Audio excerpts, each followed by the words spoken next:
Ìyálájé ti dé o aláyọ̀. Fúnkẹ́ Ìyálájé ti dé. Pèdèpèdè tó méde pè níwájú elédè tó gbèdè lọ́wọ́ melédè tó fi kọ́ melédè jẹ́.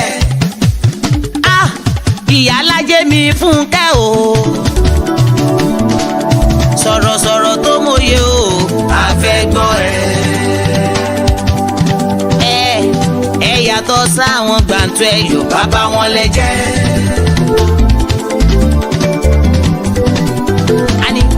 Yàtọ̀ sáwọn gbàǹtọ́ ẹ̀yọ̀ bàbá wọn lẹ́jẹ́. Níbi ká sọ̀rọ̀ kó dáńtọ́ ẹ̀yin mà lẹ́ni. Níbi ká sọ̀rọ̀ kó mọ́pọlọ wá ẹ̀yin mà lẹ́ni. Ìyálájé mi ò alára o. Ìyálájé ni o pé kẹ́ máa wá. Ó ní kẹ́ jẹ́ ká pàdé lórí ìkànnì yìí o. Èmi àti Dr. Michael o Michaela o Bàbí Ọlágúnjú ó ní kẹ́ máa bọ̀. Onífà gọ́gù o lóní kájọ wá ẹ jẹ́ ká sọ̀rọ̀ àsọyé pọ̀ lórí ìkànnì yìí o. Lórí ìkànnì Ìyálájé mi Fúnkẹ́ o. Ọmọ wọn ní Ṣàgá ọ̀rọ̀ gẹ àgbẹ̀dẹ ọ̀rọ̀ bàbá o. Kò mà sẹ́ni tó lè mọ̀ pọ̀ bí ò bá sọ lọ́mọ o.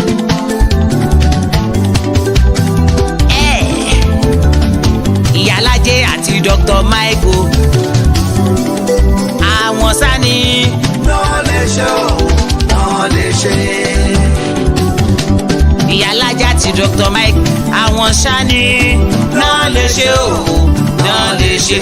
ọ̀rọ̀ lórí ìgbéyàwó àwọn ni o. lórí ọ̀rọ̀ ilẹ̀ Yorùbá àwọn ni o. lórí ọ̀rọ̀ orílẹ̀-èdè Nàìjíríà àwọn ni o. lórí ohun tó ń trendy lágbàáyé àwọn ni o. Ìyálájé àti Dr. Michael ló ní kẹ́ ẹ máa bọ̀. ẹ máa bọ̀. ẹ jẹ́ ká jọ gbọ́. ẹ̀yin ará mi ẹ jẹ́ ká gbọ́. ẹ máa bọ̀. ẹ jẹ́ ká jọ gbọ́. ẹ̀yin ará mi ẹ jẹ́ ká gbọ́. Bàmí Moses Abíọ́dún Òjó ló ní wípé ẹ jẹ́ ká yọ̀ o. Ẹ mú kalẹ̀ sílẹ̀ ẹ wá gbọ́ wa o. Ọ̀rọ̀ tó dáńtọ́ ọ̀rọ̀ tó kún ọ̀rọ̀ tó mọ́pọlọ wá tó mú làákà ìdání. ẹ mú kalẹ̀ sílẹ̀ jẹ́ ká jọ gbọ́. Dr. Moses Abíọ́dún ọmọ wọn ní Ìgbàjọ. Òjó òjó òjó òjó òjó òjó orílù o òjó òjó òjó ọlọ́pọ̀lọ́ pípé lóní kẹ́ máa bọ̀. Ọmọ wọn ní Ìgbàjọ mo bá ròde àtàtà. Òun àti Ìyálájé o náà ṣètò yìí wọ́n ní kẹ́ ẹ̀ máa bọ̀ wá èèyàn lọ́pọ̀lọ́ pípé ká sọ̀rọ̀ kó dáńtọ́ ká dẹ̀ tún fa kó mú òkun yọ. Ẹ máa bọ̀ Bọ́lá White Fúnkẹ́ tantan o pé kẹjẹ́ ká máa gbọ́ Fúnkẹ́ Ìyálájé lórí Facebook lórí Instagram lórí YouTube àti lórí Twitter wọ́n tún wà lórí TikTok Fúnkẹ́ Ìyálájé. ẹ máa bọ̀ ẹ jẹ́ ká jọ gbọ́. Fúnkẹ́ Ìyálájé o ìwọ lọ̀rọ̀ tí wọ́n sọ. Ayọ̀ lèdì àsìkò yìí o. Ọmọ Yorùbá tó dáńtọ́ ló ní kí n máa ké tantan. Òun àti Dr. Michael Ọlánà ní kí n máa pariwo pé ká tẹ́tí mẹ́lẹ̀ jẹ́ ká wá gbèsò. Fúnkẹ́ Ìyálájé ló ní kí n máa ké tantan. Òun àti Dr. Moses Abíọ́dún Òjó wọ́n ní kẹ́ máa gbọ́ lórí ìkànnì tá a wá lórí ìkànnì Ìyálájé ìyẹn Fúnkẹ́. Ẹ máa gbọ́ ẹ máa gbọ́ ẹ máa gbọ́ ẹ máa gbọ́ ìkànnì Àgbọ́dùnú o. ẹ máa gbọ́ ìkànnì Àgbọ́dùnú o. ẹ máa gbọ́. Ká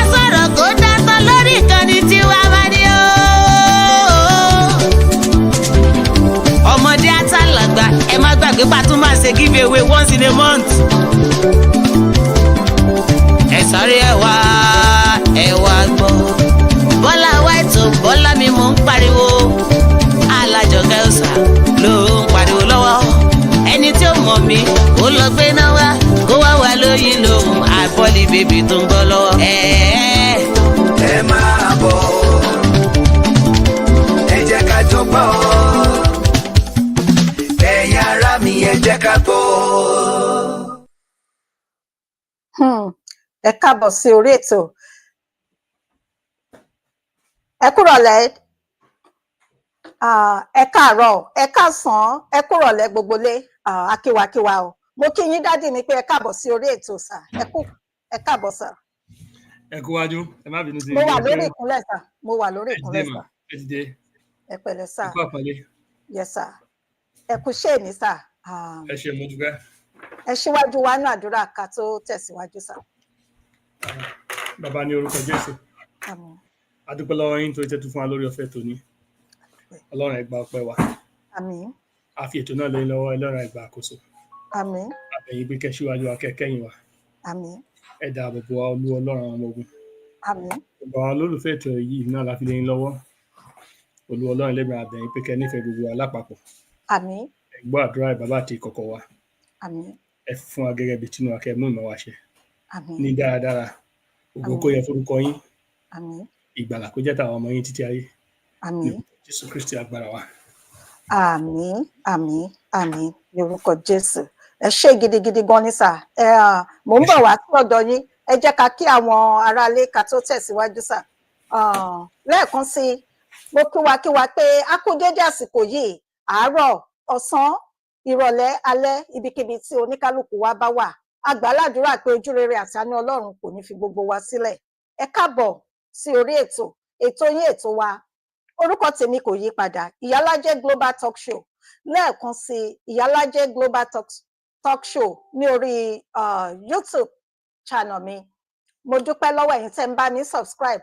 Tẹ́ ẹ bá ti ṣe ẹ lọ bẹ̀ ẹ lọ bá mi subscribe Ìyálájé Global Talk Show. Tẹ́ bá kúrò ní ọ̀dọ̀ mi ẹ bá mi yà lọ sí ọ̀dọ̀ Dr. Michaela, ẹ bá mi subscribe ní ọ̀dọ̀ wọn bákan náà.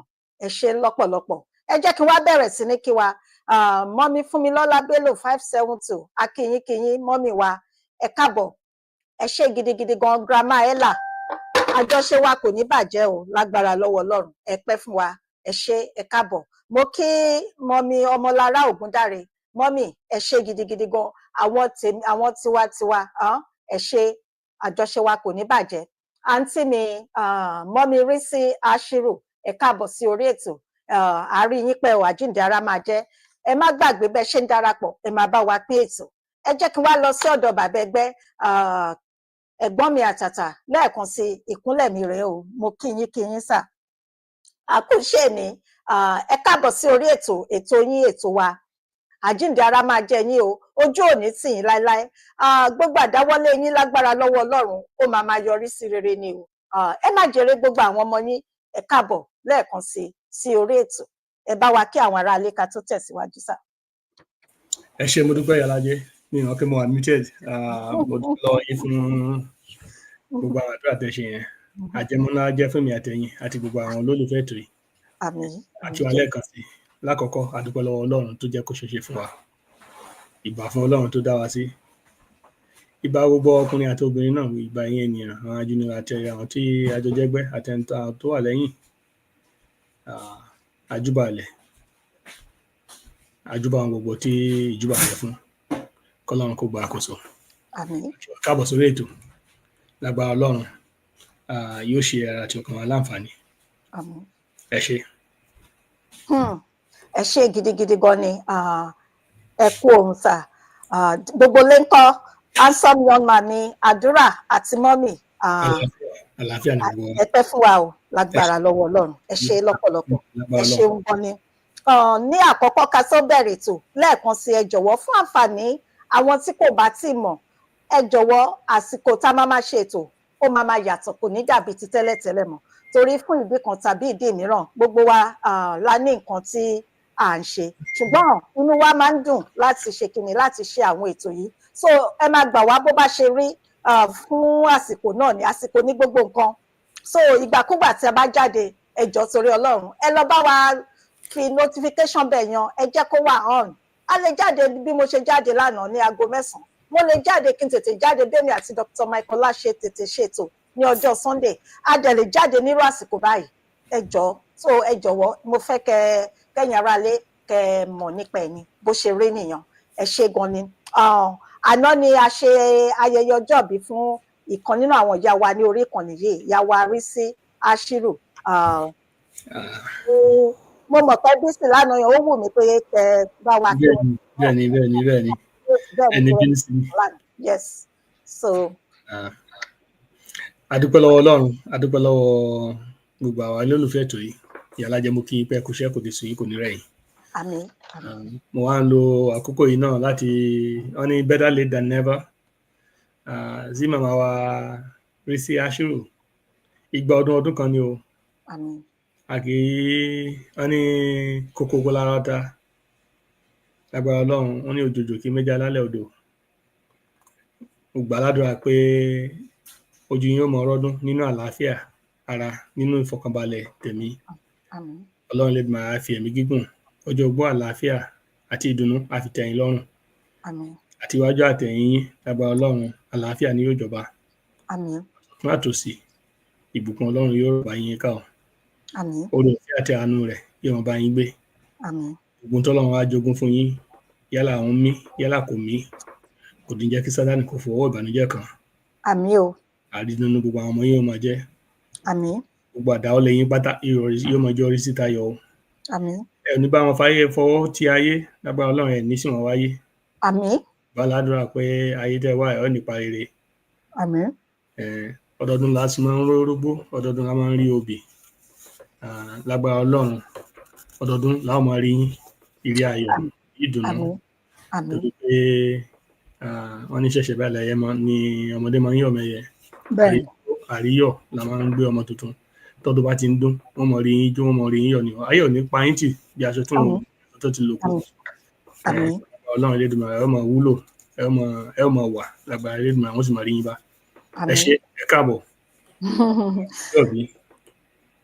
Ẹ ṣé gidi gan ni sà, èyí tẹ wí àrọ̀ ti rọ̀ mọ́, ẹ ṣé àdúpẹ́. Akí màmá wa mọ́mí Yẹmí, àgbáyé àdálẹ́ ò mọ́mí, ẹ káàbọ̀, ẹ ṣé gidi gan, ẹ kú gbogbo gbà, àjọṣe wa kò ní bàjẹ́. Tẹ bá wo ojú fọ́nrán wa sà, ẹ máa rí ẹni tí ẹ̀yà tèmi tá àdìjọ́ mọ̀ tí a mọ̀ bí amowó, ọmọ Yorùbá àtàtà, ojúlówó ọmọ Yorùbá, ọmọ ọkọ Yorùbá ní ọ̀dọ̀ tèmi, torí máa ń sọ nǹkan kan ní ọ̀dọ̀ wa níbí báyìí pé gbọ̀ngàn ni wọ́n lè kọjú sẹ́yìn kó kẹ̀yìn sẹ́mi kò ṣe nǹkan kan. Báwo la ṣe lè yanjú ẹ̀, nǹkan tó yẹ kó bá dé nìyẹn, láì sí ìjà, láì sí ìkùnsínú. Ẹ jẹ́ kí n fún àǹfààní àwọn tí kò bá tí ì gbọ́, ẹ jẹ́ ká fi fọ́nrán yìí, ẹ jẹ́ káwọn kàdìjọ rí kẹsẹ̀ tó wá sọ̀rọ̀ lé lórí ká tó tẹ̀síwájú pẹ̀lú ètò sà. Yes, ma'am.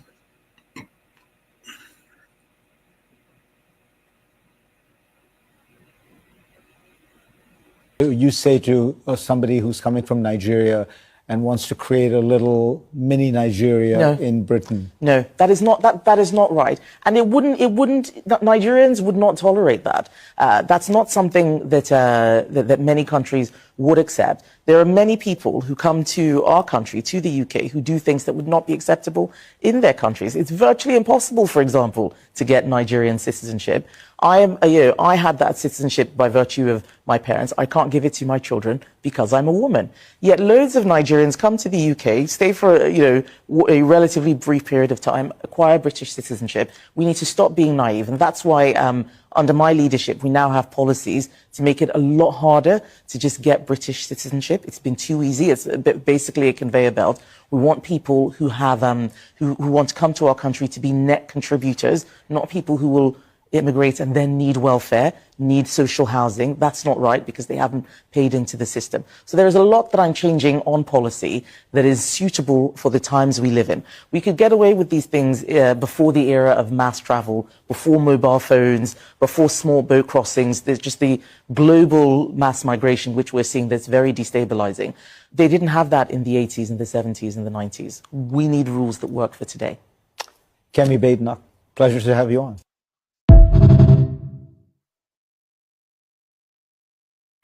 Ẹ ṣeun Ìyálájé. Yes, sir. Mi mọ̀ bóyá ẹ fẹ́ kí àwọn èèyàn ká tó sọ̀rọ̀ lórí ẹ̀ ní bóyá àwọn èèyàn míì ti darapọ̀ mi lọ. Lọ́wọ́lọ́wọ́ báyìí mi ò rí orúkọ ẹnikẹ́ni jọ àti kí àwọn tó wà lábẹ́ ètò sà. Ẹ ṣé. Ṣùgbọ́n fún àǹfààní àwọn tí kò bá comment tí wọ́n wà ní abẹ́ ètò, a kí ẹ̀yin náà bákan náà pé ẹ ṣé gidigidi gan ni. Ẹ má gbàgbé, ẹ má bá wa like, ẹ má love, ẹ má bá wa pín ètò. Ẹ ṣé, ẹ tẹ̀síwájú dáàdì mi. Ẹ ṣeun Ìyálájé. Òwe tí àwọn kan máa ń pa, tó máa ń ṣìpa. O lè mi ó pa ń bì torí èmi ó pa dáadáa. Wọ́n ní ọmọ ẹni kì í ṣèdí bẹ̀bẹ̀rẹ̀. Káfílẹ̀ kẹ̀sí di ọmọ ẹlòmíì. Kẹ́mi Badenoch tẹnitẹni àkísà ń tàtà. Ẹlẹ́ni lórùn ló sì làmúyá rẹ̀. Kángun ó kángun sẹ́yìn kan jẹ́ ni. Wọ́n ní kíní kan kángun sí kíní kan ju kíní kan lọ. Ẹ má bínú omi, ó yẹ kí n lọ wá ìtumọ̀ òwe yẹn dáadáa náà. Bí jàpá àbí kíní kan kángun sí something. You know, Kẹ́mi Badenoch ọmọ tiwa ni, ọmọ Yorùbá. Tọ́mọ yẹn bá tiẹ̀ bírú gan náà ṣé yóò fẹ́ kù bàjẹ́ ni. Ó ti sà. Ọmọ tó gbógo ọmọ Yorùbá jáde. Ọmọ tí ọ̀rọ̀ Yorùbá ń bẹ nínú ẹ̀. Iye inú ẹ̀ ó sọ bí ti ọmọ Yorùbá gidi, bí ọmọ Yorùbá àtàtà. So many people ṣe rí tán bá fẹ́ wá nǹkan mọ́yàn lọ́wọ́ tí wọn ò bá rí. Àwọn nǹkan kan tó máa ṣàlàyé fáwọn èèyàn lélẹ̀. Ṣé táwọn èèyàn bá ń sọ̀rọ̀, àwa tá bá ń gbọ́ ẹ jẹ́ ká máa tẹ́tí gbọ́ nǹkan tó wọ́n ń sọ. Púpọ̀ nú wa, àwọn kan tó sì mọ̀rọ̀ sọ, wọ́n mọ̀ pé púpọ̀ nú wa ni kì í gbọ́ nǹkan tí wọ́n sọ. N ta fẹ́ gbọ́ là ń gbọ́ lẹ́nu wọn. Ntọ́mọ yìí sọ ń bì, ẹ wo bí tán fẹ́ ka mọ́, wọ́n fẹ́ ka mọ́ poro. Gbogbo ọ̀nà tí wọ́n fi ní jẹ́ kó di prime minister, irọ́ náà dẹ̀ pa. Irọ́ ni wọ́n pa. Ibi tẹ́ni kí gbígbé mọ́ gbé, ibẹ̀ náà ni ó gbé.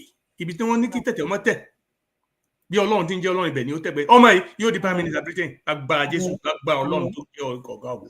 Àmín. Ẹ kọ́ wo ìgbà tí Shettima kọ́ gbógun tiẹ̀. And it's not Shettima's issue. Àwọn British yìí náà ni wọ́n fẹ́ kó wọ́n ti rí pé star ọmọ yìí ti ń boom. They don't know how to kill her star in Britain. They want to use her background, her origin, country of origin, as an attack. Ẹ wo our response tó fún Shettima gbà yẹn. Full of wisdom.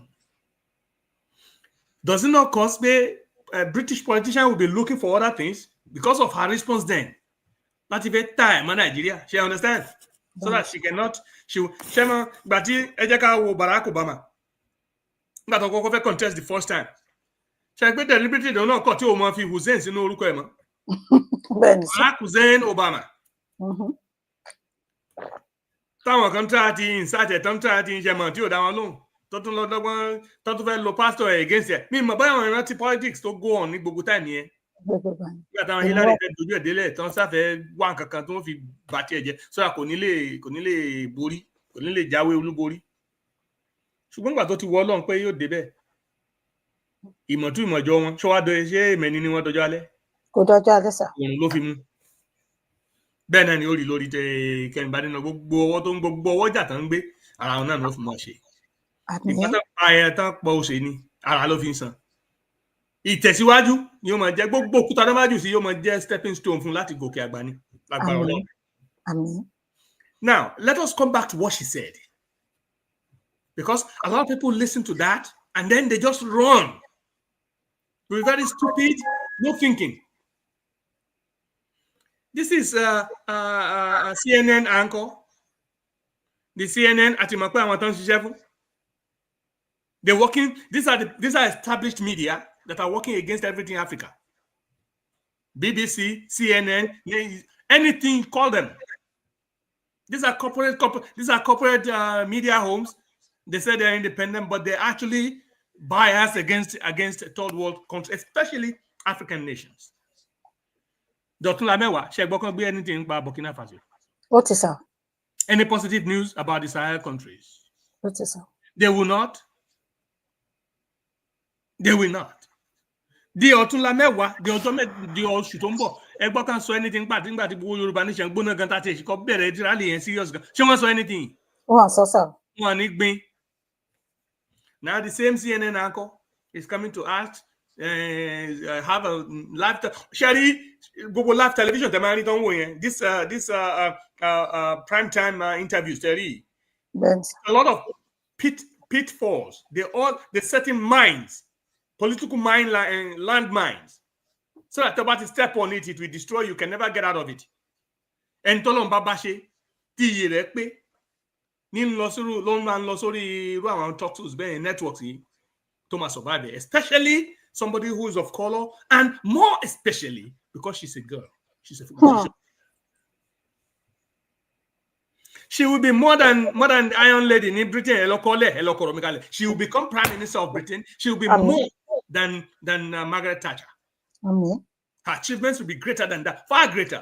Your Lord,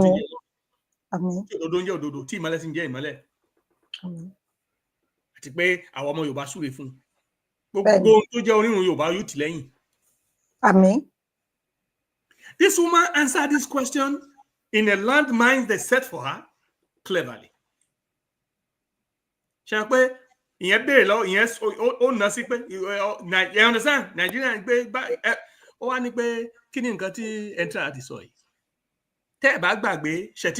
accuse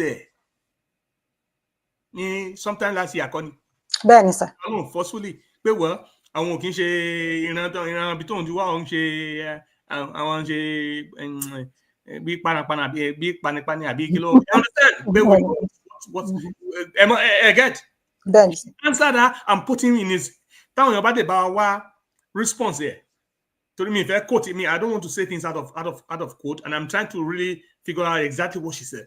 Maybe we should even post it for people to see her response to Shetima. We should post it so that people can see. But these are political landmines that British politicians are set up, especially the white politicians in Britain are set up to ensure they can derail her. But she's gaining too much power. She's gaining too much influence. We need to stop her right now. And look at the way she answered it. Very cleverly. Only, just like I'm a Nigerian, because my father, I derived my citizenship as a Nigerian because of my parents. Abi? American citizen nisi tó bá bímọ sí any country ṣé ọmọ ẹ ò kí ń ṣe citizen ni ẹbí mi lé ẹja béèrè. Is that not the rule? Is that not the law? Tẹ́ bá rántí John McCain tó fẹ́ run fún presidency àwọn èèyàn kọ́kọ́ fẹ́ sọ pé kò ń ṣe ọmọ America. But his father was in the Navy. His father and his parents were out of the country when they gave birth to him. You understand? And that automatically confers him the citizenship of the United States. He's a natural born citizen and can run for office. But they are Barack Obama now. What do they bear or citizenship? Then he birth certificate. Can what birth certificate?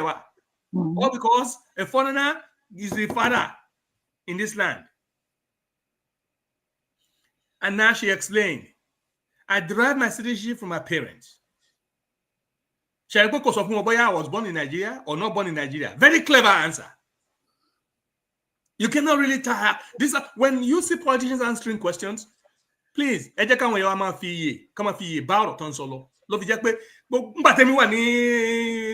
Yoruba Nation, especially when I was in the YSDM, I pay close attention to every word that people say. I'm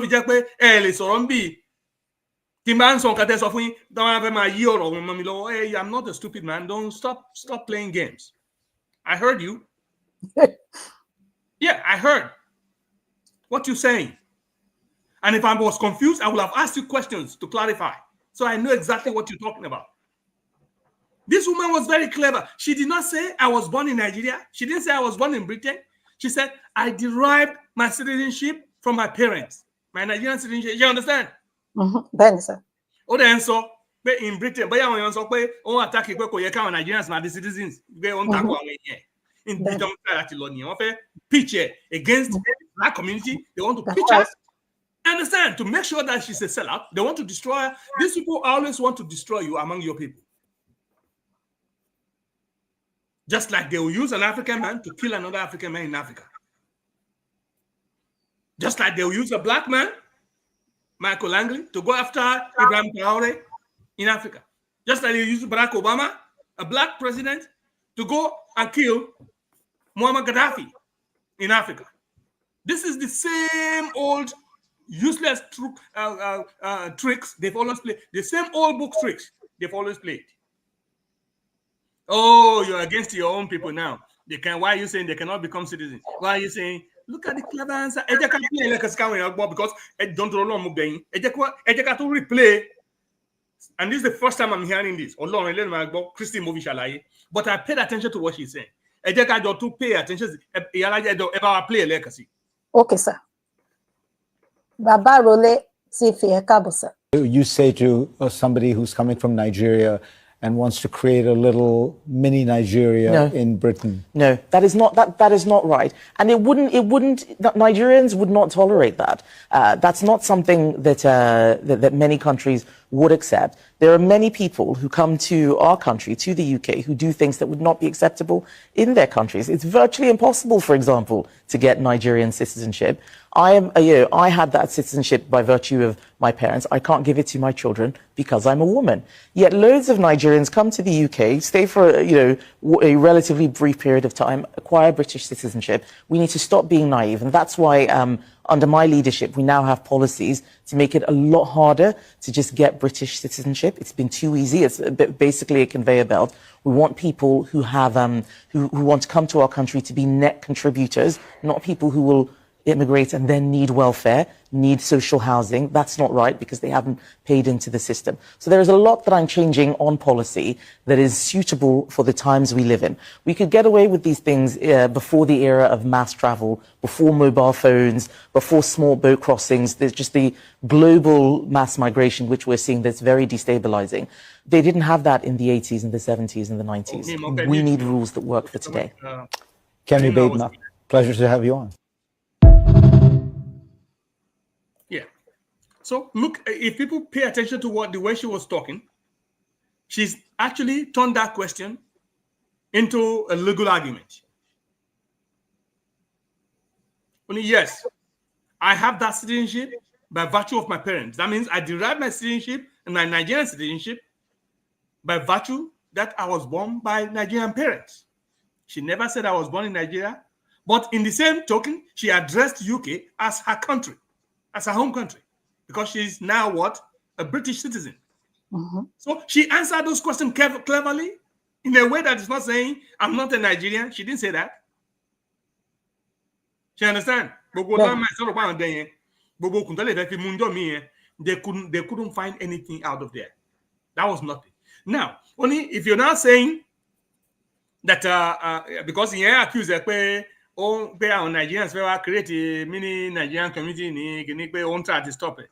Only no, that's not what I'm saying. Even Nigerians will not tolerate that. Look at the clever answer. Cleverly, she just told the reporter that Nigerians are proud to be Nigerians. We appreciate our own identity. And then she immediately parlayed it to every country has things they will not want to be done in their country. She understand? Including Nigerians.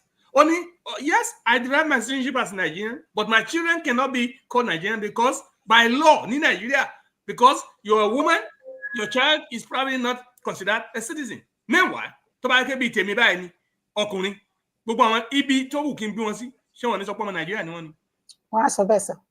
So it has to be that in the constitution of Nigeria, the child of the male child, and the child of any male citizen is a Nigerian.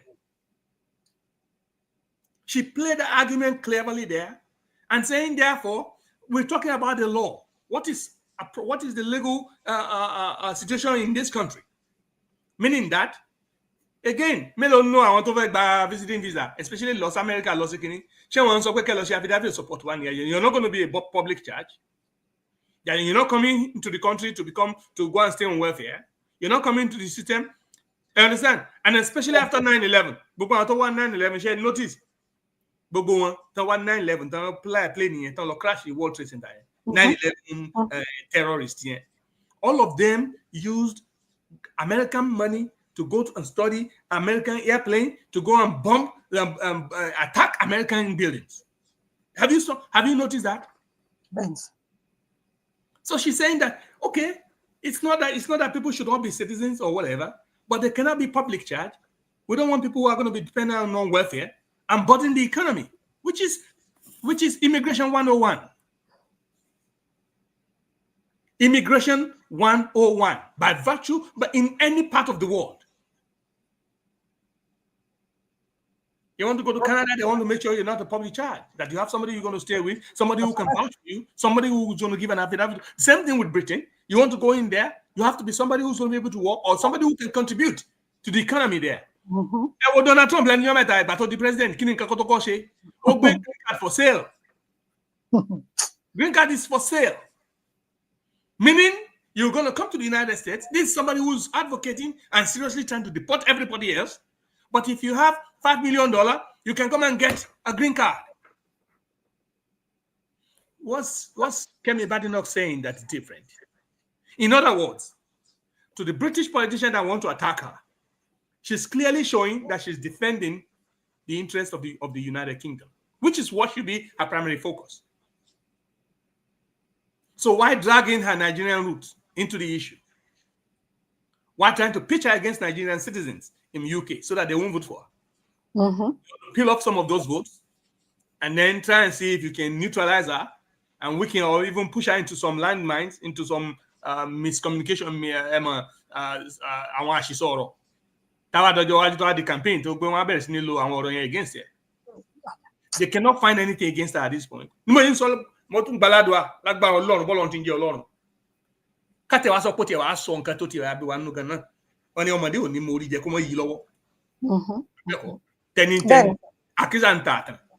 Kẹ́mi eléyìí ọmọ tiwa ni lágbára Ọlọ́run bí Ọlọ́run ti ń jẹ́ ọmọ ẹ̀sìn ni òsì ní ṣèdí bẹ̀rẹ̀ kálọ́fọ́ ó ti pẹ́ táwọn olórí burúkú ti kó wa lẹ́rú dandan ní káwa náà mo sọ pé a black person will still rule this world.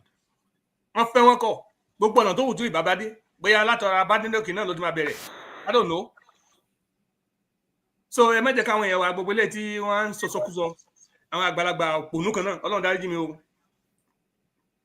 Anyway, àwọn àgbàlagbà kan tó ń sọ kàtàkàtà láwọn tó pé wọn kò sí pàkàtàrí wọn kàn ẹnu lásán ẹnu wọn pọ̀ bí takàrà wọn máa tó irú ọmọ ìmí inú ìdí wọn náà tó ń bá látún fẹ́ máa bàjẹ́ lórí social media kẹjọ lọ wá ní ìpẹ́jọ́ kò sí àbí who is Fẹ́mi Fálànà Dr. DJ lawyer what is the crap that he is talking about this guy? Should he even be involved with that of this crap? Yes, because we didn't forget. Silence. These are people of shady. These are people of very shady character. These are people, eminent people that thought they have good records. That their shit is excuse my French. And then you want to tarnish this girl. We should tell these older people, anybody above 50, because stay out of Nigerian, out of our political affairs. The youth should take this seriously. The youth should take this thing seriously because these adults I see now, they are attacking not only your future, they are attacking your personality and your reputation, your dignity. They should go and rest and stay off the social media. Eshema. Wow. Gbòsàlẹ̀ méje ẹ bá mi gbé gbòsàlẹ̀ méje fún bàbẹ̀gbẹ́ Dr. Moses Abiodun mo fi tọ̀wọ̀tọ̀wọ̀ dá orúkọ yín ọpọlọ yín kò ní dọ́bà ẹ ṣé gan ni ká tó tẹ̀síwájú ẹ jẹ́ kí n sáré kí àwọn tí wọ́n tún ṣe darapọ̀ mọ́ wa ká tó máa lọ bàbá wa Waris Jinadu ẹ káàbọ̀ mọ́mí Títí Aláyọ̀ ẹ káàbọ̀ mọ́mí ẹ ṣé gan ni mọ́mí Adéníkè Adédèjì a kí yín mọ́mí o ẹ ṣé gidi gan ẹ kú gbogbo gbà a dúpẹ́ o bàbá wa Dádì Ṣọlátí ẹ kú àdúró tì dádì ẹ pẹ́ fún wa o ẹ ṣé lọ́pọ̀lọpọ̀ àdúpẹ́ sà so ẹ kú ohùn sà ọ̀rọ̀ láti gbọ́ yìí o ọ̀rọ̀ ìjìnlẹ̀ ọmọ ẹni kì í ṣe ìdí bẹ̀bẹ̀rẹ̀ ká fi ìlẹ̀kẹ̀ sídi ọmọ ẹlòmíràn ọ̀rọ̀ ìjìnlẹ̀ ọ̀rọ̀ sunukun tó yẹ ká fojú sunukun wo ẹ jẹ́ ká rántí o gbogbo abiyamọ nígbà tí ẹ sọ nípa ti Shettima nǹkan tó sọ ó sọ pé bàbá òun ó sọ pé ó dà kó sọ pé Yorùbá yàtọ̀ sí ìran Yorùbá ó yàtọ̀ sí ìran nǹkan tó sọ nìyẹn tí mo bá rántí dáadáa. Ó jẹ́ kó mọ ibi tó ń ti sàn wá pé òun pẹ̀lú ẹ̀ ò sínú ẹgbẹ́ because ìran tóun àwọn ń ṣe àwọn tó ń pààyàn bíi tiẹ̀ yìí àwọn mùjẹ̀mùjẹ̀ bíi tiẹ̀. Yes. She used the word very cleverly. Yes. Wọn àríbì kan mú mọ́ bẹ́ẹ̀ yẹn wọ́n tún á bẹ̀rẹ̀ another ogun níbòmíì. Ṣé tójú akátá bá tiẹ̀ wá léwó ìyẹn òwe ilé tí mo fẹ́ pa yìí ṣé kò yẹ ká fi hàn ẹ bá wa pé kó dọ́dọ̀ SAN Senior Advocate of Nigeria Dr. Femi Falana. Yep. Is somebody say táwọn èèyàn bá ṣọ́ra ní ọwọ́ bíi tàdé people that have built reputations táwọn èèyàn respect they will soon clearly lose it if they're not careful. Alone. Especially if you continue to attack our youths that are making progress and trying to free themselves of the bondage and the chains that these elderly people have put on them and on their future and their progress and their growth. Kí ni nǹkan tó ń bá Fẹ́mi Fálànà bá káàkiri? Bàbá tó yẹ kó lọ sinmi kó lọ wábì kan jókòó sí. You're trying to attack this girl for what? Bóyá last born ẹ jùlọ. Wá sọ ọmọ ìmí díẹ̀ wá sọ di you want to make her you want to start throwing derailing punches at her in the public arena, in the political arena of Great Britain. What type of relevance are you looking for? If you're not careful, I'll tell you that you've wasted your time. You better go and sit down and find something else to do. Enjoy your retirement. We don't need you. The youth don't need you. The rest of us don't need you either. And I don't regret the word calling you stupid. Ẹ ṣeun gan sà. Bàbá wa Kọ́yìndé Òsénì Sàlìmán. Ẹ dáríjì mí o, ẹ jọ̀ọ́ ẹ má bínú sà. Ẹ káàbọ̀, a kí yín sórí ètò ẹ ṣé. Àgbàlagbà. Ìyá wa ní àgbàlagbà tó àgbàlagbà tó tọ́ ni mà. Àgbàlagbà tó ṣe lágbàlagbà. Bó ṣe rí gẹ́lẹ́ nìyẹn. And every British citizen that are Nigerians seeing me, all Africans that are of British citizen that can vote, please, this is your girl. Allah. This is your girl. The best thing that happens to the immigrant community in UK.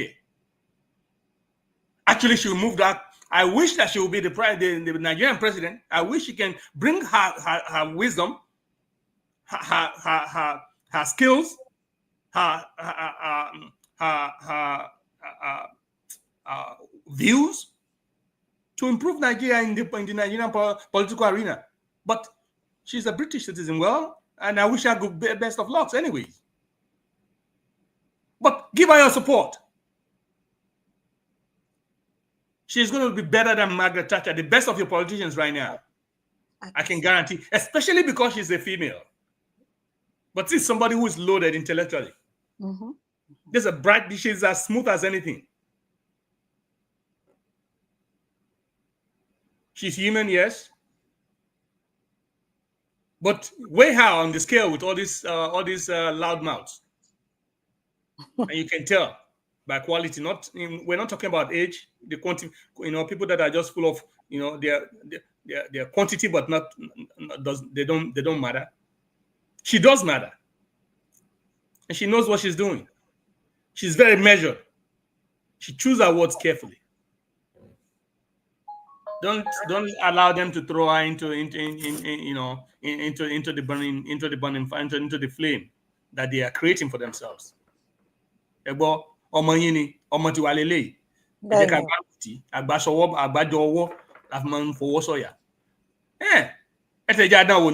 Ẹ ti dá àwọn Blair wò Tony Blair rí nǹkan tó ṣe fún Britain. Ẹ ti dá gbogbo àwọn tó kù náà wò ilé orúkọ ilé tó ní COVID nígbà yẹn tó lọ ṣe party ní kíní kí lórúkọ ẹ̀. Prime Minister àwọn náà ní Britain kó tó ti ká àwọn méjì dẹ̀ tó ti jẹ lẹ́yìn ẹ̀ gan náà kí lórúkọ ìyẹn tó this other guy. I was not too much interested, but the British Prime Minister tó sákúrò lọ́fíìsì náà because of the scandal pé ní COVID ó lọ ń ṣe party ní. Mo many chance of it. Cameroon, Cameroon, yeah. No, ṣe Cameroon ni. There was this other guy. Ẹ jẹ́ kí n wò, màá wo, ẹ máa sọ̀rọ̀ yẹn.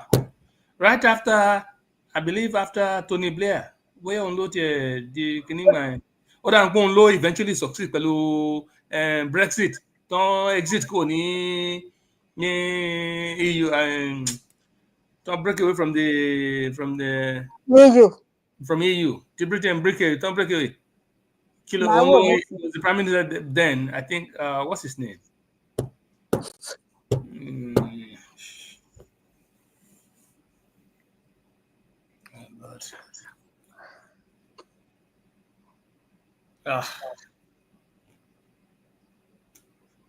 kó tó di pé wọ́n lọ attack Russia yìí káwọn.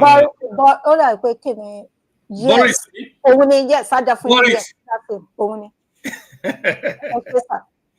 She's far better than all of these people. Yes. No drama. This another, Ọlọ́run ní jẹ́ kó ń hùwà bí Obama ń jẹ́ o. Àdúrà la fi ràn lọ́wọ́. Lágbára Ọlọ́run kò ní ṣìṣe. Àmín. Lágbára Ọlọ́run kò ní tójú lẹ̀ mọ́lẹ̀. Àmín. Lágbára Èdùmàrè kò ní sísọ. Àmín. Gbogbo àwọn tán sì ń dúró tán ń retí àti sùn akànnì lórí ọ̀rọ̀ tiẹ̀. Wọ́n pẹ̀ ibẹ̀ ni wọ́n kù sí ibẹ̀ ni wọ́n rà sí. Àmín. Ẹ ṣé.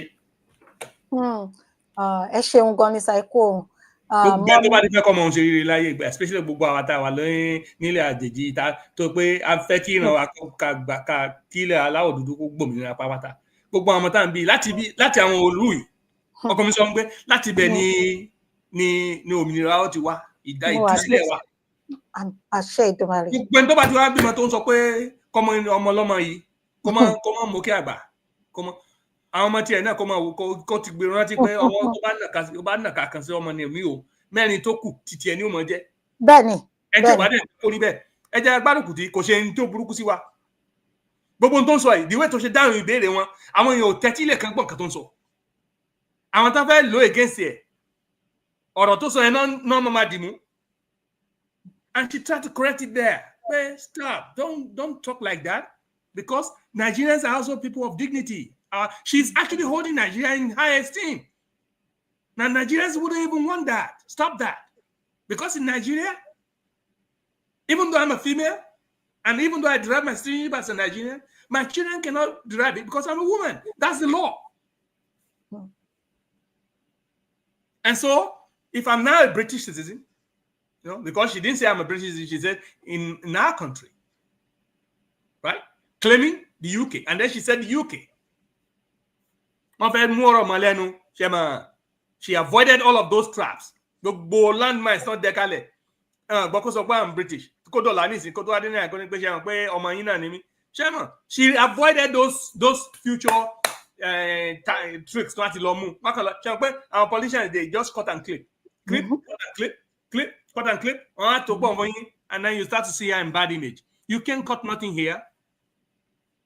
And she has not said anything. She has not given you any weapon. She has the bullet. She knows that you have your gun. She's not giving you no bullet to shoot her. She didn't tell you I'm Nigerian. She said, yes, I derived my citizenship through my parents. If you talk about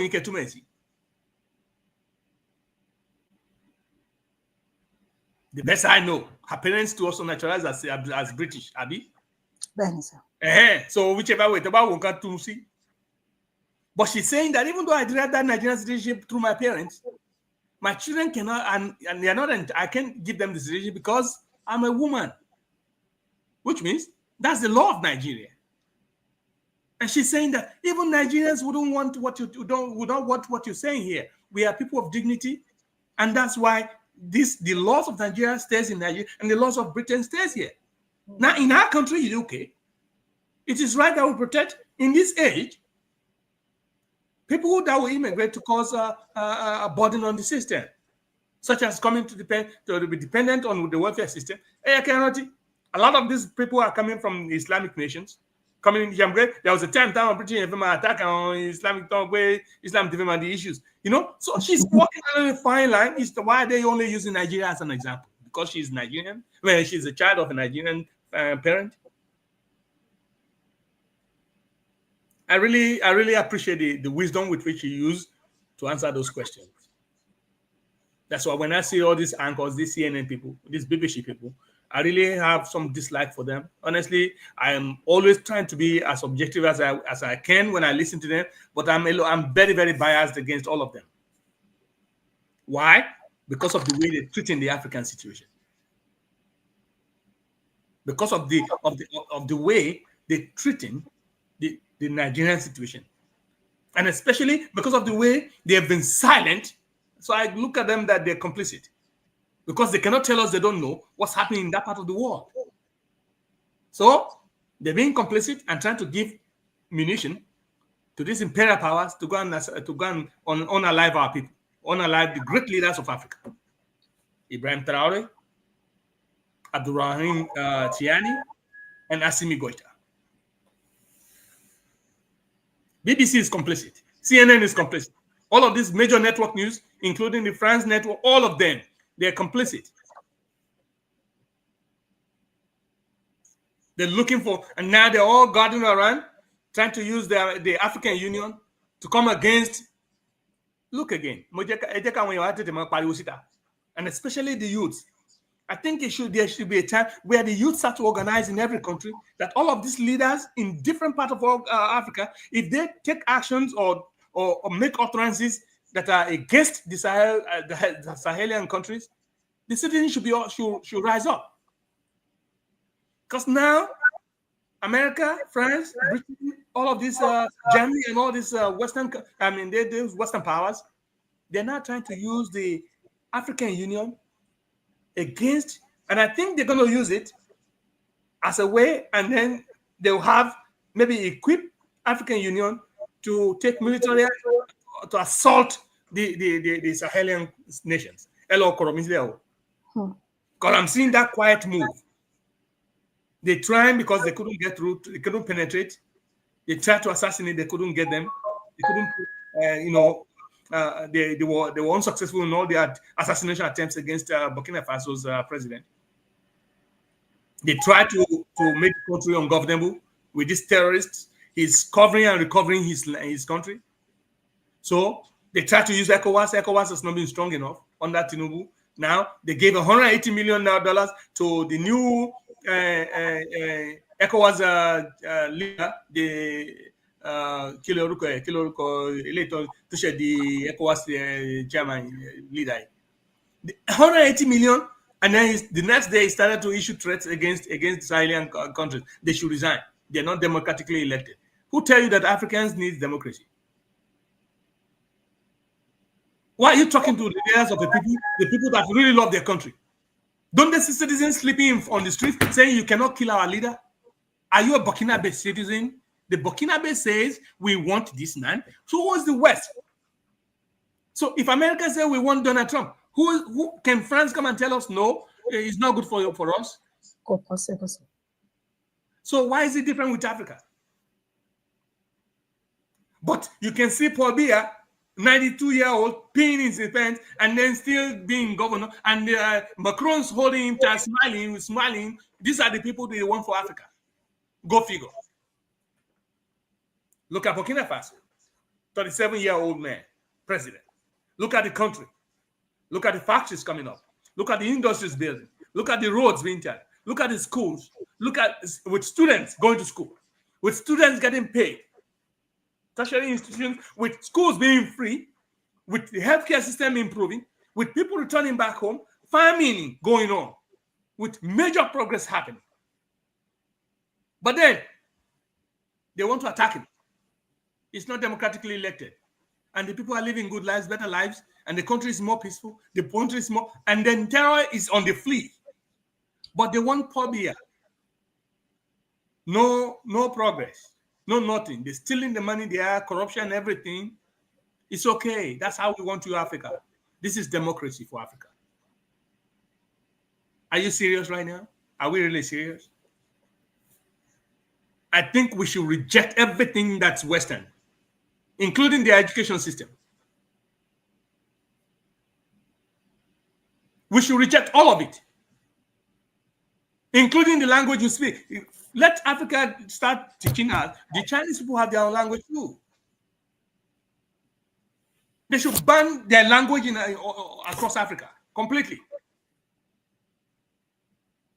Destroy and dismantle all of their institutions, including ECOWAS, AU, all of that. And then we don't want democracy, not that kind of democracy. Africa used to govern this. We can govern ourselves and determine what type of government we want. America respects the leadership in China, even though they call them communists at some point. They respect the leadership in Russia, even though they call him a dictator, he's whatever. They don't like Iran either. You understand? But the Iranians have their own leadership. But they love Israel. Israel is not practicing the same democracy as America.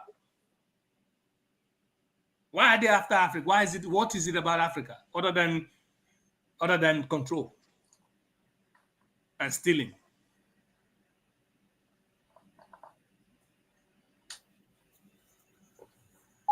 Then we use our people against our own people.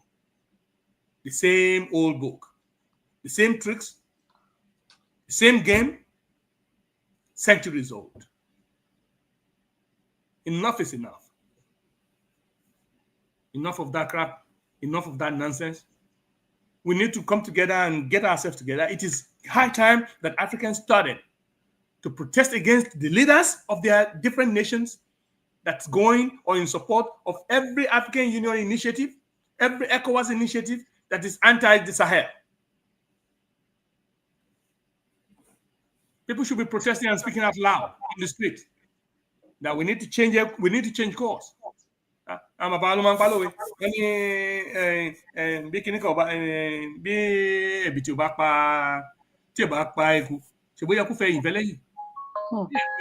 we've tried this, it's not working. Let us go our own way, find out our own African way of government. That's the best thing we should do. And then we will know peace. But we continue to follow these people. The design is for us to be perpetually in bondage. We cannot continue to do the same old thing and expect to free ourselves from the bondage and the trap they set for us. Ibrahim Traore refused to fall into the traps of the IMF, World Bank, foreign boots, neo-colonial structures. He is dismantling everything, including the legal system. Now, look at law in Burkina Faso. You break the law like traffic, they're using African way of discipline. What you will never do it again. Are you against indiscipline? Kò sẹ́ni tó kọ́ Nigerians tó fi ń tò lórí line ní bus stops. Kò sẹ́ni tó kọ́ anybody tó pé tó bá ti fẹ́ ju garbage ẹnu inú dustbin wa lọ sọ sí òkàlẹ́dẹ́ sọ lójú títì. Àbí bẹ́ẹ̀ kọ́ ni? Bẹ́ẹ̀ni sir. The streets was very clean. Everybody was orderly. Everybody was moving. No policeman was taking bribes. The same thing is happening in Burkina Faso now. So the judges cannot take bribes. The policemen cannot take bribes. The people, citizens are orderly. Actually, they're now actually volunteering, and people are very happy. That is the African way. Let every African nation fashion their own way of governance. And every African leader that's anti the interests of Africans, our citizens should be up in arms. Because these Western powers, imperial powers, are now funding. Now they just gave money to our African Union. Billions, telling them, what are they giving the money for? They're not talking about education. They're not talking about water system across Africa. They're not talking about developing our agricultural system in African countries, in the AU Union countries. They're not talking about the hospitals. They're not talking about our industries. They're not talking about electricity. Military cooperation. This is what they're talking about. What is the military cooperation about? To buy our people, keep us in bondage. To buy the ones that are developing, destroy those infrastructures, recapture our infrastructure, our the sovereignty from our resources. This is all they're doing. And all these African Union leaders, every other nation in that African Union, and they act like they don't know anything because they're giving them money and houses in Paris, or homes in Brussels, or mansions in Washington, D.C., or castles in UK.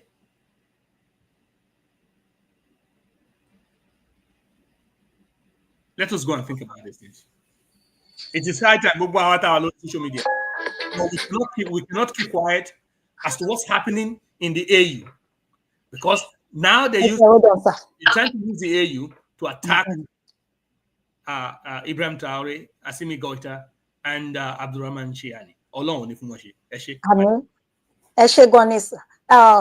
Dádì ẹjọ́ hold on. Ẹ̀yin tẹ̀sẹ̀ darapọ̀, a máa kí yín o, ẹ má bínú. Dádì mi, a kí yín pé ẹ káàbọ̀ sí orí ètò. Ẹ ṣé gan ni sà. Ẹ kú gbogbo gbà o. Yes sir, mo wà lórí ìkúnlẹ̀ sà. Yes sir, ẹ ṣé gan sà. Ẹ kúrọ̀lẹ́ sà.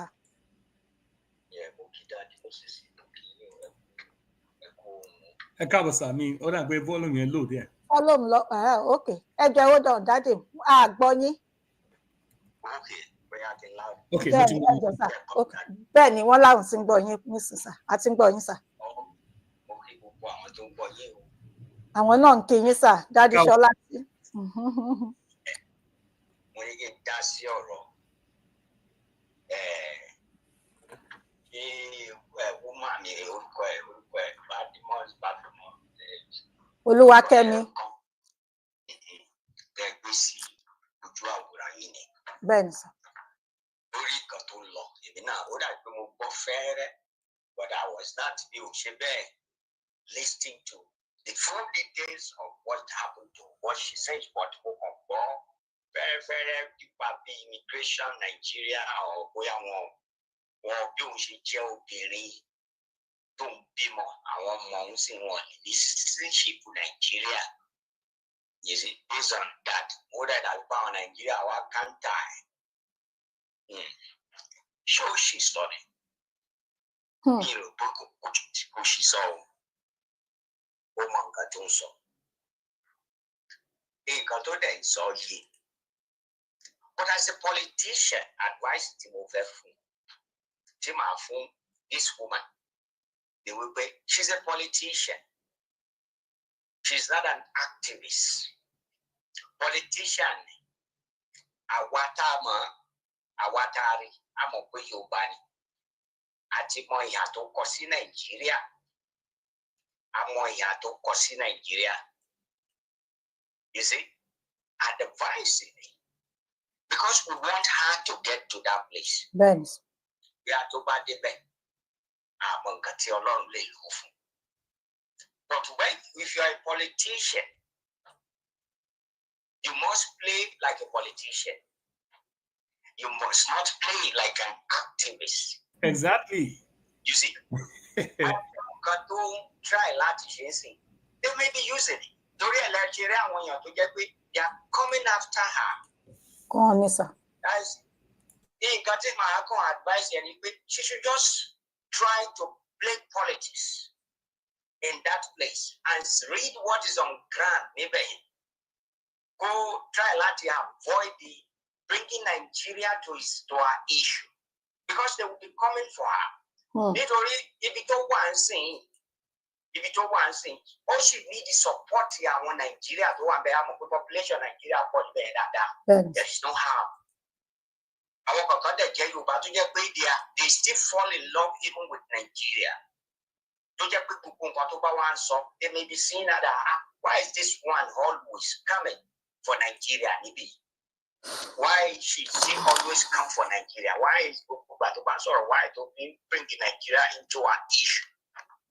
And you need support of those people to vote for you. And if àwọn tó jẹ́ pé British tó jẹ́ pé ọmọ ibẹ̀ yẹn àwọn England àwọn ọbẹ̀ tó jẹ́ pé they still even love that in Nigeria. And when they see her doing all this kind of thing, you see, they are trying to use it against her. You see, the only advice Tim hardly advise you is a politician that needs the support of the people. Only the support of our one. You try to take that thing that you are saying you always bring Nigeria in. They can use it against you. You see, money really see me is only lọ́jọ́ àwádà àti rí àwọn nǹkan tó fẹ́ ṣe àwọn nǹkan tó wà ní àwọn ìhà tó kọ sí Nàìjíríà tẹ̀lé àwọn ìhà nínú ọ̀rọ̀ tó ti sọ bí méjì bí mẹ́ta àti mọ̀ pé eléyìí ọmọ Yorùbá àtàtà ní nǹkan gidi wà nú ẹ̀. But as a politician, you have to play politics to get to where you are going. When you now get there to tó ti jókòó wọn ní ìgbà tí ọwọ́ èèyàn bá ti tẹ òkú ìdá ìgbà yẹn ló máa ń béèrè ikú tó pa bàbá ẹ̀. But now you have not gotten it when you are saying those kind of things and there are people in that place ní London ní gbogbo wọn ẹ̀ tó ń wò pé báwo ló ṣe ń sọ̀rọ̀ they may love you wọ́n lè like ẹgbẹ́ ọmọ Nàìjíríà lélẹ̀ tó bá débẹ̀ maybe you will even fight for us. You will do many things for us in that country. But the way to sorrow against it, Nigeria, they may use it against her. And other man mean it, but I want you need to sit there and care only care who got to challenge. People want to come out, they are coming for her. Even in that country, they want to use it against her. To discredit her. You see, as a politician, you need support of people. What you need is support of people. You have to play politics. There is nothing you can do. Ibrahim Traore is different. Ibrahim Traore is a military man. He doesn't need anybody's support to get to that power. The only thing that Traore needs is the gun. He now say, okay, but if people ban, you think I can anybody listen. Traore start doing what people want. He gain the trust of the people. You see, operation gain trust, move everybody that everybody now fell in love with him. I say, yes, we support you. We even want you there to sit down there, not to go to anywhere. But this one, you are just a civilian like everybody. That you need the support of those civilians to put you there. You have to play politics. If you don't know how to play it, you don't go there. You have to play politics because you go straight over big of it. There is nothing. You need the support of those people to get to that place. And when you get there, to the Joko, that is people not need we are on Baba pay. So when you back to tell me that I'm a baby. Bàbá báyìí lókè ọwọ́ mi ti tẹ̀ sí nǹkan báyìí mo fẹ́ béèrè kí ló ṣẹlẹ̀ báwo ni nǹkan báyìí ṣe ṣẹlẹ̀ because everybody ti mọ ìyà tó kọ but nígbà tí ìyà tó kọ yẹn tó bá ti wá ń open jù it may affect her it must only affect her in a long run because everybody knows where she's going everybody knows what she wants you see that is my own advice. They should lie, go get here. Go back in Nigeria, Lori or Roy. They should focus on where she's going. Go, Mama, Ben and get you focused on where she's going. That is the only thing that can help her. But when she keeps England, they still even love that Nigeria. Yes, they still have interest in that Nigeria. Well, okay, they have interest. When they now see somebody, don't just go to one interest in Nigeria, one country, don't just go our country, don't just go as you love. You want to have, as you are able to change so, okay, because I want not to get land to get government charge from the in Nigeria. But if I to get what our council carry to sorrow against one, after what there was to be or sorry to go. That means what you get Nigeria, I want to do my country in approved. That if you back country in money. You see, that is where she must be very careful of what she's saying. That is where she must be very careful and watch how this politics in it. You have to play politics. Play it and get what you want. Àmín. Àtẹ̀yìn náà sà. Ẹ ṣeun gan ni bàbá wa Ṣọlátì. Ẹ bá mi gbé fún bàbá wa Ṣọlátì. Ẹ pẹ́ fún wa o. Ẹ kú gbogbo gbàdádì.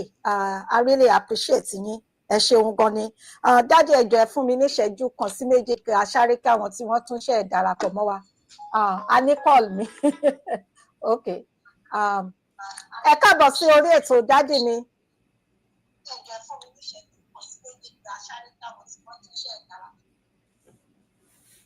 Ẹ káàbọ̀ sórí ètò sà dádì. Ẹ ṣé. Ẹ kúrọ̀lẹ́ sà. Yes, sir. And Dr. Abiodun. Ẹ ṣé gan sir. Ẹ ṣeun. Àmì Àmín, àṣẹ Èdùmàrè. Ẹ ṣé sir. Infrasolati, ó dà pé mo sọ fọlọ tí mo rò pé mo fẹ́ sọ náà ti sọ yẹn. Exactly. KEMI BADENOC'S, Cherry, politicians, they have created liars. Politicians, they are not going to go and sort of pátápátá. Not going to go and sort of. Politics nípa kí lorúkọ nípa KEMI BADENOC'S yẹn. Ó ìwà naive nípa politics. Ṣé ń bọ́ bẹ́ẹ̀ yẹn? Bẹ́ẹ̀ni sir, à ń gbọ́ yín sir. Politics náà ṣe rí nǹkan tó bá fẹ́ ṣe. Nǹkan tó bá ń sọ gan-an, nǹkan tó lè wà nínú nǹkan mi. Iṣẹ́ ní ayé ò fòtítọ́. Ẹ jẹ́ kí n sọ pé nìkan fún àwọn èèyàn fòtítọ́. Ó máa bẹ̀ ọ́ fòtítọ́. Ẹni tó bá ti ń tan àwọn èèyàn tó ń parọ́ fún wọn, àwọn ọmọ náà láìkì. Àwọn máa nífẹ̀ẹ́. Ṣé ẹ bá pàmò yẹn? Bẹ́ẹ̀ni sir. Ṣé rí yẹn? Gẹ́gẹ́ bí mi fàṣọlá tí gẹ́gẹ́ bọ́n ṣe sọ exactly. Ó láti mọ bá ṣe play game pẹ̀lú àwọn people wọ̀nyí. Ẹ wo election wọn ṣe ní last year between Donald Trump àti woman yẹn. Now that Trump ti mọ nǹkan tó fẹ́ ṣe, ó ti mọ nǹkan tó wà nínú. But ó make sure pé òun kẹ́ntì election lọ́wọ́ àwọn èèyàn ó dẹ̀ ìpèkú láti fi wọlé. Ṣé ní a lot of àwọn ọmọ tó support Trump tẹ́lẹ̀ gbogbo ọ̀dọ́tọ̀ dẹ̀ mọ́ báyìí wọ́n bá wọn àwọn ìdí inú ọkàn wọn regret pẹ̀lú ọ̀tọ̀ ń ṣe tó ń ṣe. But ó ti débẹ̀ tán. Kò sí nǹkan tó lè ṣe mọ́. Ṣé ẹ̀gbọ́n bẹ́ẹ̀ kò sí nǹkan tí wọ́n bá agbára táwa ti wà lọ́wọ́ ẹ̀.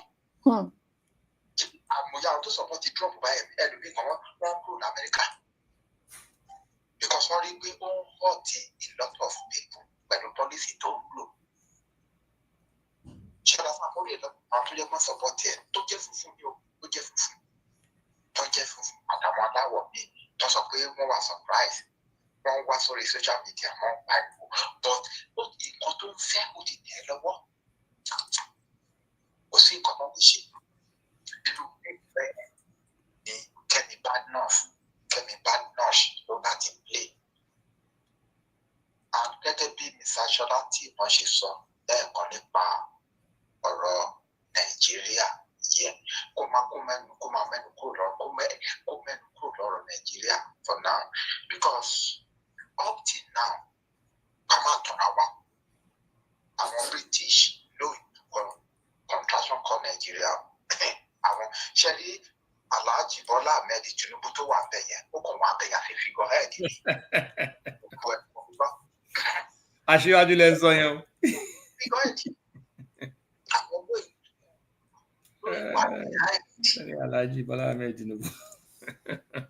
Even pẹ̀lú àwọn Fúlàní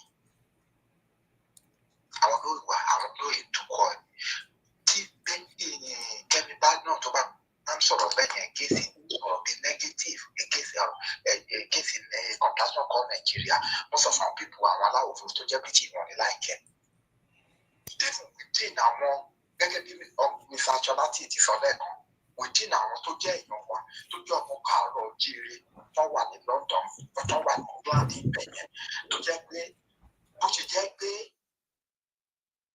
Nàìjíríà gbogbo nǹkan contraction kọ Nàìjíríà gbogbo nǹkan ti turn upside down. Ìlọ́pàá àwọn ọ̀gá ìwà tó yẹ pé they are die hard of Nigeria ni wọ́n tọ́jú ọmọ kóòtù òjìrè tó jẹ́ pé ọ̀rọ̀ pé ká dá dúró bọ́ wọn sọ́pọ́tì ẹ̀pọ̀n fọwọ́ sí tọ́jú ọmọ kóòtù òjìrè wọ́n pìfà tó jẹ́ pé wà ní England ibẹ̀ yẹn wọ́n pìfà wípé kọ́nù wà àti wọn Nàìjíríà tó bá wá rí pé KEMI BADENOC'S ń sọ̀rọ̀ nǹkan bí léyìí nípa àwọn nǹkan tó sọ nípa contraction kọ Nàìjíríà nínú wọn ní Nàìjíríà òun lè ṣe rí mi náà tó máa jáde tó jẹ́ wípé wọ́n máa sọ̀rọ̀ Kama attack him, because you're coming from Billy, because you're coming from Billy. Yeah, all that, go change the title. She's not a bad woman. She's a good person. I change the titles here because politicians all over the world have created liars. But make sure they don't become pathetic. And gẹ́gẹ́ bí Mr. láti ẹ̀bọ̀n ṣe sọ lẹ́ẹ̀kan pé tí ọwọ́ èèyàn bá ti tẹ ikú dà ìwọ̀n tí Yorùbá tí kò tó jíire máa ń sọ nìyẹn èèyàn gbọ́dọ̀ bẹ̀rẹ̀ ikú tó pa bàbá òun kò bọ́ síbò ó dìgbà tí ọwọ́ èèyàn bá tẹ ikú dà. Àwọn ọ̀dẹ̀ sọ̀rọ̀ kan lẹ́ẹ̀kan ìyẹn Mr. T nípa ọ̀rọ̀ Ibrahim Traore yẹn situation ti Traore yàtọ̀ bẹ́ẹ̀ mo ṣe máa ń sọ all the time wípé Ibrahim Traore military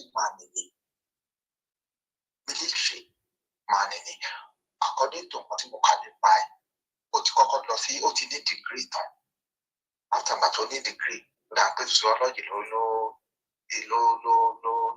ìgbà tó parí degree ẹ̀ ló lọ join the army ní 2009 ìgbà tó ti wà ní army yẹn tó ti join army yẹn tó ti join the military àti ìgbà náà láti máa ní gbogbo plan yẹn ó tó di pé ó ti rí pé gbogbo plan yẹn ti ìgbà tó dẹ̀ di iṣẹ́ méjì 2022 bẹ́ẹ̀ yẹn ló take over power and ó dẹ̀ ṣe the right ó yẹ kọ́ kí ó máa ṣe.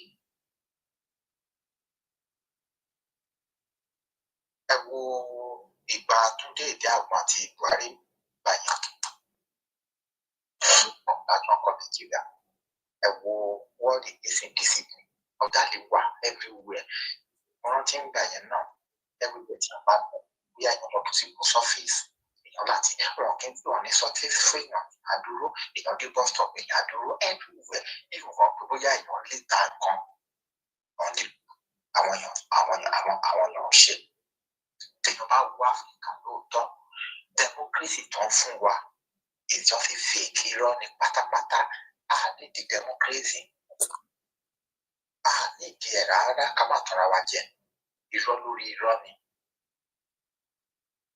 àwọn náà láti máa sọ wípé military ó fi gbẹ àwọn máa ń sọ kí ní kan ṣe wọn ní the worst civilian is better than military táwọn kan máa ń sọ which tó jẹ́ pé irọ́ pátápátá ni wọ́n sọ pé the worst civilian administration is better than military kìíní kan lórí irọ́ pátápátá nìkan ṣe bí gbogbo nǹkan tí Ibrahim Traore ṣe ẹ̀ làwọn náà rí àwọn ó dẹ̀ ṣe the right bí mo bóyá tí orí lẹ́nu ijọ́ mẹ́ta yìí ní few days ago tó ń sọ̀rọ̀ nípa kí ni orúkọ ẹ̀ nípa kí ní healthcare tó jẹ́ ti Africa medicine tó ń sọ̀rọ̀ pé káwọn ọmọ ojú pé kí wọ́n máa lò nowadays tó ń sọ̀rọ̀ nípa natural kí ni medicine Africa pé òun kankan ni kò ló yẹ kọ́ kankan máa lò tó tún sọ pé tó encourage àwọn èèyàn láti máa lò ó ń ṣe the right thing àti àwọn mẹ́tẹ̀ẹ̀ta náà ni àti Niger àti Mali nǹkan táwọn ọmọdé ń fẹ́ nìyẹn.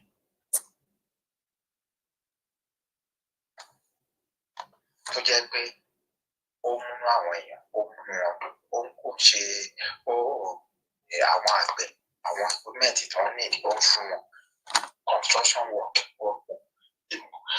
ìfọdà gbọ́ sọ pé ó tún ṣe open wọn ní stadium kan náà pé ní 3 months ló fi kọ́ stadium yẹn standard stadium mo ní náà lórí ìkànnì tó jẹ́ pé wọ́n tún ṣe yàtọ̀ tó tún ṣe open standard wọn ní within 3 months standard stadium. Ṣọ́dá fún abẹ́yẹn ó ń ṣe nǹkan tó yẹ kó ṣe situation tiẹ̀ ó yàtọ̀ sí ti civilian military ní òun. Bó ṣe jẹ́ kó máa sọ pé ìbọn náà fi gba ló fi gba power nǹkan méjì náà wọ́n lè fi gba power bí a true ìbọn ni o tàbí true ìbọn. Wọ́n fi ìbọn gba power ó náà ń ṣe the right thing tó yẹ kí wọ́n ṣe àwọn èèyàn. Situation tiẹ̀ ó yàtọ̀ pátápátá. But nǹkan ọ̀gá ẹbí ìfàṣọ láti ṣe sọ lẹ́ẹ̀kan nígbà tí Kẹ́mi BADENOCH kò mọ bó ṣe máa play game wọn pẹ̀lú àwọn people wọ̀nyí. Nǹkan tí èèyàn bá pa àwọ̀ náà contraction kan Nàìjíríà gbogbo nǹkan ṣe rí ní Áfíríkà náà ṣé báwọn náà ló kọ̀ sí ẹ̀ náà àwọn náà ló dojú gbogbo nǹkan rú náà táwọn náà fẹ́ kúrò ní ìlú wọn torí hardship náà ni tó fi ń lọ fún political action. Ṣé báwọn náà ló fọ́jú náà gba gbogbo nǹkan jẹ́ mọ́ wa lọ́wọ́ àwọn amúnisìn àwọn British náà yàrá náà tani ò fẹ́ kókó wà níbi tí Ọlọ́run ọba lédìmọ̀ níbi tó dáná sí. Tí wọ́n bá fẹ́ wá sí western world nìkan bóyá kó wá fún tourism tó wá parí tourism ẹ̀ kó tún lọ sí ìlú ẹ̀ ó ṣe yẹ kó rí nìyẹn. Àwọn ọlọ́pàá tó da gbogbo nǹkan rú. Gbogbo nǹkan kan tí àwọn western world fún wa gbogbo nǹkan tó fún wa pátápátá gbogbo ẹ̀kan mi lè sọ pé ó lè téèyàn lè sọ pé nǹkan gidi báyìí náà fún wa ìfúnkan educational system wa ń kọ́. Ẹ bá wo Africa báyìí Africa is the only continent in all over the world tó jẹ́ wípé èdè official language tí wọ́n ń sọ èdè foreign language èdè kì í ṣe èdè abínibí wọn. Òun náà lọ́dẹ̀ fi ń lọ sí iná fi ń ṣe ọ̀rọ̀ ilé ìwé. Even educational system kan tó fún wa ká má parọ́ kan bí scam náà ni kì í ṣọ̀rọ̀ tẹ́nu. Bí scam ni. Àwọn náà ló bá gbogbo nǹkan jẹ́ táwọn èèyàn fi ń sá kúrò ní ibi tọ́lọ́ ìbálẹ̀dùmọ̀ dáhùn sí tó ń wá tó ń lọ for better life. Torí pé nǹkan háàdì náà ni òun ló fa gbogbo lé. Kẹ́mi BADENOCH àmọ́ bó ṣe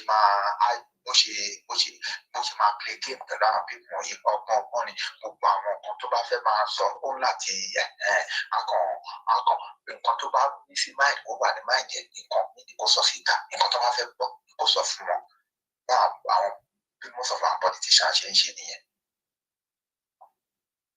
Ẹ wo ìgbà tí Abíọ́lá ń gbà yẹn wọ́n ní dìrísì nǹkan tó according to ní o dìrísì nǹkan tó fi jẹ́ kó gbéjọba fún Abíọ́lá MK Abíọ́lá ń gbà yẹn wọ́n ló láwọn ọ̀rọ̀ tó ti ń sọ táwọn pẹ̀sì ti rí ó dà wọ́n sọ pé ó sọ nípa ọ̀rọ̀ repatriation nígbà tó ń bá débẹ̀ nípa ọ̀rọ̀ repatriation ó kì í ṣe pé mo ti ẹ̀ mórí kíní yẹn kan mo ti ẹ̀ ní mórí fọ́nrán yẹn èsì bá ń sọ fún mórí àwọn fọ́nrán yẹn lóòótọ́ wọ́n ló wà lára àkọ́kọ́ tó fi sọ pé kó má jẹ́ kí má nìyí kó má jẹ́ kó débẹ̀ tó wà láwọn tó fi títọ́ tó fi lo Babangida tó owó láti àná ilẹ̀ election yìí tí wọ́n jẹ́ kí Abíọ́lá kò níbẹ̀. Ìgbà àwọn ọ̀dọ́ fáàlì ọ̀tọ̀ àwọn máa ń sọ pé àkàmà ní òpè tó gbogbo àwọn tó ti ṣe sí èyí tó fọ́ bá fẹ́ máa wó lọ́ta gbogbo àwọn tó ti ṣe ń gbà yẹn bọ̀ àkọ́bí ìjọ àwọn ọ̀rọ̀ kan sọ pé ó sọ náà nígbà yẹn. Àtẹ̀bálẹ̀ wẹ̀ pé Abíọ́lá náà máa ń ka Abíọ́lá wọ̀ fún ti politician businessman ni kó tó lọ́jọ́ ẹ̀ ní kí ló kọ́ politics. Àwọn èèyàn náà ló drag ẹ̀ tó politics ń gbà yẹn because according to CP àti ti wọ́n yẹn first wife sọ pé kó máa go into politics wọ́n bá ti CP àti tó kó tán ló lọ́jọ́ ẹ̀ ní politician kì í fi gbogbo ẹ̀ sọ̀rọ̀ tán ọ̀rọ̀ kan tó bá fẹ́ ṣe inú wọn ló máa wà nǹkan míì ló máa ń sọ because ó máa ń bí téèyàn bá wò ó gbà ní àwọn èèyàn fọ́ títàn ẹ̀ tó bá kì í tún wọn ìwà àwọn èèyàn like ọ̀nà like ẹ̀ tó bá ti ń parọ́ tó ń sọ̀rọ̀ títọ́ fún ọmọ wọn máa kórìíra ẹ̀ ẹ máa bẹ tó ọkọ tó ń kọ́ ní kí n sọ nípa nǹkan tí mo ní sọ ẹ máa bẹ tó yín lọ ṣe. Ètò wa ni o. Ètò wa ni àdìjọ ní ètò ní dádì ẹ ṣé gidi gan ni sà ẹ kú gbogbo gbà ẹ̀yin aráalé ẹ bá mi gbégbó sà fún àwọn bàbá mi méjèèjì tí wọ́n pè wọlé yan dádì Ṣọlá àti bàbá mi kejì yìí ẹ ní dání kan ṣe lé ayé yín o àárín yín pẹ́ láṣẹ Èdùmàrè ẹ ṣé gan ni sà ẹ bá wa kí gbogbo lé wa sà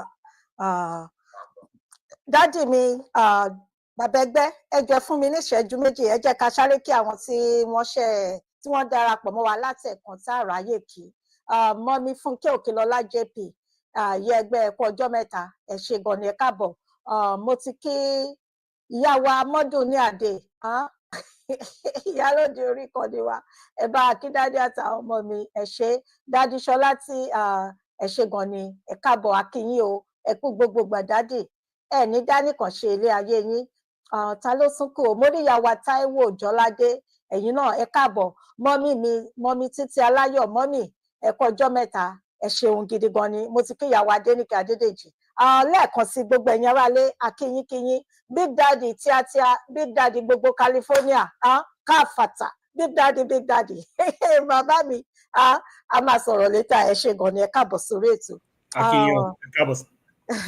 Daddy Túndé Ìbírónkẹ́ ẹ káàbọ̀ dádì ẹ ṣé gan ni orúkọ dádì wa kejì kan tí mo rí ní Facebook ń bí báyìí ó tún ti lọ gbogbo yín la kí o ẹ ṣé gidigidi gan ni ẹ kú àdúrótì ẹ ní dánìkan ṣeré ayé yín ẹ ṣé ẹ tẹ̀síwájú dádì mi. ẹ ṣeun ní gbogbo èrò àwọn èèyàn tó yẹ ó bá jẹ́ ti tòótọ́ tó yẹ wọ́n fẹ́ sọ òótọ́ kì í bẹ́ẹ̀ yàtọ̀ síra wọn. I thank everybody tó bá dá sétò lénìí. I think we've spoken enough about Kemi Badenoch. Èmi kàn rọ gbogbo àwọn ọmọ Yorùbá, gbogbo àwọn ọmọ kóòtù òjìrè, and especially all Africans in the United Kingdom. Please uphold your courage and put your support behind Kemi Badenoch. She's a lady of exemplary character. She's a thoroughly disciplined person. She's a mother, like all mothers. She's a fierce fighter and a person who upholds the rule of the law. She's intent in all things that she does. And judging from what people have seen so far, her record is in the public square. She has prospered in everything she laid her hands on. She can be trusted to be the captain of the British ship, the national ship of Britain. Yes, she can captain it successfully, and I think she will do a better job than the Iron Lady herself, of great memory. So don't let us be discouraged or distracted by haters' comments, by political peddlers, who are seeking just cheap popularity, and people of a shady past who just want to be relevant again in this current disposition of things. We know who they are. Our fans, Bobrisky. They have nothing on Kemi Badenoch. They belong in the ash heap of history. It is their generation that destroyed Africa. Now this generation is coming up to rebuild not only Africa, but the entire world. So it's a peaceful paradise that God has created. And we cannot allow these old idiots who are already going down to distract you from the business you have at hand. That means creating a future that's better for all citizens of the world, whether they're black or Asian, they're whites or green, whether they are Fulanis or Yorubas, or Kanuris or Nupis, it doesn't matter. It's their world. It's their future. They have to learn to coexist peacefully and build a world that's prosperous. And Kemi Badenoch is an example. It's one of those youths that will do well for the world. I think she's coming with a fresh idea. Not only as an African woman, but and Africans by nature, we are peaceful, loving people. We're not people that go ahead and bomb everywhere. I want to use the opportunity that there's nowhere in the history of this planet that you see every African nation, perpetrating violence and destroying life like you've seen in any other part of the world. And if you look at the statistics, the highest people that have destroyed life are the same ones that are always having political parties that talk about the dignity of life. They'll be protecting unborn children, but they will protect one unborn children by destroying 1 million living human beings. Go figure out.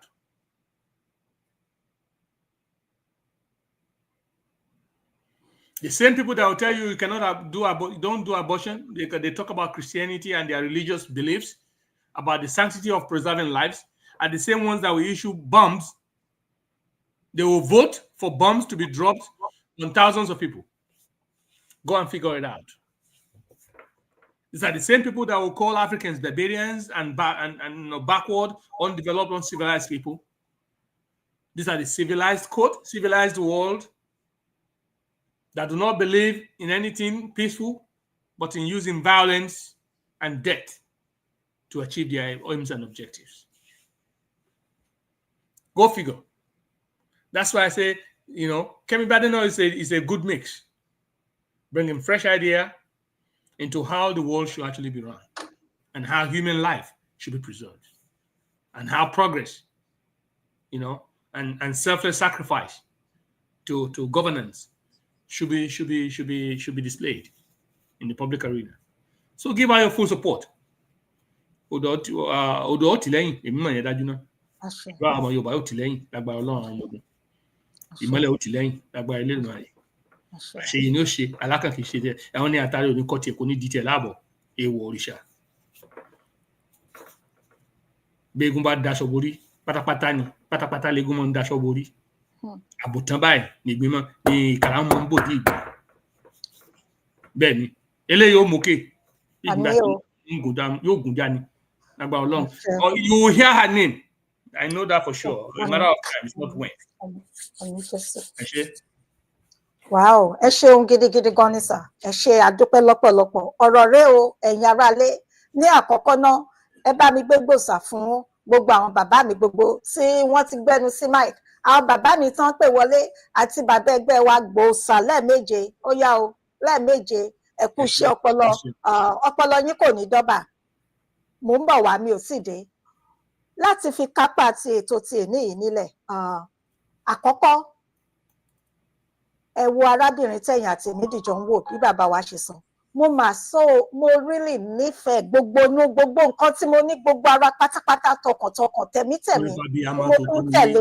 Nítorí pé abiyamọ tòótọ́ nìyín, torí pé ẹ̀yin náà wò pé ẹ bímọ, torí ẹ ń wò bí ọmọ yín, ojú táwọn ìyá wa fi máa ń wò wá nìyẹn. Ló fi jẹ́ pé nílẹ̀ kòtò òjìrè táwọn bàbá wa bá bẹ́ yàwó méjì tán fẹ́ mẹ́ta kò mátà iye ọmọ tán fẹ́. Ìyá kan ò ní fojú burúkú kan wọ ọmọ mi. In occasions, very rare occasions, it may happen. Bàbá yẹn ní ká bi léèrè kí ni iṣẹ́ ọwọ́ ẹ̀. She get? Because you are a mother. That's who the African mothers are. Tó jẹ́ gbogbo ẹ̀ńtẹ́ tó bá jẹ́ ìyá tòótọ́, ìyá rere kò lè ṣaláìmọ́ nífẹ̀ẹ́ ọmọ nìkejì because ọmọ wọn náà kà sí wọ́n rọ ọmọ kan yàtọ̀ sọ́mọ. Ẹ ṣeun. Àwọn ọmọ tí yín náà ṣe rere. Àmín gbogbo àwọn ọmọ wa ẹ ṣeun gan ni sà. Àwa gbà ládùúrà fún Olúwakẹ́mi bí àwọn bàbá wa ṣe sọ tí wọ́n gbà nímọ̀ràn. Inú mi máa dùn tó bá lè gbọ́ tí ètò tá a ṣe lénìí tó bá lè dé ọ̀dọ̀ ẹ̀, inú mi máa dùn. Ó máa jẹ́ ayọ̀ ọkàn fún mi lọ́pọ̀lọpọ̀ nítorí pé ẹni tí mo nífẹ̀ẹ́ sí tàdé tinútinú tọkàntọkàn gẹ́gẹ́ bí abiyamọ ó dẹ̀ máa dé ibi gíga yan lórúkọ ní agbára lọ́wọ́ Ọlọ́run, ní agbára àwọn tó ní ayé, àwọn tí Ọlọ́run jogún agbára fún. Ọlọ́run alágbára jùlọ ó máa gbé dé ipò gíga yan, ó máa ní ààrẹ ní orílẹ̀-èdè ní UK yan, ó lágbára lọ́wọ́ Ọlọ́run, ó máa jẹ́ ààrẹ. Ogún àyànmọ́ ẹ̀ ó máa rí lò ṣáá ni, ogún ẹ̀ tó ti ń yọ ó máa tàn, ìtànná yan òdòdó yan ó máa tàn káàkiri ní igun mẹ́rẹ̀ẹ̀rin àgbáláyé sí rere. Ẹ jọ̀wọ́ àwa abiyamọ ẹ jọ̀ọ́ ẹ jẹ́ ká máa rántí ẹ̀ nínú àdúrà torí pé nǹkan tó wà níwájú ẹ̀ yìí iṣẹ́ ayé ni, iṣẹ́ tó lágbára ni. Ọmọ kékeré tọ́lọ́run fẹ́ tó gbé sí ipò àgbà ní kọ́lọ́run kó jọ̀wọ́ kó tì lẹ́yìn. Àti pé iṣẹ́ bàbá rẹ̀ náà ò ní jóná. Àmín. Ó dára àwọn èèyàn tó dára jáde wá. bàbá rẹ̀ gbé ọ̀rọ̀ Yorùbá lórí dáadáa. bẹ́ẹ̀ ni sà. Ó fi hàn pọ́mọ ọkọ ní nítòótọ́. Yes. Ó sì fi iṣẹ́ rẹ̀ kalẹ̀, iṣẹ́ tó yẹ káwa àti ẹ̀mí àtẹ̀yìn kájọ máa ṣe, gbogbo àwọn ọmọ wa ní sọ pé àwọn bàbá wa pa lóòrùn wọn ní òṣàdá bá ń ṣe tá a bá fi pamọ́ fọmọdé ọmọ yóò parun ni. Bàbá ilé ò fi ibi tó ti jẹ orísun ẹ̀ hàn. Tẹ́ bá lọ wo ọ̀rọ̀ tó sọ ṣíṣe tí ẹ mọ̀ pé ó mọ ọmọ tó ń ṣe. Tàbá fájáde ńlé àwọn bàbá wọn sọ pé ṣọ́ra o, mọ ọmọ ẹni tí ìwọ ń ṣe o. It's a loaded word. Eléyìí ó mọ ọmọ ẹni tí ó ń ṣe. So when they're playing this politics, please don't destroy your own. Just leave her alone. Ẹ̀mí àwọn bàbá wa ń bẹ lára ẹ̀. Bẹ́ẹ̀ni o. Ẹ̀mí Ọlọ́run ń bẹ lára ẹ̀. Yes. Èdùmàrè tó ránṣẹ́ òkú lẹ́yìn rẹ̀. Why do you want to be a stumbling block? Ìmọ̀ Bíbélì tèmi sọ pé ó ní ohun tó ṣòro ní fún èèyàn láti tàpá sẹ́gun. Gbogbo ẹni tó bá dìde ṣe lè wọ́n kàn ń wáyà Ọlọ́run. Àmín. Ẹ jọ̀wọ́ ẹnikẹ́ni tó bá ṣẹ̀ ẹ jọ̀wọ́ ẹ mú bí ọmọ yín, ẹ mú bí ẹ̀jẹ̀ yín, ẹ mú bí àbúrò, ẹ mú bí ẹ̀gbọ́n, ẹ mú bí ẹ̀jẹ̀ yín tó wáyé pé ẹ̀jẹ̀ yín gangan. Ẹ jọ̀ọ́ kò sí bẹ́ẹ̀ ṣe máa rìn tí orí ò ní mì. Ẹlẹ́ran ara ni wá, a ò lè perfect. Kò sẹ́ni tó pé tán, kò sẹ́ni tí ò níbi tó kù sí. Ọlọ́run á dẹ̀ wọnú ẹ̀ lọ. Ó máa kọ́ mọ́ ṣe Olúwakẹ́mi Badenoch gẹ́gẹ́ bí abiyamọ tòótọ́ tèmi jẹ́ Ọlọ́run dẹ̀ mọ̀. Kí Ọlọ́run kó fi èrò ọkàn mi kó fi dá mi láre lórí èrò tí mò ń rò sí ẹ lágbára lọ́wọ́ Ọlọ́run. O ò ní ṣubú o, o ò ní ṣubú Olúwakẹ́mi Badenoch, o ò ní ṣubú torí pé ọmọ Yorùbá bíi tèmi tí mò ń sọ̀rọ̀ ní ẹ, o ò ní jábọ́ lágbára lọ́wọ́ Ọlọ́run. Orí àwọn ọ̀jẹ́ ẹ, orí bàbá ẹ ó máa ṣe alátìlẹ́yìn ẹ, èkó ọ̀run bàbá ẹ ó máa tọ́ ẹ sọ́nà. Ibi tó bá yẹ kó o sọ̀rọ̀ wàá sọ, nǹkan tí wàá sọ tí wọ́n máa rí tiẹ̀ mú o ò ní sọ lágbára lọ́wọ́ Ọlọ́run. Ọ̀run máa ṣe alátìlẹ́yìn ẹ. Àmín o. Ẹ jọ̀ọ́ lẹ́ẹ̀kan sí i, ẹ bá wa foríjì Olúwakẹ́mi, ẹ̀yin tẹ́ bá ń bínú, ẹ jọ̀ọ́ torí Ọlọ́run, ọmọ yín ni. Tó ìyẹn lọ bẹ́ẹ̀. Bá jẹ ẹ̀kọ́ àdé orí jewé, ẹ bá ti jẹ̀kọ́ báyìí, ẹ máa darí jewé. Bẹ́ẹ̀ ni, yes. Ọmọ inú yín ni. Yes. Ìbòlẹ̀ fẹ́ tọ́ sí, ìbòlẹ̀ fẹ́ sọ sí. Wọ́n ní béèyàn kan ò bá ṣe lónìí, ó lè ṣe lọ́la. Ní tí ó ṣe fún yín lọ́la ẹ mọ̀ ni. Bẹ́ẹ̀ ni kò sẹ́ni tó mọ̀ sá. Ọlọ́run nìkan ló mọ̀ la, Ọ̀rúnmìlà. Ẹ jẹ́ àfọmọ wálẹ̀ ọjà àtìlẹ́yìn. Bẹ́ẹ̀ ni o. Ọmọ yín ni. I see my daughter in her. Ọlọ́run. As a matter of fact, àwọn ọmọ àbúrò tèmi tó wà ní Britain sí. Okay. I've been using her to talk to them because èmi náà fẹ́ dé 10 Downing, kì í ṣe pé mo fẹ́ lọ bẹ́ẹ̀ as ordinary visitor, fẹ́ lọ bẹ́ẹ̀ as bàbá ọmọ. Ó dẹ̀ máa rí bẹ́ẹ̀, ó máa rí bẹ́ẹ̀. So I've been talking to my nieces that 10 Downing Street. Don't forget. Wọ́n kéré ní tòótọ́ ṣùgbọ́n ẹ̀yin ló ń dá àkọ́kọ́ sá. Àtọmọ ẹmú Ọlọ́run ti ṣe ìlànà agbára. Èyí tí mo wí àròrọ̀ mọ́. Àṣẹ. Ẹ ṣé. Ẹ ṣeun gan ni ìyẹn lọ bẹ́ẹ̀. Ìkejì ìkéde pàtàkì kí n tiẹ̀ tó wá dúpẹ́ lọ́dọ̀ gbogbo ẹ̀yin aráalé àti ní ọ̀dọ̀ bàbá ẹgbẹ́. Àkọ́kọ́ lẹ́ẹ̀kan sí mo tún máa tún sọ, ẹ jọ̀wọ́ àkókò tí à ń jáde ó máa yàtọ̀. Mo fẹ́ bẹ̀ yín lẹ́bẹ̀ kan ni notification bell ni ẹ jẹ́ kó wà on ìyan ní orí YouTube torí Facebook yan ẹ gbàgbé ẹ̀ wọ́n ti tọwọ́ bọ̀ ṣùgbọ́n YouTube mi Ìyálájé Global Talk Show ẹ bá mi lọ́bẹ̀ Ìyálájé Global Talk Show ẹ lọ bá mi subscribe ní ibẹ̀ tẹ́ ẹ bá ti ṣe gbogbo ẹ̀yin tẹ́ dẹ̀ ti ṣe tẹ́ ti bá mi subscribe mo dúpẹ́ o ṣùgbọ́n mo fẹ́ bẹ̀ yín ní ẹ̀bẹ̀ kan notification bell ẹ jẹ́ kó wà on. Ẹ bá mi share ẹ bá mi comment mo lè jáde ìgbàkúgbà bóyá dédé àsìkò tá a jáde nírọ̀lẹ́ yìí lẹ́yìn àṣálẹ́ yìí ni máa jáde bóyá bí ọjọ́ Sunday ká tètè jáde pẹ̀lú Dr. Michaela Ọlọ́run nìkan ló mọ̀ so ṣe mọ̀ oníkálukú ló ń ṣe gbogbo ẹ̀ mọ́ra wọn náà ni kí ó fi lè yọrí sí rere náà ni ó dẹ̀ ti yọrí sí rere so ẹ jọ̀ọ́ torí Ọlọ́run ẹ má gbàgbé tẹ́ bá subscribe tán tẹ́ bá kúrò ní ọ̀dọ̀ mi ẹ bá mi lọ sí ọ̀dọ̀ ọ̀gá mi Dr. Michaela ẹ lọ bá mi subscribe ní ọ̀dọ̀ sí wọn bákan náà bẹ́ẹ̀ ṣe ń ṣe léyìí àgbàládùúrà pé ọwọ́ tẹ́ fi ń ṣe gbogbo nǹkan tó dára téèyàn ń wálé ayé téèyàn ń fi ọwọ́ ṣe ẹ máa fi ọwọ́ yín ṣe ní agbára lọ́wọ́ Ọlọ́run ìkejì ìṣòro wa ó ń lọ lọ́wọ́lọ́wọ́ ní Powerhouse Gospel Ministry, Powerhouse Gospel Ministries ní orí Facebook ni. Ẹ bá mi lọ́bẹ̀, ẹ lọ bá mi follow page wọn, bàbá mi nínú Olúwa. Wọn ò béèrè owó lọ́wọ́ ẹnikẹ́ni, ọ̀fẹ́ ni ìgbàlà. Ìṣòro wa ó ń lọ lọ́wọ́lọ́wọ́ ní dédé aago 12 orílẹ̀-èdè Amẹ́ríkà, 12 midnight Eastern Time, 12 midnight Eastern Time. Ẹni tó bá lè darapọ̀, ẹ darapọ̀, ẹ máa jẹ́rìí sí agbára lọ́wọ́ Ọlọ́run. Àtẹ̀yìn àtẹ̀mí a máa jẹ́rìí sí agbára lọ́wọ́ Ọlọ́run. Ìyẹn ó lọ bẹ́ẹ̀. Ẹ jẹ́ kí n wá dúpẹ́. Àkọ́kọ́ mo dúpẹ́ lọ́dọ̀ ẹ̀yin bàbá, ẹ̀yin màmá mi alálùbáríkà. Inú mi máa ń dùn, ayọ̀ mi máa ń kún ni pé àwọn èèyàn tí Ọlọ́run tó pọ̀ mọ́ wa, ẹ wo ìfẹ́ àpọ̀. Torí pé ènìyàn ó yàtọ̀ sí èrò. Ènìyàn, ẹ wo bẹ́ ṣe ń kíra, mò ń wá àwọn ìyá mi bí wọ́n ṣe máa ń bá mi, wọ́n máa ń kíra wọn. Ẹ wo, mo dúpẹ́ o. Ẹ ní dánìkan ṣe ilé ayé yín. Ìfẹ́ tí Ọlọ́run fi sí àárín wa, àṣetánì kò ní paná ìfẹ́ náà lágbára lọ́wọ́ Ọlọ́run. Ojú òní tì yín o. Gbogbo àdáwọ́lé yín máa yọrí sí rere. Bí a ṣe ń pè yín tẹ́ ń jẹ wa, mo gbà ládùúrà pé tẹ́yìn náà bá ń pe Ọlọ́run, kẹ́ ẹ tó pè tán ó máa dá yín lóhùn ní ẹgbẹgbẹ̀rún lọ́nà ẹgbẹgbẹ̀rún ọ̀nà ni. Ojú òní tì yín o. Gbogbo àdáwọ́lé yín máa yọrí sí rere ni o. Àdúrà yín máa gbà lágbára lọ́wọ́ Ọlọ́run. Gbogbo nǹkan tẹ́ ń rí tó ń dùn yín nínú kò ní pa yín lẹ́kún lágbára lọ́wọ́ Ọlọ́run. Ẹ ṣé o. Ẹ máa jèrè gbogbo àwọn ọmọ yín o. Ẹ ṣé lọ́pọ̀lọpọ̀. Bàbá mi, mo kí ọ̀gá mi Dr. Michael Lájìrì Ọpọlọ, a kí yín o. Ojú òní tì yín láíláí. Thank you. So mo wá sí ọ̀dọ̀ bàbá ẹgbẹ́, ìkúnlẹ̀ mi rèé lẹ́ẹ̀kan sí sà.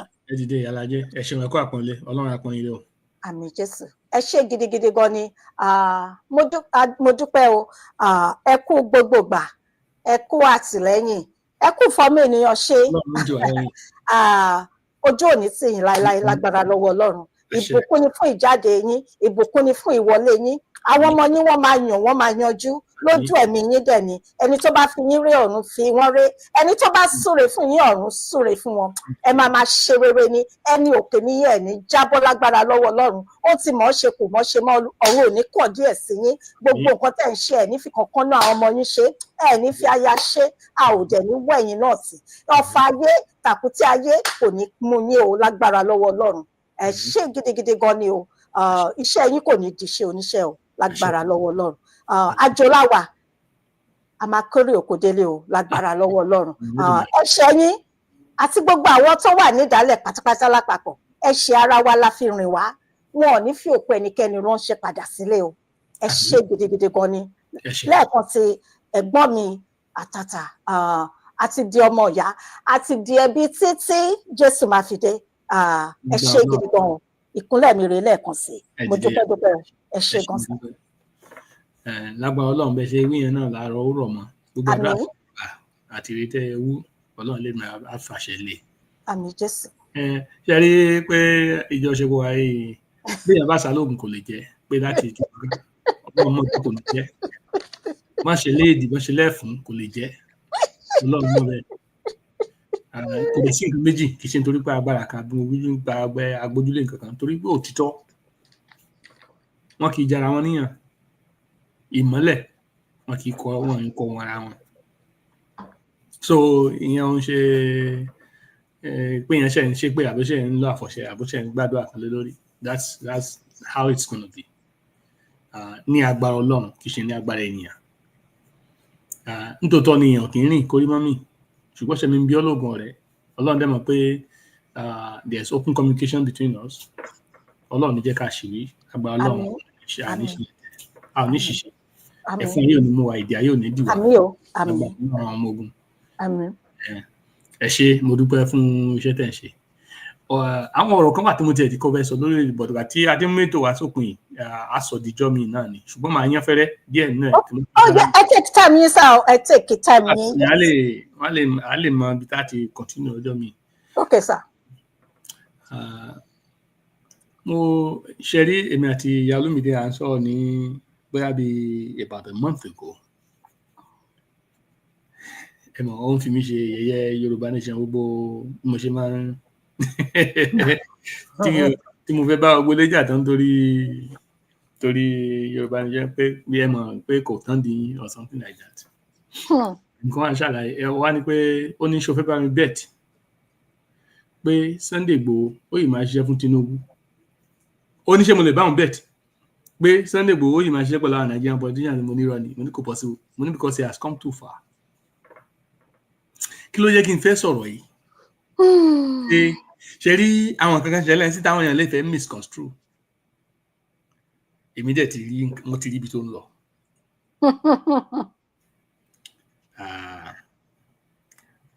Nítorí Sunday Igboho lèmi ṣe wọnú struggle gbà yẹn.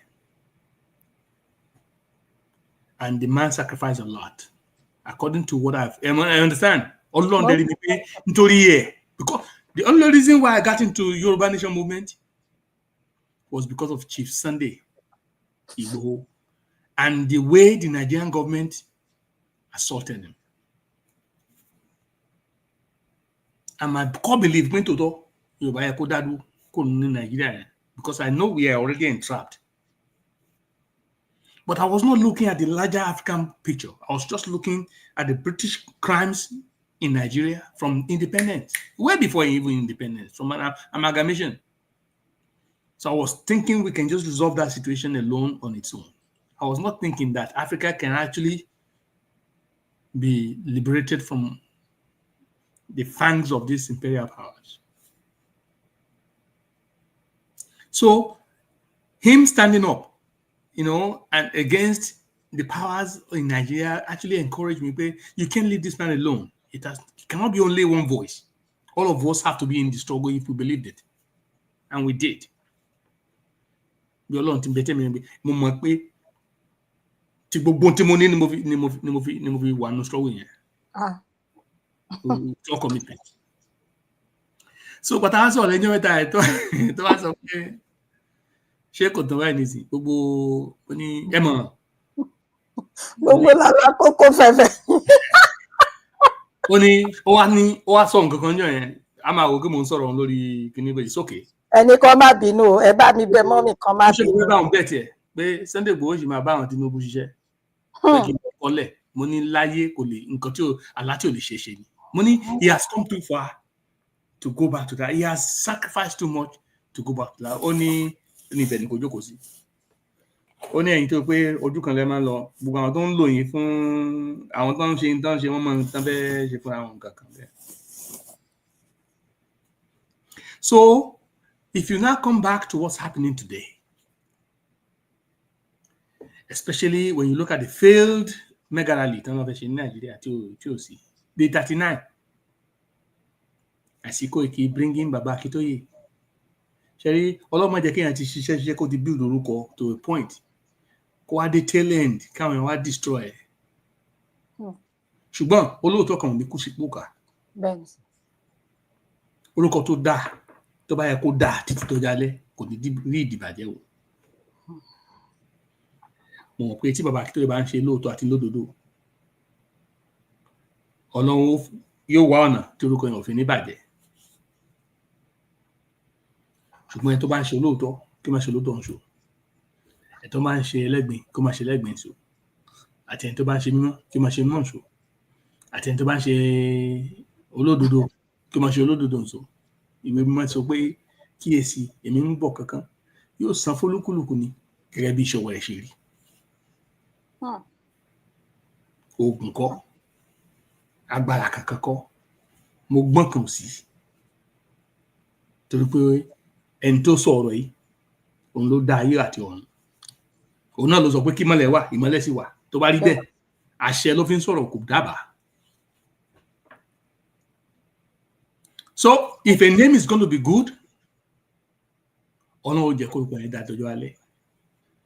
Ṣùgbọ́n Ọlọ́run má jẹ́ ká ṣe wàhálà ká ti build orúkọ dé stage kan kó wá di gẹ́gẹ́rẹ́ tó ká wá bàjẹ́ kó dàbí àwọn wúndíá mẹ́wàá tí márùn-ún tán ṣe ọlọ́gbọ́n tí márùn-ún kejì tán ṣe aláìgbọ́n. So when they now bring Baba Akintoye to the media and saying day 39, Igbo nothing ṣe rally in Nigeria. Where's the rally? Where's the Takuti Jesu? Where's all these things? There are people that are sacrificed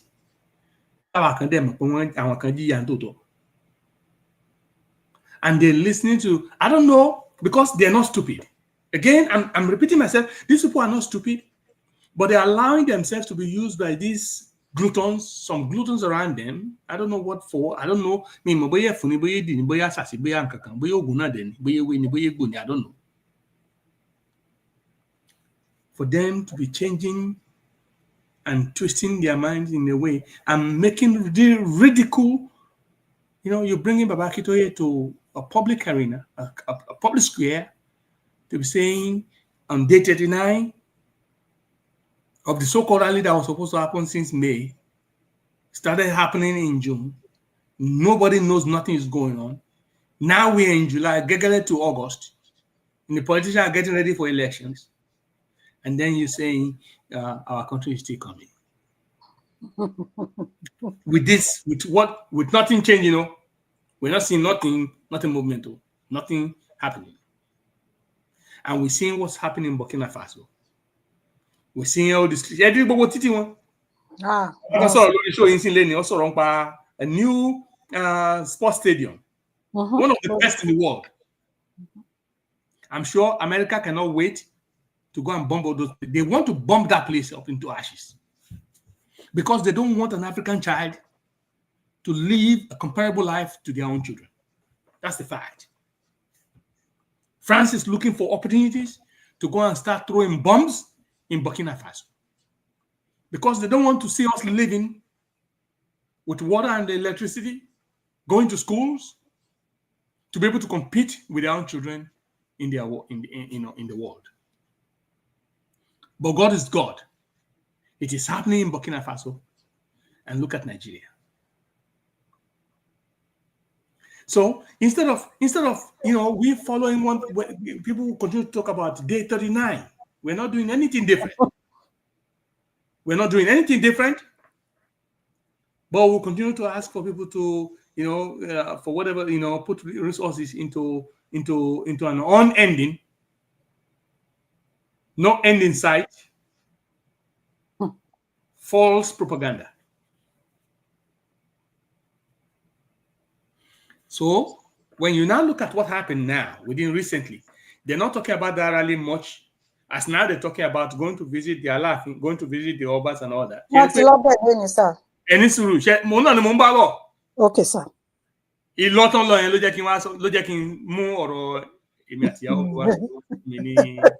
Almost a month ago. Because what is going on right now, and I want people to understand that for the first time I'm acknowledging, yes, Iyalomide right. This is a way to bring Igbo back into the political arena because it's a lost battle for the Yoruba nation's entity. Yes, don't expect Oloye wájú Ọlọ́run àtìyàn tó bá jẹ́ àbúrò tèmi náà because mo ju Olóyè lọ Sunday Igboho mo jù lọ lọ́jọ́ orí. Bẹ́ẹ̀ni sir. So tọ́jọ́ orí kọ́ ó lè jù mí lọ ní gbogbo nǹkan tó kù ṣùgbọ́n lọ́jọ́ orí èmi lẹ̀gbọ́n. So if Sunday Igboho to tomorrow tó bá jẹ́ bí àbúrò tèmi ni tó bá gbóhùn àbúrò mi èmi ò jẹ́ níyà kó ṣe débi tó dé tí màá ti dé tọwọ́ ọmọ ẹ̀bọ sọ ṣe get. Bẹ́ẹ̀ni sir. So tó bá dọ̀la nísìn tó lọ join àwọn politics, of course I'm very happy for him. Torí mo wà náà àpàdé kọ̀ọ̀kan tán sọ pé Sunday ìsàmù ní ó sì jẹ́ pé Sunday gbogbo ìrìnàjò mọ́ ọmọ ọlọ́mọ ló ṣe ránṣẹ́ dé tòrútòrú tán bá fẹ́ gbogbo mínítì yẹn wà nílẹ̀ video recording yẹn wà nílẹ̀ ó sì jẹ́ pé òun lẹ torí ẹ̀ ṣe wọ́n kí ni nǹkan táwọn yòókù ń ṣe gbogbo àtàn tí mo kú tọ́nu ká lọ wo àwọn mínítì wa tí mo ti sọ kí làwọn tó kù àwọn tán láwọn ọlọ́mọ ogun mẹ́ẹ̀ẹ́dọ́gbọ̀n ọmọ ogun mẹ́wàá yìí gbogbo ogun ọgbọ̀n ẹgbẹ̀rún ọgbọ̀n ogun yìí kí ni nǹkan tá ń ṣe gbogbo àti Sunday wà ní Kútọ́nù. When you ask critical questions like this, people don't like it. They don't like you. Èmi sì mọ̀ pé aṣòótọ́ ọ̀dọ̀ òṣìkà ló ní Yorùbá pé aṣòótọ́ wọ́n ní kì í lẹ́ni ṣùgbọ́n bó pẹ́ bóyá eré tí irọ́ fogún ọdún sá ọjọ́ kan ló tó bá. Bẹ́ẹ̀ni sir. Òun lérè tájọ wà lẹ́nu ẹ̀yìn èmi ò ní kú ẹ̀yìn ò ní kú. Àmì o.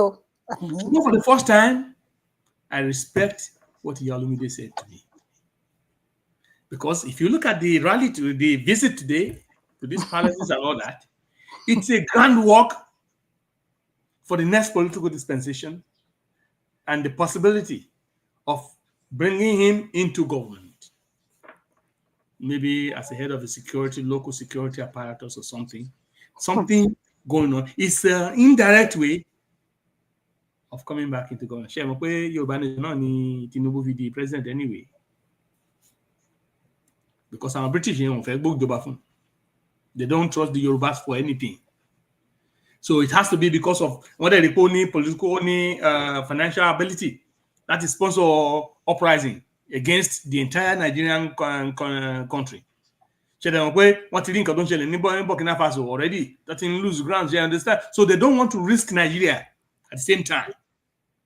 They had to allow Bola Tinubu to be president so that Yoruba nation will be dead in the ash.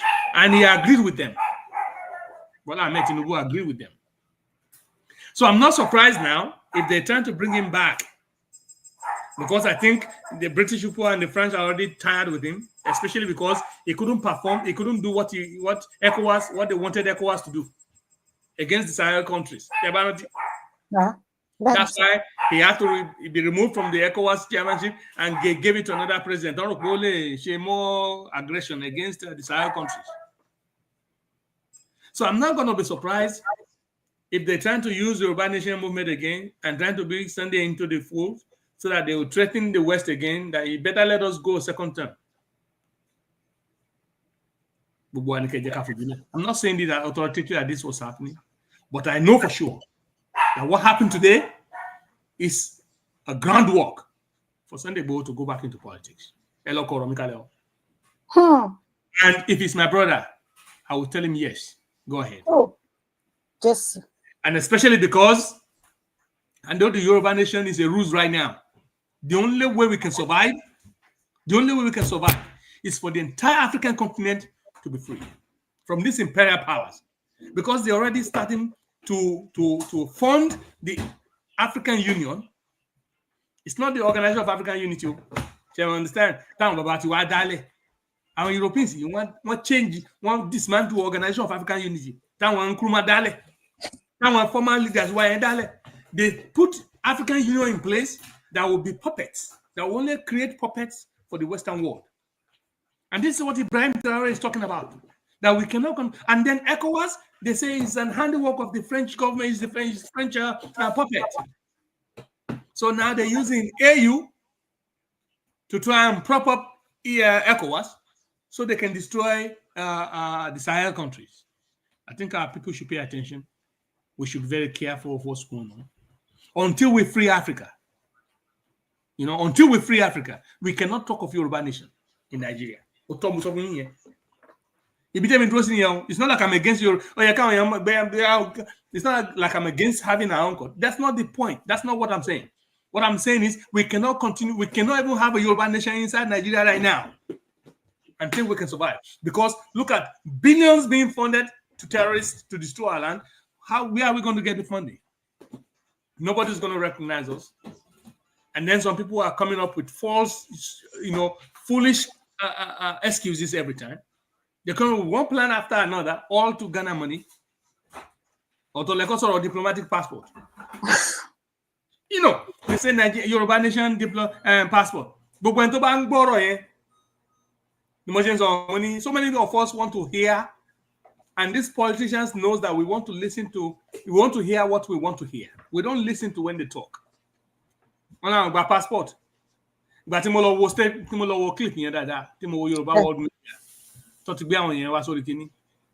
people we are talking about Yoruba diplomatic passport, Yoruba nation diplomatic passport, Yoruba nation diplomatic passport.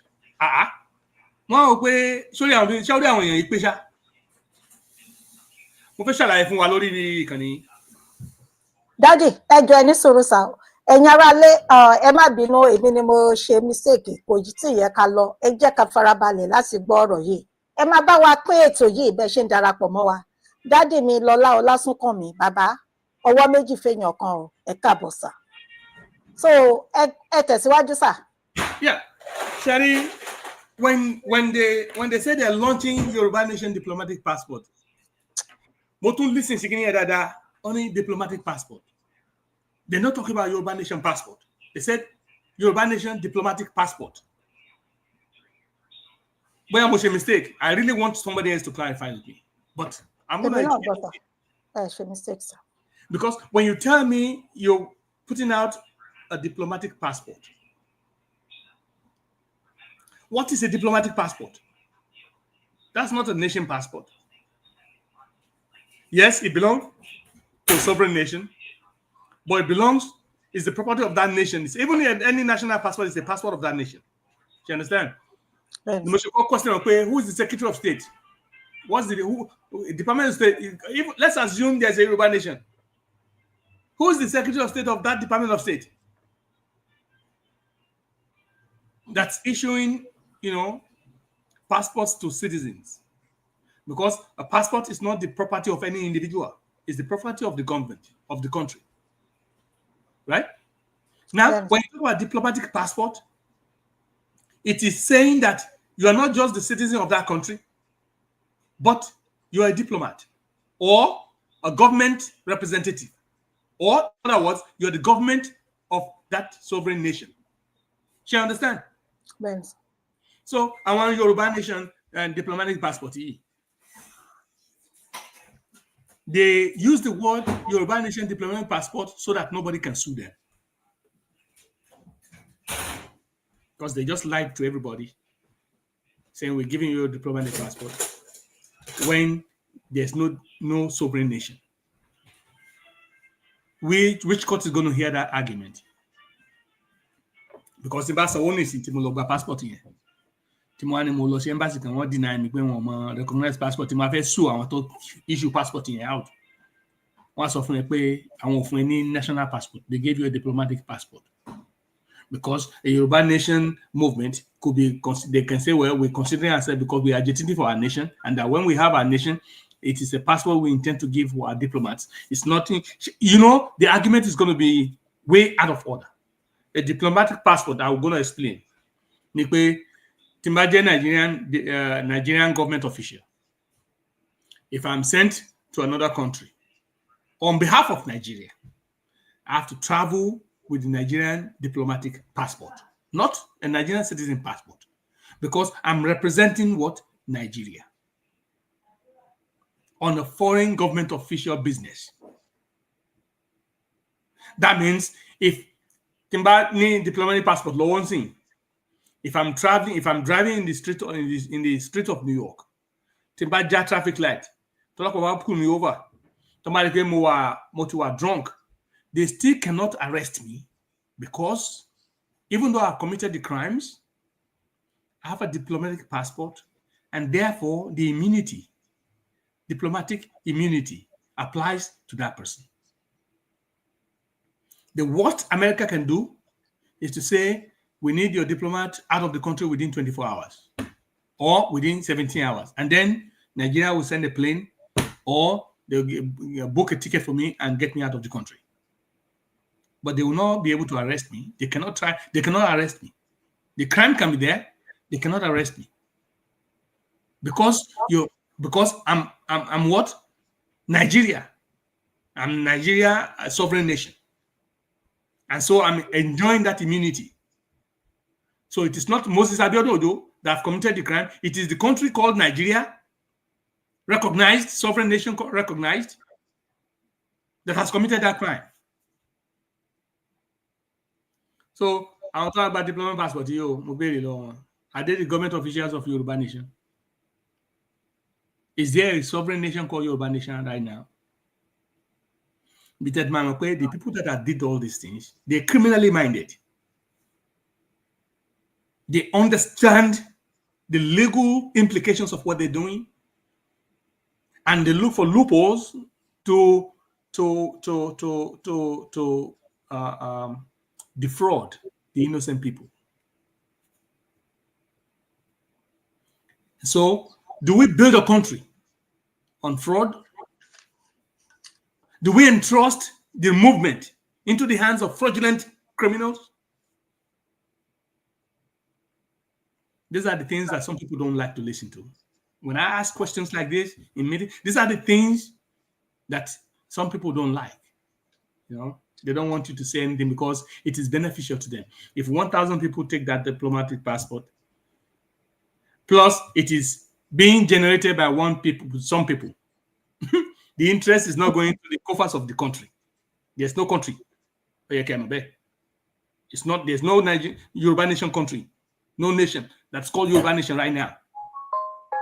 So that account is going where? That money being generated. If it's 1,000 people, passport, let's assume they take the passport for 1,000 naira. Abi?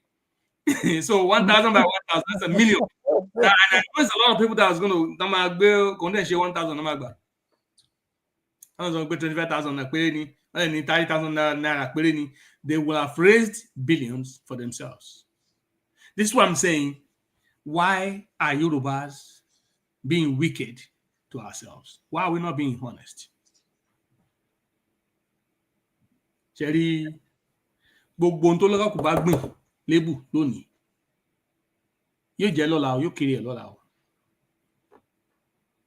Unsuspecting people that are not suspecting these behaviors, it's okay. People fall victims of your fraudulent and misleading informations. That's okay. I was also a victim for 2 years, believing these lies. And our people should be able to ask, not just buy things. Daddy. People should open their heads and listen carefully to when people talk to them like this. Especially when they bring this thing on Yoruba World Media. Mo wa to wa Yoruba World Media ọ̀pọ̀lọpọ̀ nu mo tin ba ni meeting rí o tí mo rí pé iye wọn ò pé. Gbogbo ẹni wọ́n bí sọ lórí bí. They can talk Yoruba. Tó bá ń sọ̀rọ̀ Yoruba, they cannot comprehend process. Tó bá ń sọ Yoruba lórí talk show radio wọn, lórí radio show wọn àbí lórí Yoruba World Media, lórí kini. Ẹ rò pé ọgbọ́n tán. Ṣùgbọ́n Yoruba ní pé wọ́n ní àdùfúnra dáadáa. Ayé ò ní mú. But tó bá ti lanu báyìí, lẹ máa rí pé iye rẹ̀ ó níbi tó mọ́. Unfortunately, that's a lot of them in the Yoruba World Media. People that cannot comprehend. And these are the people that the leadership of the YSDM likes to have around. If you cannot ask proper questions, genuine, logical questions, no critical thinking questions to address, a problem, and then you're seen like you're out of the box. It's okay to be out of the box, especially when you're dealing with people that cannot comprehend. How can you be telling people you're giving out diplomatic passports? You don't even have a nation. Not talk about the national passports. You're talking about why did you choose diplomatic passport? And then I came to the answer is because they're trying to avoid lawsuits. Because then they might be eventually taken to court. Passport. You will tell you, well, we only say it's a diplomatic. We say it's a diplomatic passport. What's your point? I understand. Right? And a lot of people will buy this falsehood. I'm forced to be saying these things, and I'm saying these things. Moses Abiodun Ojo. Daddy, I'm saying these things because I don't like when you've lied too much, and it's time for people to just. Yes, Tamanisha most supporting 100% most supporting people into government and maybe find his life back because you've destroyed his life too. Daddy, and get back into what he used to do. He was a politician working for this politician. He made it through there, and then you tricked him into Yoruba nation, and then you destroyed his whole life. So it's good that he finds his way back. But he about a month ago, that the money got to share learning money or got the eyes. A lot of people will look at this, what's happening today, and they think it's Yoruba nation. This is finding his way back into what he used to be. It's a way. This is called an atonement. This is called what? This is called an atonement. This is called restoration of what he has lost. And 100%.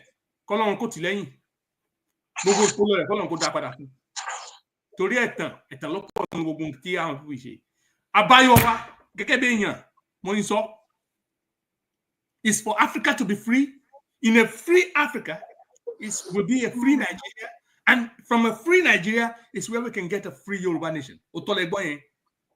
If we continue to have these France people giving weapons to our brothers to kill us, they're funneling terror. Look at the clip of Ibrahim Traore and not even Ibrahim Traore, the president of Niger, and Chiani. When France said they want to go back into diplomacy, only we understand, only but give us space to undo every evil you have done, including the terror you created in our country. Daddy, yes, sir. Ẹ máa tẹ̀síwájú ayé wà gan ni. Ẹ hold on, Daddy, ẹ káàbọ̀ padà sí orí ètò sà. Daddy, ẹ káàbọ̀ padà sórí ètò sà. A ti ń gbọ́ yín sà o. Yes, gbogbo lè ń gbọ́ yín sà. Ẹ káàbọ̀ padà sà. Yes, sir.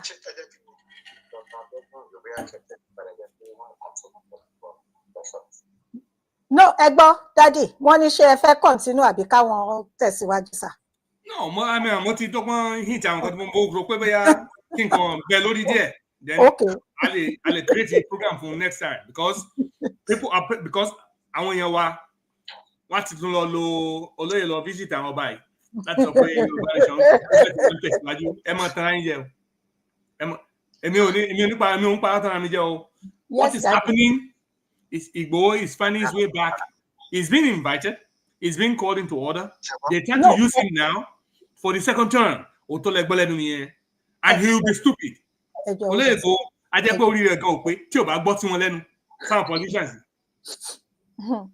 Okay, sir. Okay. Yes, sir. Ẹ ṣé sir. Ẹ gbóhùn sókè Daddy. Ẹ káàbọ̀ padà sórí ètò sir. Yes, sir. Adijọ́ ṣe ni sir.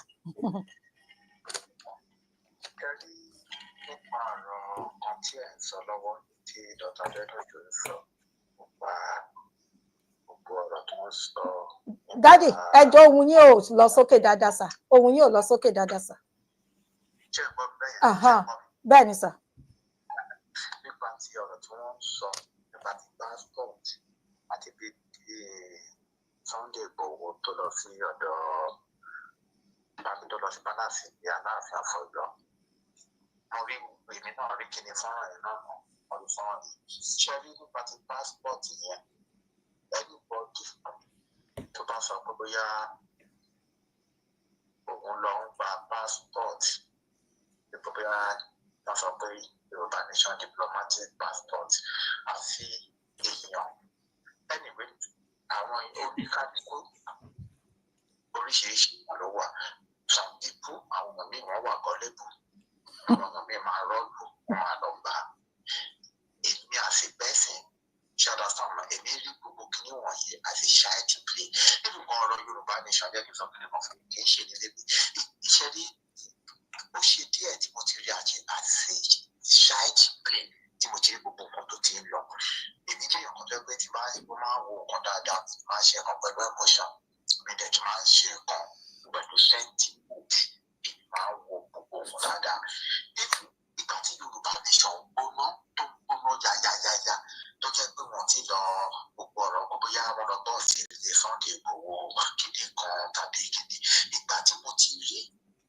púpọ̀ nígbà yẹn èmi ti rí pé ọ̀pọ̀ ti fi ṣe bí àtìgbà yẹn mo ti rí pé orí kankan tó ń ṣẹlẹ̀ nígbà tí púpọ̀ ní tìrí tó sọ pé kọ́nà máa ṣe petition wọ́n fẹ́ ṣe petition 5 million káwọn ọmọ máa kó kíni wọn sílẹ̀ èmi ò ní ṣe gbogbo èmi ò kókó níbi sílẹ̀ o kọ́kọ́ ṣe gbogbo irọ́ ló wà bẹ́ẹ̀ ńgbà yẹn ìgbà yẹn náà ni mo ti rí ìgbà táwọn èèyàn kan wá ń discover pé dípò nítorí pé wọ́n rán wá ní ipò òṣìṣẹ́ fáwọn politician àti ìbọn ló yẹ pé àwọn èèyàn ṣe rí nọ́mbà yìí ṣe rí gbogbo nǹkan tó ń ṣẹlẹ̀ yìí nowadays kò ní òun sí mi kò ní òun rárá ṣe rí dàsí ara problem tí àwọn amọ̀kò tó jíire ara problem tàbí níwọ̀n yìí pé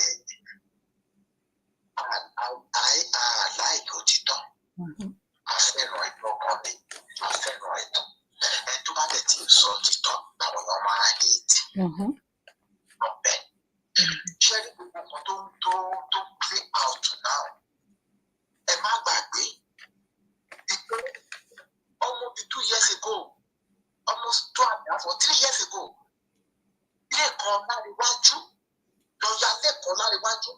ẹ̀ ó ti ń sọ gbogbo kí wọ́n tẹ́lẹ̀ ìjọba rántí gbogbo sọ yẹ ẹ̀kọ́ láwájọ́ ṣáájú ẹ jẹ́ kí n sọ kí nìkan fún yín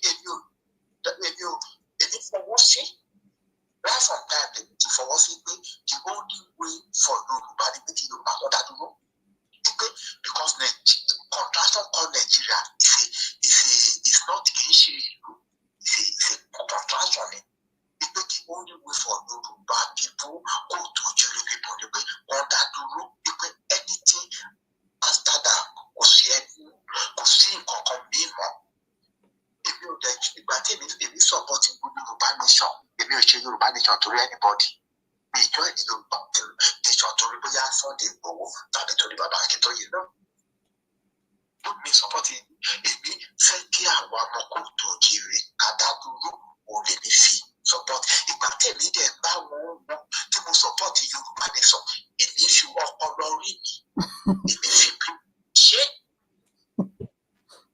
àwọn gbogbo nǹkan tó ń ṣẹlẹ̀ mo dẹ̀ àwọn gbogbo nǹkan ṣe ń lọ gbà gbogbo nǹkan tí wọ́n ń play out now kò ní òsèlè lọ́ọ̀yà lẹ́ẹ̀kan lágbájú àìwò kìíní sígbà yẹn o ó ń pariwo bàtà àwọn èèyàn wa kọ́ bẹ̀ sí àtàkì ẹ̀ wọ́n bẹ̀ sí ṣèpè fún torí pé àwọn èèyàn wà fọ́jítọ́ torí pé wọ́n fọ́jítọ́ 2 years ago 3 years ago even kan gbà tí kí lórúkọ ẹ̀ ti jáde ní Alhaji Bọ́lá Ahmed Tinubu lọ́ọ̀yà lẹ́ẹ̀kan láríwájú túbẹ̀ sí àtàkì ẹ̀ tó sọ pé náà pé àwọn èèyàn tó ní credibility wà ní ilẹ̀ kóòtù òjìrì nígbà kì í ṣe fún irú Alhaji Bọ́lá Ahmed Tinubu láyé ìgbàlúbẹ̀ nígbà àwọn ọ̀nà kìkì wà náà pé kìdí kan bọ́tí kí làwọn kóòtù òjìrì tó jí wọ́n tún bẹ̀ fi ṣègbè fún kí lórúkọ ẹ̀ lọ́ọ̀yà lẹ́ẹ̀kan láríwájú ẹni tó bá ti ń sọ títọ́ fún àwọn èèyàn wa wọ́n yìí nípa ọ̀rọ̀ diplomatic passport tó ń sọ bí ìtọ́ sọ pé Yorùbá nation diplomatic ẹni tó bá believe ẹni tó bá mọ̀ pé ọpọlọ tó wà lórí wọ́tà ní tàbí sọ́dọ̀ ìgbà bí ìwé máa kó fún kó lè máa gbá wọn jẹgẹdẹ ìlú èmi ò lè mọ̀ pé kò tí wọ́n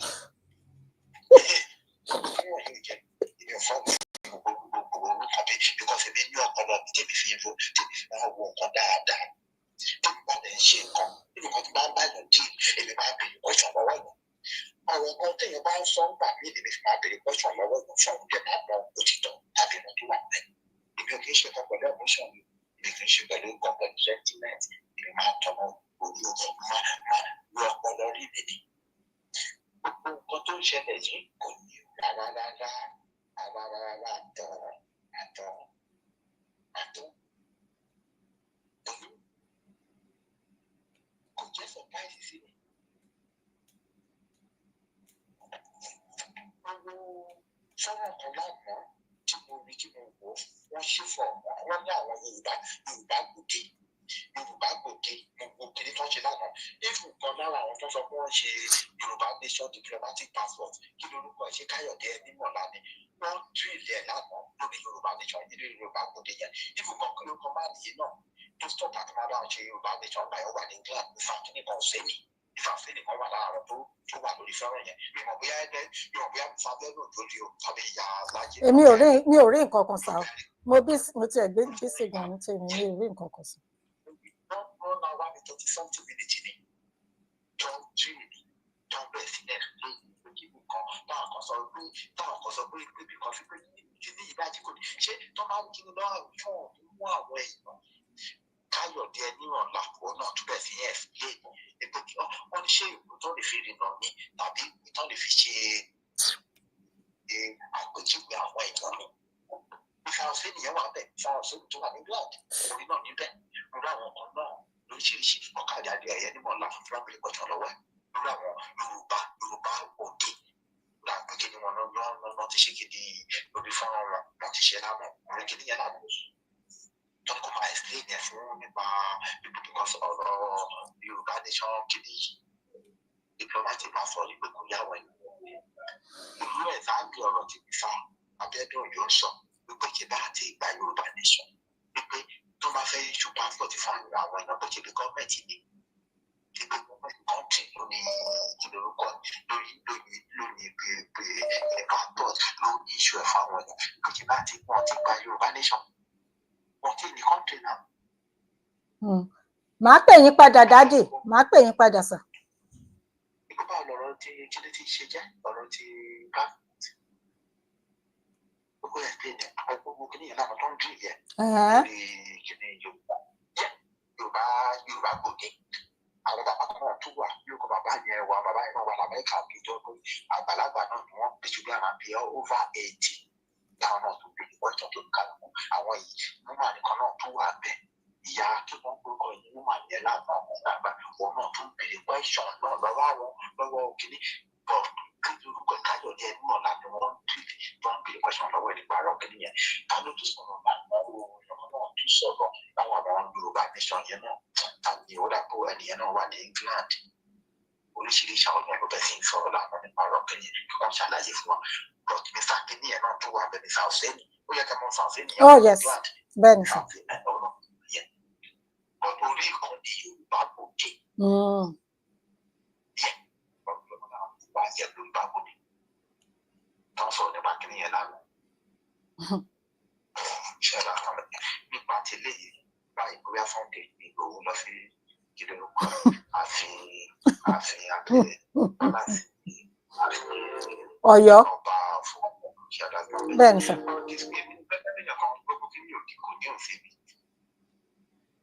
Tí ọmọdé bá ń gbèjì nínú igbó àgbàlagbà tí wọn kì í ti gbìyànjú máa jùlọ sí. Wọ́n ní tí Yorùbá dẹ̀ sọ kínní kan ó ní tí ojú tó bá fara balẹ̀ ó máa rí mú. Farabalẹ̀ ó máa rí mú. Kábíyèsí. Àkànrò àwọn èèyàn wa nǹkan tí mi máa sọ ni pé káwọn èèyàn máa ṣe nǹkan pẹ̀lú emotion. Káwọn èèyàn máa dẹ̀ máa ṣe nǹkan pẹ̀lú sentiment káwọn èèyàn dẹ̀ máa béèrè question anything tó jẹ́ pé tó bá ti ṣe tó bá ti jẹ́ kí àwọn èèyàn tó èèyàn bá ti béèrè question tó dá wọn lóhùn kí wọ́n tètè máa mọ̀ pé red flag ẹ̀dùn red flag anything tó jẹ́ pé èèyàn bí question sọ pé kí wọ́n máa béèrè question tàbí kí nìkan kí wọ́n bá ti bẹ́ẹ̀ kí wọ́n tètè yá withdraw kí wọ́n tètè mọ̀ pé red flag lélẹ́yìí. Tí a bá ti ń bèrè question kò sí ní èèyàn máa get àwọn one or two things láti ti rí tó fi dá kí wọ́n máa bèrè question kí wọ́n máa báyọ̀ di ẹni tí wọ́n bá fẹ́ báyọ̀ ṣe kí wọ́n máa bèrè question dáadáa from there èèyàn ti mọ nǹkan tó jẹ́ irọ́ èèyàn ti mọ nǹkan tó jẹ́ òtítọ́. But kí wọ́n máa ṣe nǹkan pẹ̀lú dogmatic tí wọ́n bá ti ṣe nǹkan pẹ̀lú dogmatic is a problem. Kí wọ́n máa bèrè question kí wọ́n máa wà ní nǹkan pẹ̀lú dogmatic. But kí wọ́n bèrè question kò sí. Wọ́n ní àbèrè ọ̀nà kì í ṣìnà. Bẹ́ẹ̀ni sà. Àbèrè ọ̀nà kì í ṣìnà. Bẹ́ẹ̀ni sà. Tí wọ́n bá bèrè ọ̀nà èèyàn máa rí ọ̀nà o. Àgbà tí wọ́n bá dẹ̀ ti ń bèrè nǹkan tó yẹ kí wọ́n sọ fún yàn kan sọ pé ìyá ìlú need of kí wọ́n máa bèrè question tó ti mọ̀ pé ìṣẹ̀lẹ̀ fún àtàwọn tó ń fún yàn ní definite answer. Tètè kìíní. Lọ́yà lẹ́kọ̀ọ́ láríwájú. Wọ́n pariwo gbà yẹn o 2 or 3 years ago wọ́n pariwo but àwọn èèyàn wà wọ́n ní ẹ wọ́n ẹ̀dìbì wọ́n kọ́ lọ́gà lẹ́kọ̀ọ́ láríwájú. Èmi náà ní lọ́gà lẹ́kọ̀ọ́ láríwájú gbà pẹ́ tó ojú ẹ̀ tó ọkọ̀ tó ń ṣe. But ó mọ̀ ọkọ̀ tó ń ṣe o ìyẹn lọ́gà lẹ́kọ̀ọ́ láríwájú ó kì í kọ́ṣọ́. Wọ́n sọ fún àwọn olùkọ́ tó ń sọ ọgbà yẹn tó ń pariwo ọgbà play out now. Ìyára jẹ́ Dr. Abẹ́nú ìjọba bá ètò yìí lọ ẹ ṣe kan. Kádìjọ́ lè tò ní o, ẹ ṣe gan ni dádì, ẹ pẹ́ fún wa láṣẹ Èdùmàrè. Ẹ ṣe kan sà. Dádì ẹjọ́ ẹ jẹ́ kí n pe dádì tí wọ́n ń pè wáyàn ni ẹ jẹ́ kí n sáré pè wọ́n kẹ́ tó tẹ̀síwájú torí pé bàbá àròlé Aníkìní ń jagaban of our time. Ẹ káàbọ̀ sà. Ẹ jẹ́ máa bá wa pín ètò. Ẹ káàbọ̀ padà sórí ètò dádì mi. A kí yín sà. Mo kí yín o ẹ kú ètò. Adidon ṣe ní sà, yes sà. Mo kí jáde Moses Òjó. Mo kí yín dáàdì. Ọlọ́run á máa tó ti yín ṣe. Àmín. Àmín. Mo mọ̀ pé ọ̀rọ̀ tẹ̀sán sí gbogbo èèyàn dey come for you. Màá máa wò yí pé ó kéwà àkílẹ̀ á dá fún ìyàwó yín. Àmín. Nǹkan tó ti ń ṣẹlẹ̀. That is it.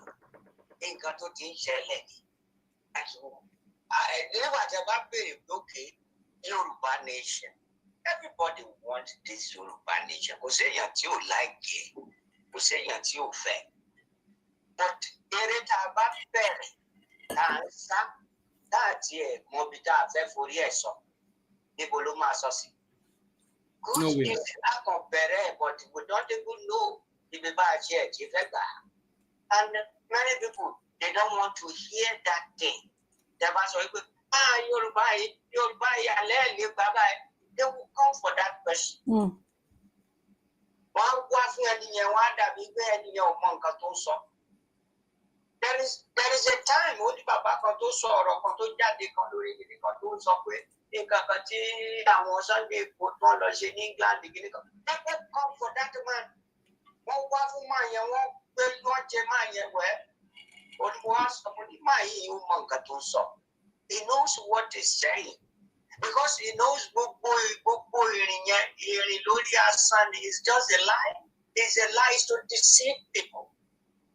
It's to deceive people. Because you are walking where you are not doing anything. You can be doing, but you are doing a wrong thing.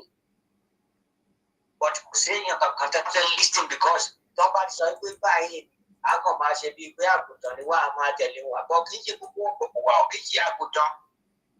Because everybody see it. I love Yoruba.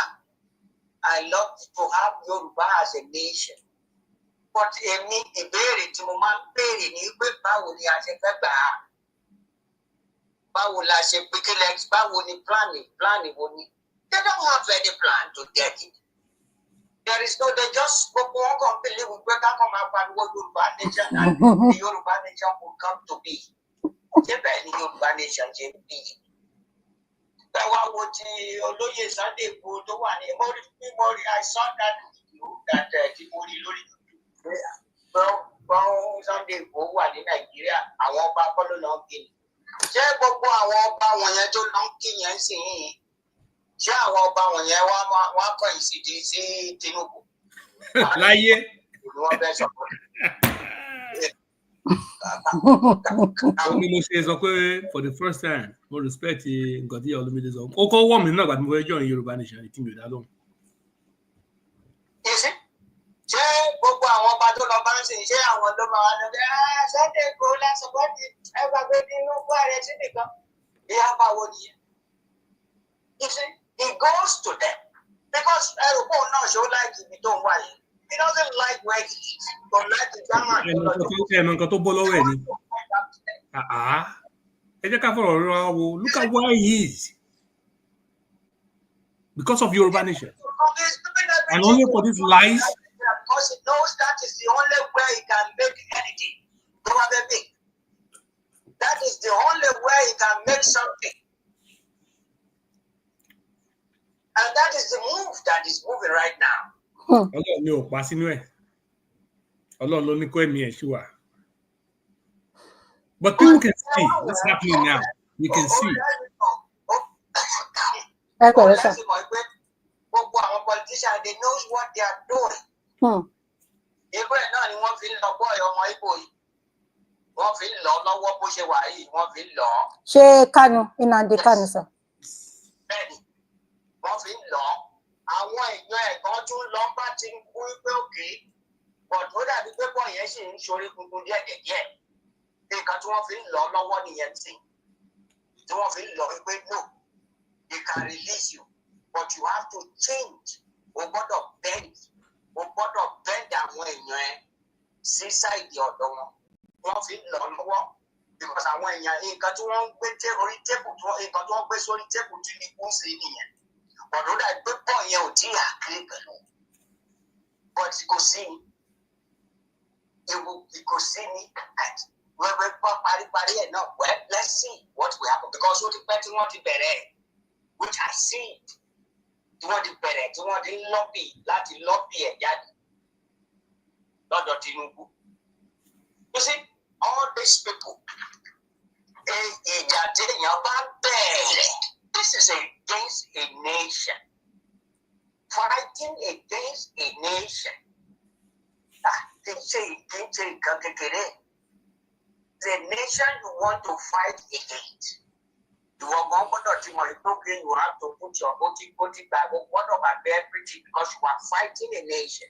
Àwọn nation tí ò fẹ́ kẹ́ lọ. Àwọn èèyàn tí ò fẹ́ kó kúrò. Àwọn èèyàn tó jẹ́ pé wọ́n mọ̀ pé tó bá kúrò wàhálà ló kó bá okó wá oko já wọn sí kòlòfò. They know the kind of people tó fẹ́ kó kúrò lọ́dọ̀ wọn. Wọ́n mọ irú àwọn èèyàn tí ẹ fẹ́ kó kúrò. Wọ́n mọ irú sáìdì tí ẹ fẹ́ kó kúrò ní that's Nigeria. That is why there is no plan for this thing. We just gamble into it. We're going to gamble but achievement, mostly achieve the new best. Because they got to know one thing.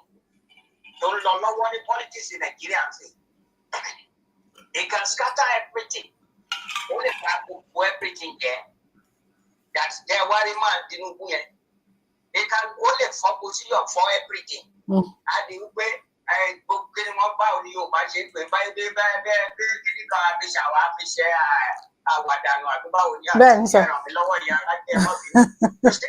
yeah. That is it. And the way things is going right now,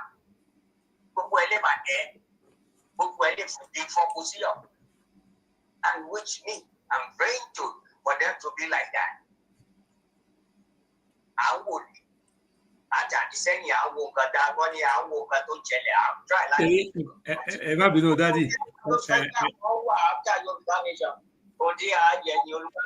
for now. That is it.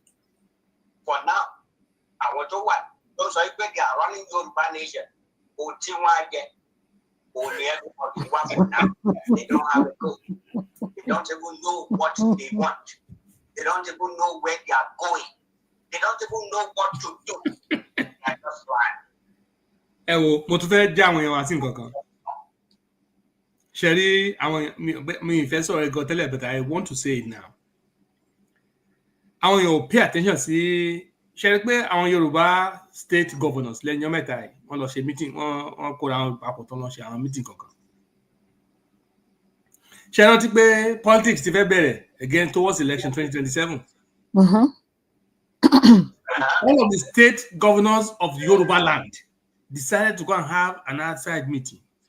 Some people said deliberately, tó máa fẹ́ ṣe covertly tó fẹ́ káwọn èèyàn mọ̀ ṣe pé àwọn èèyàn ní gbọ́. Bẹ́ẹ̀ni sir. Deliberately not release a social media. Káwọn èèyàn lè mọ̀.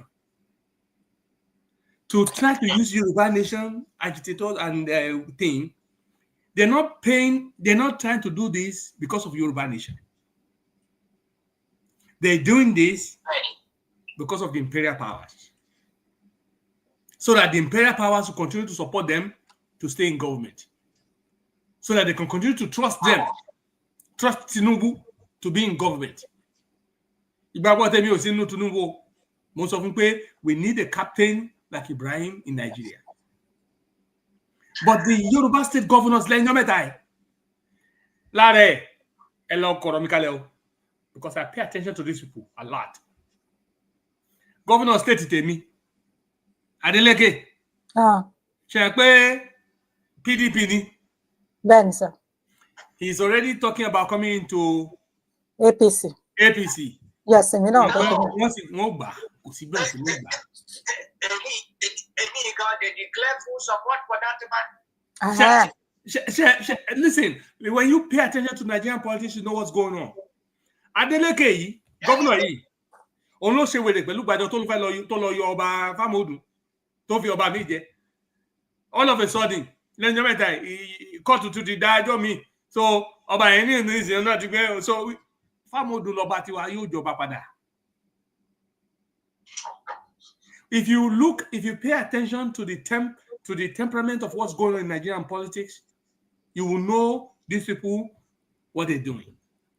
So, long story short, Yoruba state governors tí Adeleke náà máa di APC nísìn pẹ̀lú wọn tí ó sì padà wọ́n in second term. They're planning for the second term.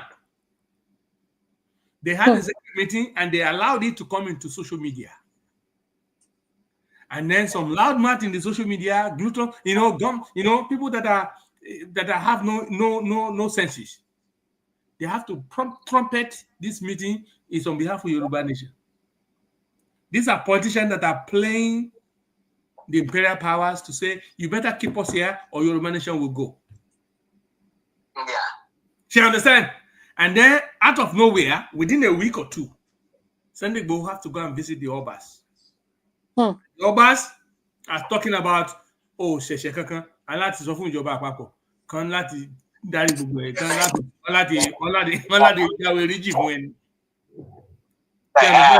Àti pé ìjọba àpapọ̀ gan ń ṣe ètò ààbò nísìnyí, ìwọ gan lọ láti jó lórí wọn. Listen, I'm very happy for you. Ẹni wípé wọ́n sọ pé wọ́n ní wọ́n ṣe meeting kan. Wọ́n ní wọ́n ṣe meeting kan wípé wọ́n fẹ́ kí àwọn state governor kan wá lọ máa yan kinní kan fúnra wọn, kan lọ yan olórí àwọn tó máa ṣe aláàbò. Tó bá ṣẹlẹ̀ bẹ́ẹ̀, ṣé olóyè ṣó yẹ fún yes. Gbogbo tó ti nù láti jọ ẹ̀, ẹmọ ìgbé tó fi lọ ẹ̀wọ̀n. I'm very happy for him. He lost his mother while he was in prison. I'm so happy for him. And that is good. But you see, and I'm happy with whatever development is happening in that area. I'm not concerned about that. You understand? My issue is Nigerians should not have any faith in the government of Tinubu. We should be looking forward to advocating seriously and working towards and expecting a captain or a major or a colonel or a sergeant like Ibrahim Traore. Somebody who will stop these imperial powers from meddling in the internal affairs of the African nation. Somebody who will stand tall and regain the sovereignty of Nigerians over our resources. Somebody who will uphold the rule of law according to the Nigerian people, our cultures and our traditions.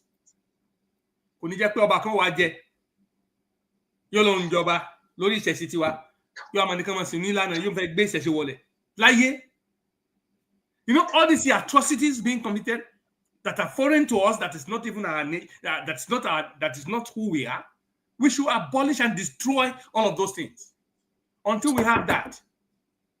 And I believe it is very possible when these forces coordinate at Senegal, at Yoruba Nation, at whatever, to remove foreign influence from Nigeria completely, free Africa. And then we can define our living arrangements, whether you are Yorubas or Igbos or Hausas or Fulani or whatever. It will be a peaceful way of existence, and it will be with progress. Look at what's happening in Burkina Faso. One day Fulani in there. They have other tribes in the Sahel region. Look at the progress that is happening there. Who's not happy about it? That's exactly what I'm talking about. Actually.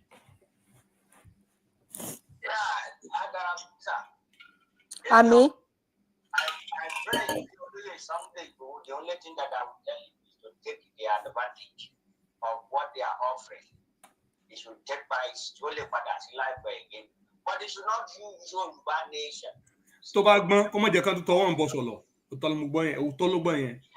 My advice to Sunday Igboho, tó bá tún jẹ́ kẹ́ tọwọ́ ń bọ Galo. Ọlọ́run kókó yọ ni.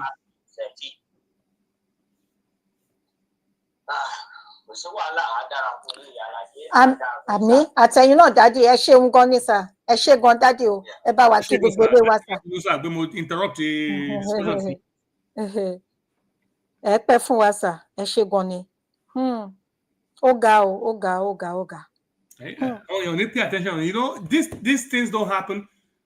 A lot of people, when they go into meetings or they go into share social information, they don't have the full information. They don't look at every other information that's happening. The things that are happening all over the place.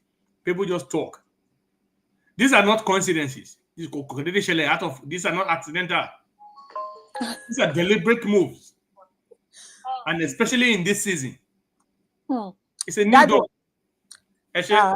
ẹjọ́ ẹ ó dàn sà a ní call ẹ káàbọ̀ padà dáàdì. Yes sir. À ń gbọ́ yín sà o ẹ káàbọ̀ padà sà yes gbogbo lè ń gbọ́ yín sà ẹ wà ókè sà.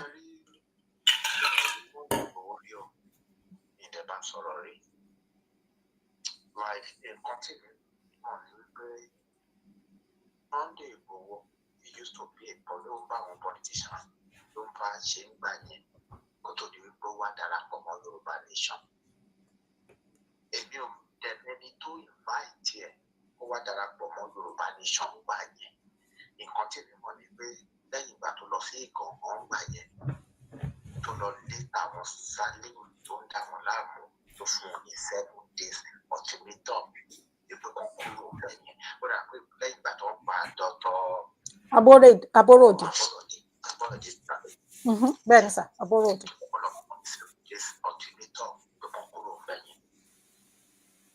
Right from time to join Yoruba Nation, she don't forget that. After Banyani, to Lord, after 7 days to Lord, but militant, to Lord, made them many to one Yoruba Nation and all the people right was an ignorant. Comment on dit Nigeria, mais au moment de la vie, au moment de Nigeria, il y a des ignorant of the Yoruba Nation. Because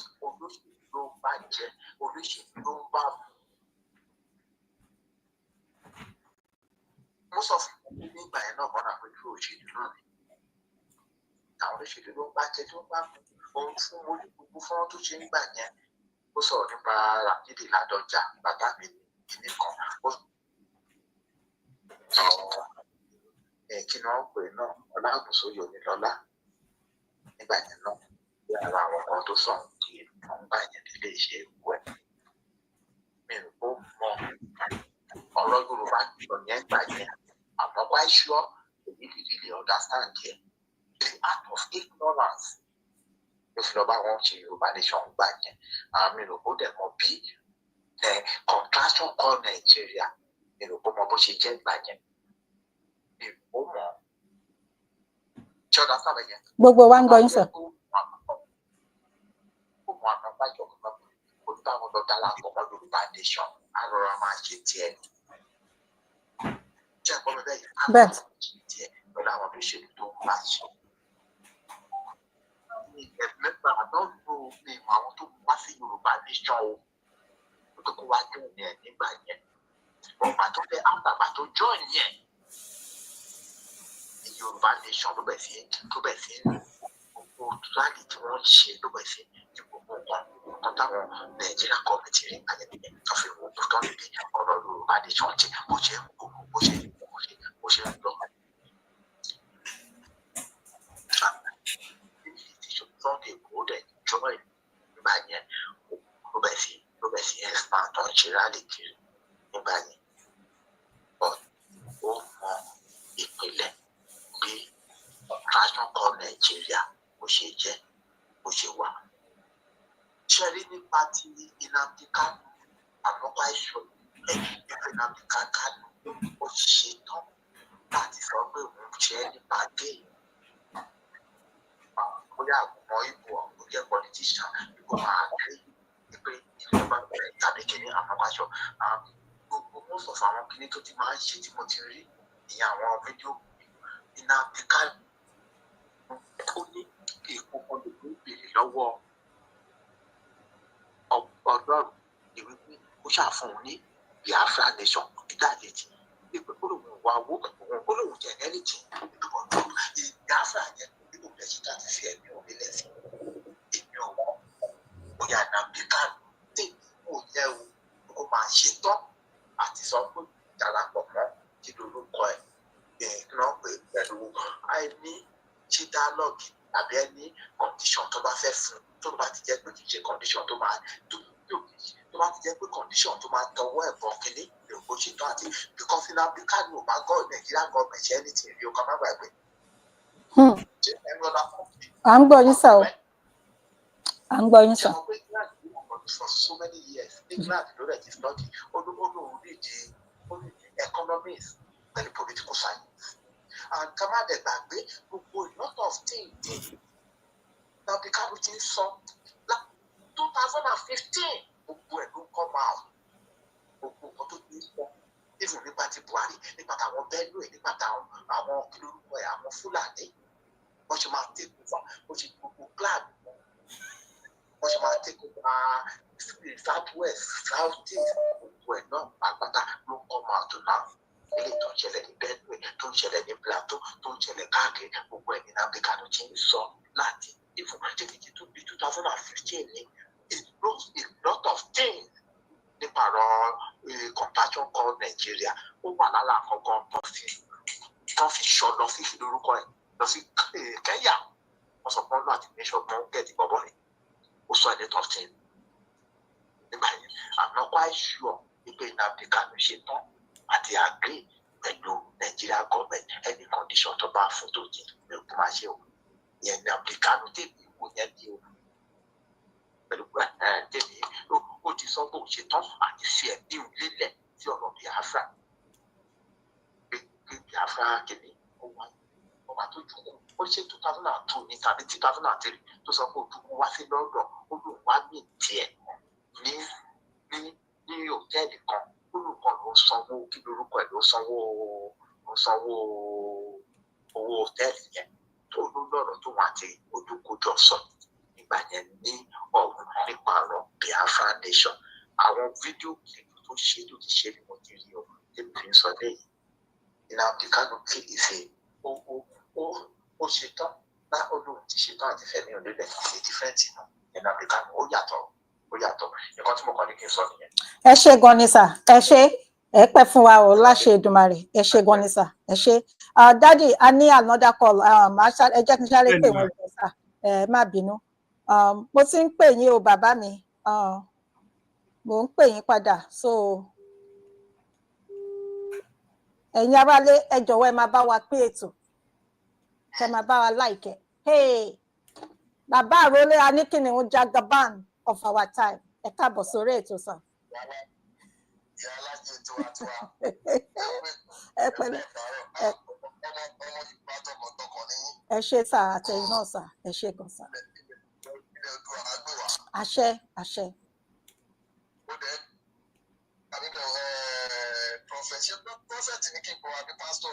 rárá o Dr. Abiodun Ojo ni sà. ẹ ṣé gan sà.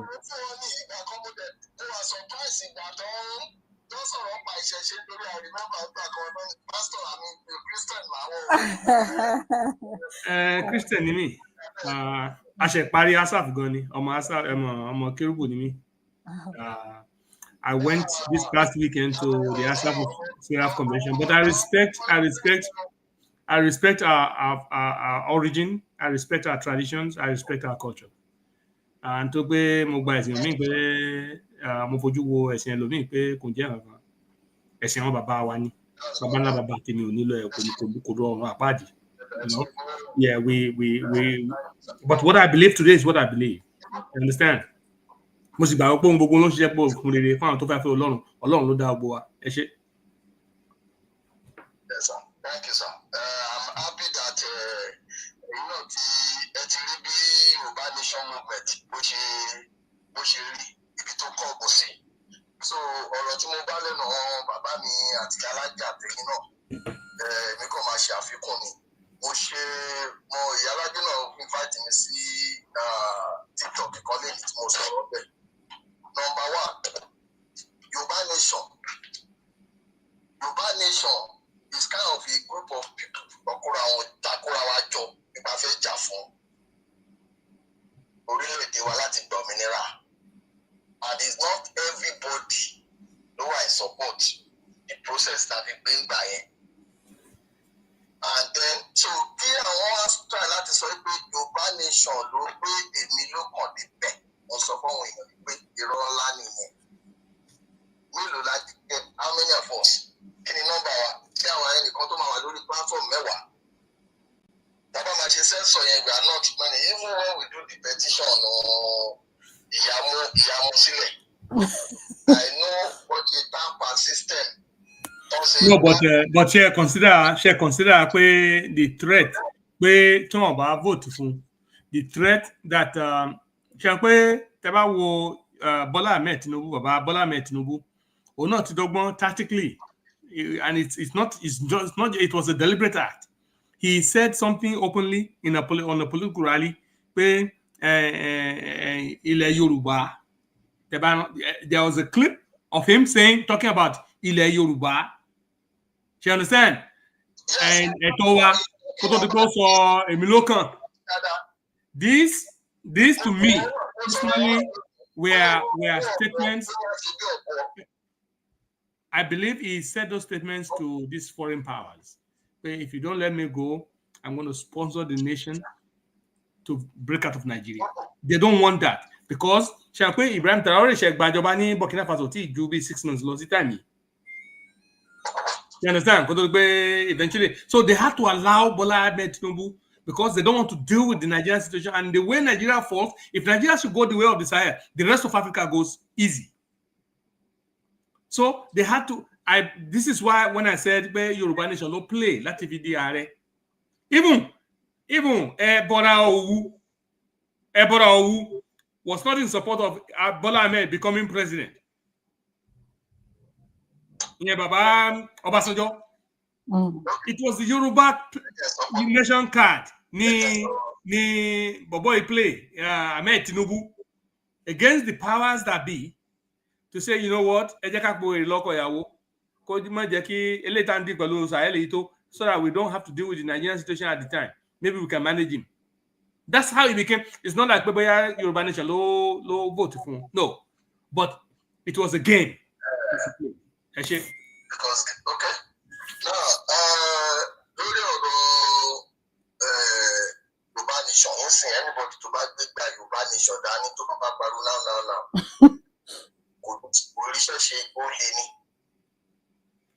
With what is happening now, we have called that EGBE as erratic. People mistake it, Shelley. Baba mi bèrè kankan. Jerry àti bèrè àwọn èèyàn wọn ò fẹ́ bí wọn bèrè ọ̀rọ̀. Wọn bèrè ọ̀rọ̀. Olórí ni a gbọ́dọ̀ bèrè ọ̀rọ̀ lọ́wọ́ òun ló sùn Adébí. Bàbá sọ pé.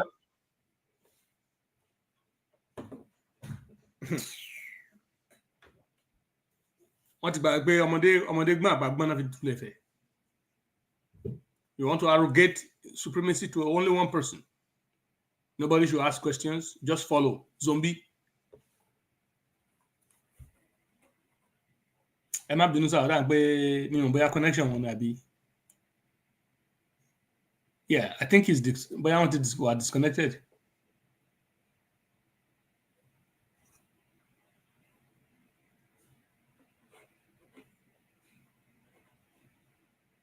Yàrá jẹ́ ṣẹ́ ń gbọ́ mi.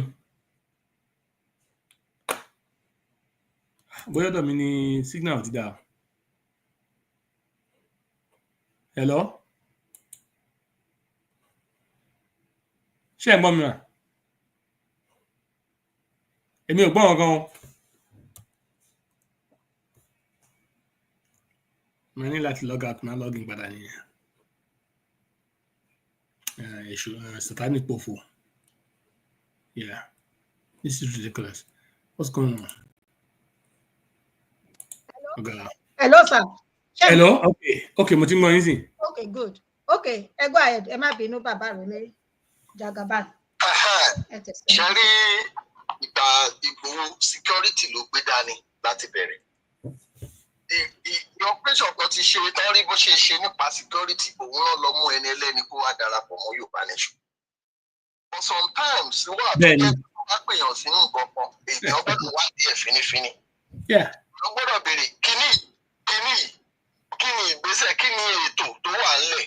But unfortunately ìgbà tó máa join ìyẹn wọn obìnrin yẹn. From that operation of security whatever ọjọ́ ìníwá ní rally ni.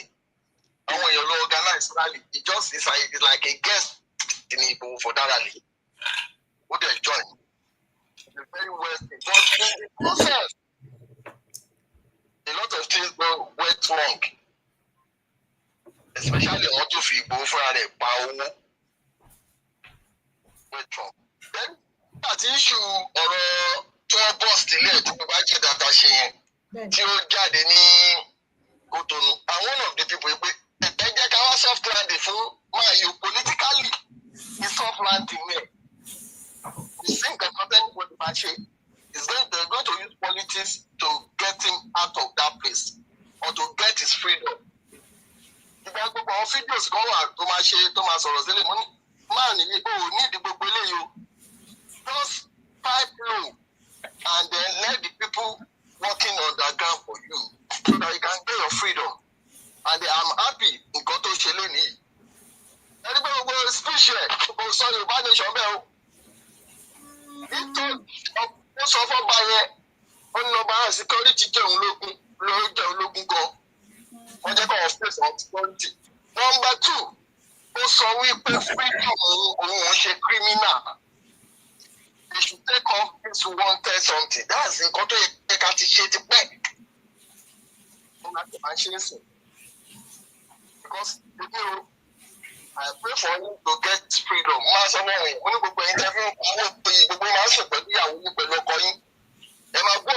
Social media. Any problem going on there, he's not a free man. But thank God, free man. But thank God that and then we pray, politically, no matter free.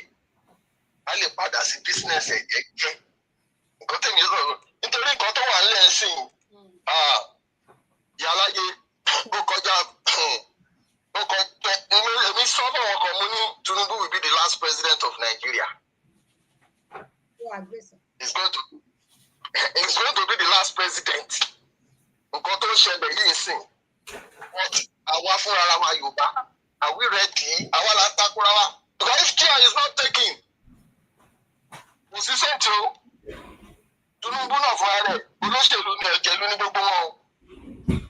something, or you must when you take good Danny. But we have to manage them.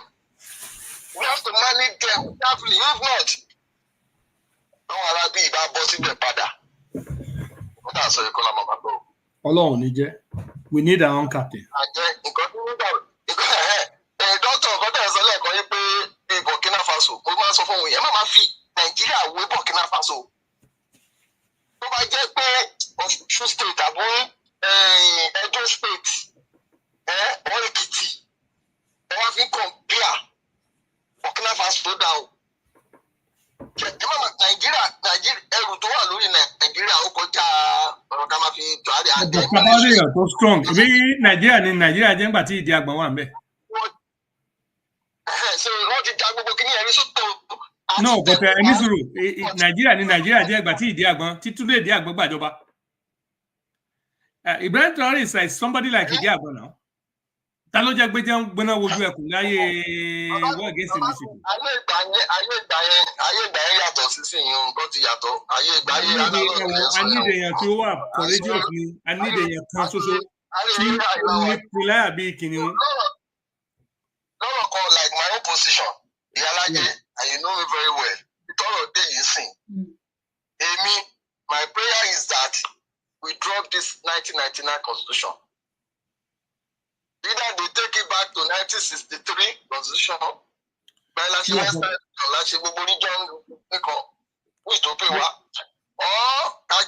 drop a sit for another fresh constitution to just pay. Mo agree pẹ̀lú yín, but báwo lẹ ṣe fẹ́ ká address the situation àwọn imperial powers yìí that are having influence on our land? How do we address it?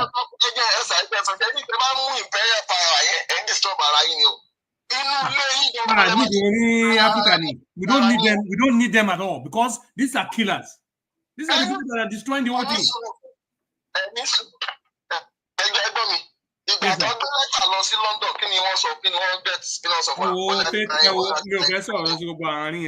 Lẹ́tà London yẹn mi fẹ́ sọ̀rọ̀ ẹ̀ mọ̀ gbogbo múùfì rọ́ọ̀kù.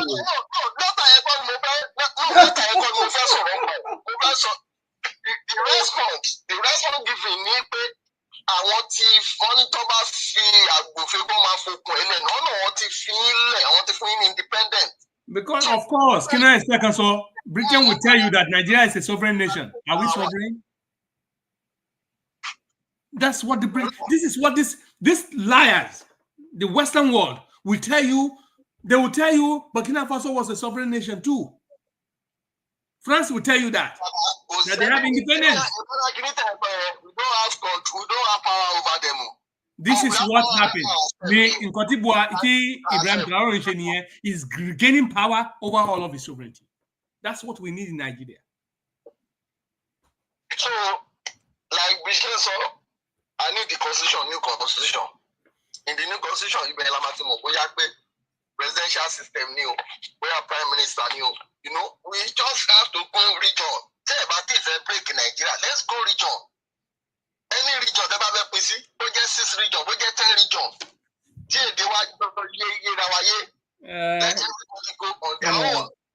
More agree pẹ̀lú yẹn, but mo believe pé ó yẹ kó wá nígbà tí about gain total sovereignty from these imperial powers, because they will not let us stay. Because we had sovereignty and we had regional government before. Our people in this influence, they caused the regional government not to work. And like to remove Gogo imperial powers. The same thing Burkina Faso is doing right now. That's why we need a military man, somebody who is bold like a lion. We don't need politicians. Our politicians, we don't need them. We need somebody. We need a young youth that is smart, intelligent, and bold. Revolution may not come by the war. Any soldier. Revolution may not come by the war or by the bomb. Revolution is when it's time. It's time. It's a number. It's a masses. Are you getting me? You come for revolution. Yeah, I understand that. And I said I've said it on this program, even Tinubu can do it. But it looks like he doesn't want to do it.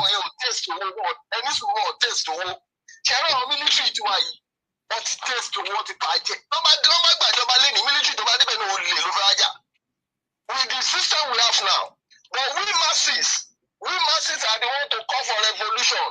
Enough is enough. That's right. I agree. That's what advocate in Yoruba Nation here.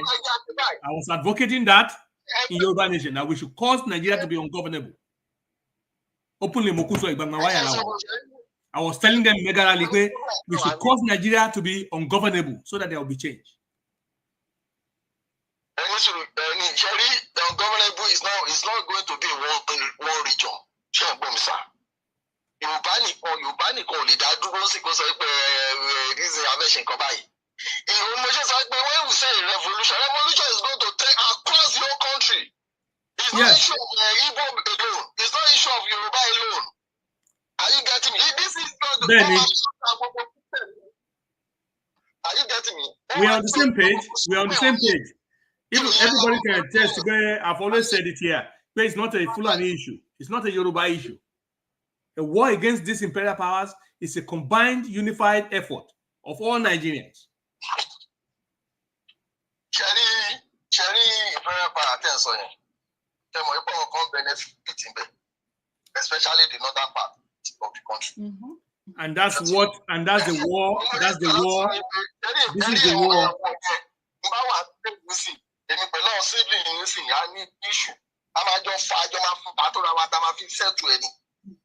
But Kamaya is into the British, into the Western world, Western world, that means we are wasting our time. It's totally possible.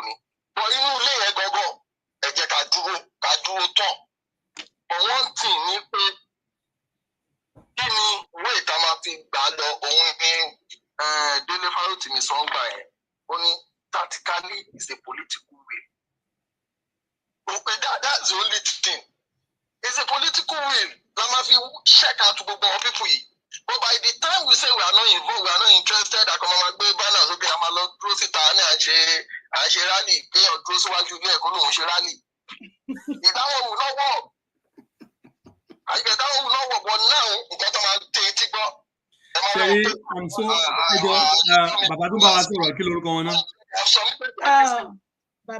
We need a new sure. Thank you so much. Sherry, we need discussions of this nature. People will start looking at the weaknesses in one's argument. These are the type of discussions we need in terms of fashioning what's best for us. But we need to escape from this chain. Some people, if you ask it, but we have to look at it, and this is very good. Honestly, I really appreciate your contribution. I'm more appreciating you, and I really want you to be, join us more often. Let us brainstorm. Maybe our people will other people that have ideas too. Totally better later on. So it's a good thing.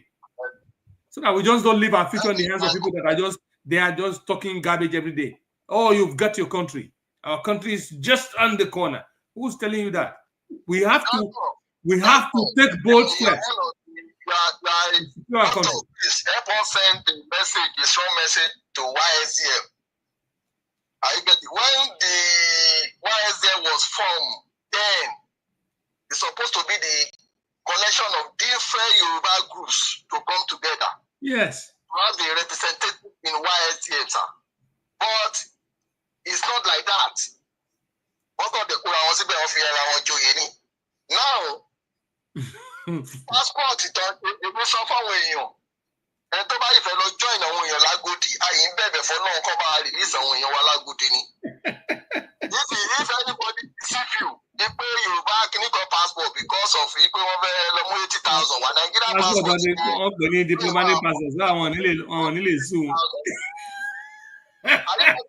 Our people should ask them if they are living a transistor that's 20,000. No, 419. Questionnaires, we are good. All I be made was for you. What's the outcome of that radio? This transistor, what's the outcome? And you abandon that one now, you go for another passport. So make sense. I don't want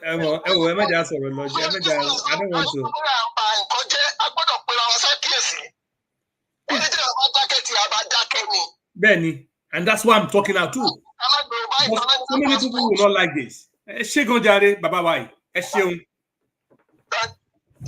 not crazy. This people, àwọn gan lọ ta Yorùbá, àwọn tó ń parọ́ yìí. Mo fẹ́ pè wọ́n padà bóyá ṣáwọn ni wọ́n drop off àbí kó má dàbí ìgbà sí. Ẹ pè wọ́n padà sórí aago yìí. Bàbá Ìyálájé Global, Daddy Moses Adéwékè ẹ káàbọ̀ sà, ẹ jẹ́ kí n sáré pè wọ́n.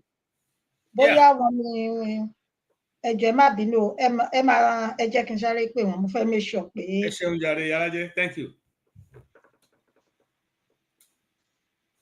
Má parọ́ tán lé ayé. You'll be deceiving everybody, and gumless people without gumptions will be buying their craps. Diplomatic passport. Ṣé ẹ ti parí ọ̀rọ̀ tí fẹ́ sọ tán àbí bóyá network ni mo fẹ́ make sure ni sir. Okay, má gbé yín sí speaker now. Má gbé yín sí speaker padà sí. Okay, ẹ káàbọ̀ padà sí. Ní àfikún àwọn ọmọ Yorùbá, especially àwa tá ti darapọ̀ mọ́ Yorùbá nation gbà yẹn, tá dẹ̀ ti já láti bí ọdún mẹ́ta. Chief Sunday Igboho ó gbìyànjú tiẹ̀. Nǹkan ẹyọ kan tí n fẹ́ jẹ́ kí gbogbo wa bá bẹ̀bẹ̀ fún òun ni is freedom. Tí ẹ bá rí ẹnìkankan tó bá sọ wípé ẹ kò jẹ ìjọba ló jàre àbí ìjọba ló jẹ̀bi ẹ̀ àbí something wọn fẹ́ jẹ́ kó bọ́ ń bẹ̀ ni o. So he need to appeal to them láti fún ní freedom. Bàbá kan sọ̀rọ̀ pa Kanu, Nnamdi Kanu is going to be released. Àmín o, àmín. It's going to be released. Jẹ́ríṣẹ́ yẹn jẹ́ ẹ bá follow case ẹ̀ ní court ẹ rí bó speed. Wọ́n sáré. Ìyáwó ni máa sọ kankan ìgbà tá a ló kìsì. Ìgbà tí ààrẹ tí ó ń jẹ́ Gani Adams tí ìṣù wà nígbà ayé Ọbásanjọ́. Ẹgbẹ́ sọ political wọ́n fi. Kẹ́ẹ̀sì ẹ̀ wọ́n parí ẹ̀. Tó fi get freedom ẹ̀. Àwọn yẹn dẹ̀ àwọn Ìgbòho ṣe nǹkan kan náà. OPC dá àkọọ́lẹ̀ gidi gan face to face ọlọ́pàá face everything. Ìgbòho face ọlọ́pàá náà òyìnbó fún yàn náà. Wọ́n pẹ̀lú ẹ̀ náà wọ́n bẹ̀rẹ̀ kéèsì ẹni. So like his own, ìyáṣọ gbogbo àwọn tó yẹ kí wọ́n lọ bá wọn settle on them because he was part of them before. nítorí à ń sọ nípa àwọn ọba tó di bọ́ọ̀lì nígbà tó ń ṣe pẹ̀bí dókítà ṣe wà bẹ́ẹ̀ ìgbà tó bá ṣe pẹ̀bí ọba ṣe pẹ̀bí ojú òbí ojú orógbó wọ́n ṣe pẹ̀bí ó wá ní o ti kíní kọ̀ọ̀kan if you know what you are part of them o náà wàá bèrè lọ́wọ́ spiritually wàá bèrè lọ́wọ́ spiritually. So one thing is that you should just appeal to whoever appease freedom. Kanu is going to be released very soon. Let me tell you, he's going to do undertaking. Please, I won't he's going to do it. But any time come out conditional release, not going to go see Benny. Torí ìjọba la pé lẹ́yìn Ọlọ́run ìjọba lóko Ọlọ́run wà pẹ̀lú wa. Àmín. Ẹ ṣé ìyá mi. Thank you very much. Bọ̀sà lẹ́ẹ̀méje bàbá Rọlé Aníkìní ń Jagaban of our time. Ẹ ṣé Gosal, thank you so much for your contribution. Very interesting. Yes. And we're looking forward to more of this. Yes. Èèyàn ó ṣeéṣe kẹ́ ẹ ti ríra rí torí nígbà tá a lọ sí UN àwọn ni wọ́n gbé wa láti ọ̀dọ̀ Madam Lara láti Baltimore gbogbo wa ní ọdún náà lọ́hùn Mrs. Ajakaye màmá ìyá olé owó tẹ́lẹ̀tẹ́lẹ̀.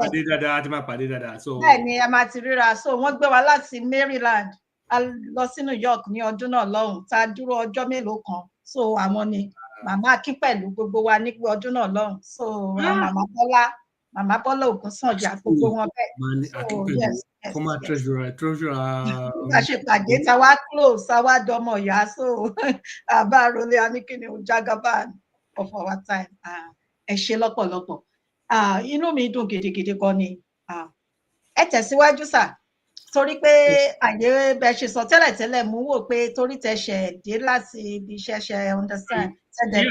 Gbọ́dọ̀ mo ṣe ra brief ẹ̀yìn náà tí mo believe pé ó wà okay. Mo kàn fẹ́ káwọn èèyàn wá fiyèsí àwọn kankan. You know, you have this Yoruba nation and Yoruba state governors having they traveled out to go have a meeting. They deliberately put it in the social media because and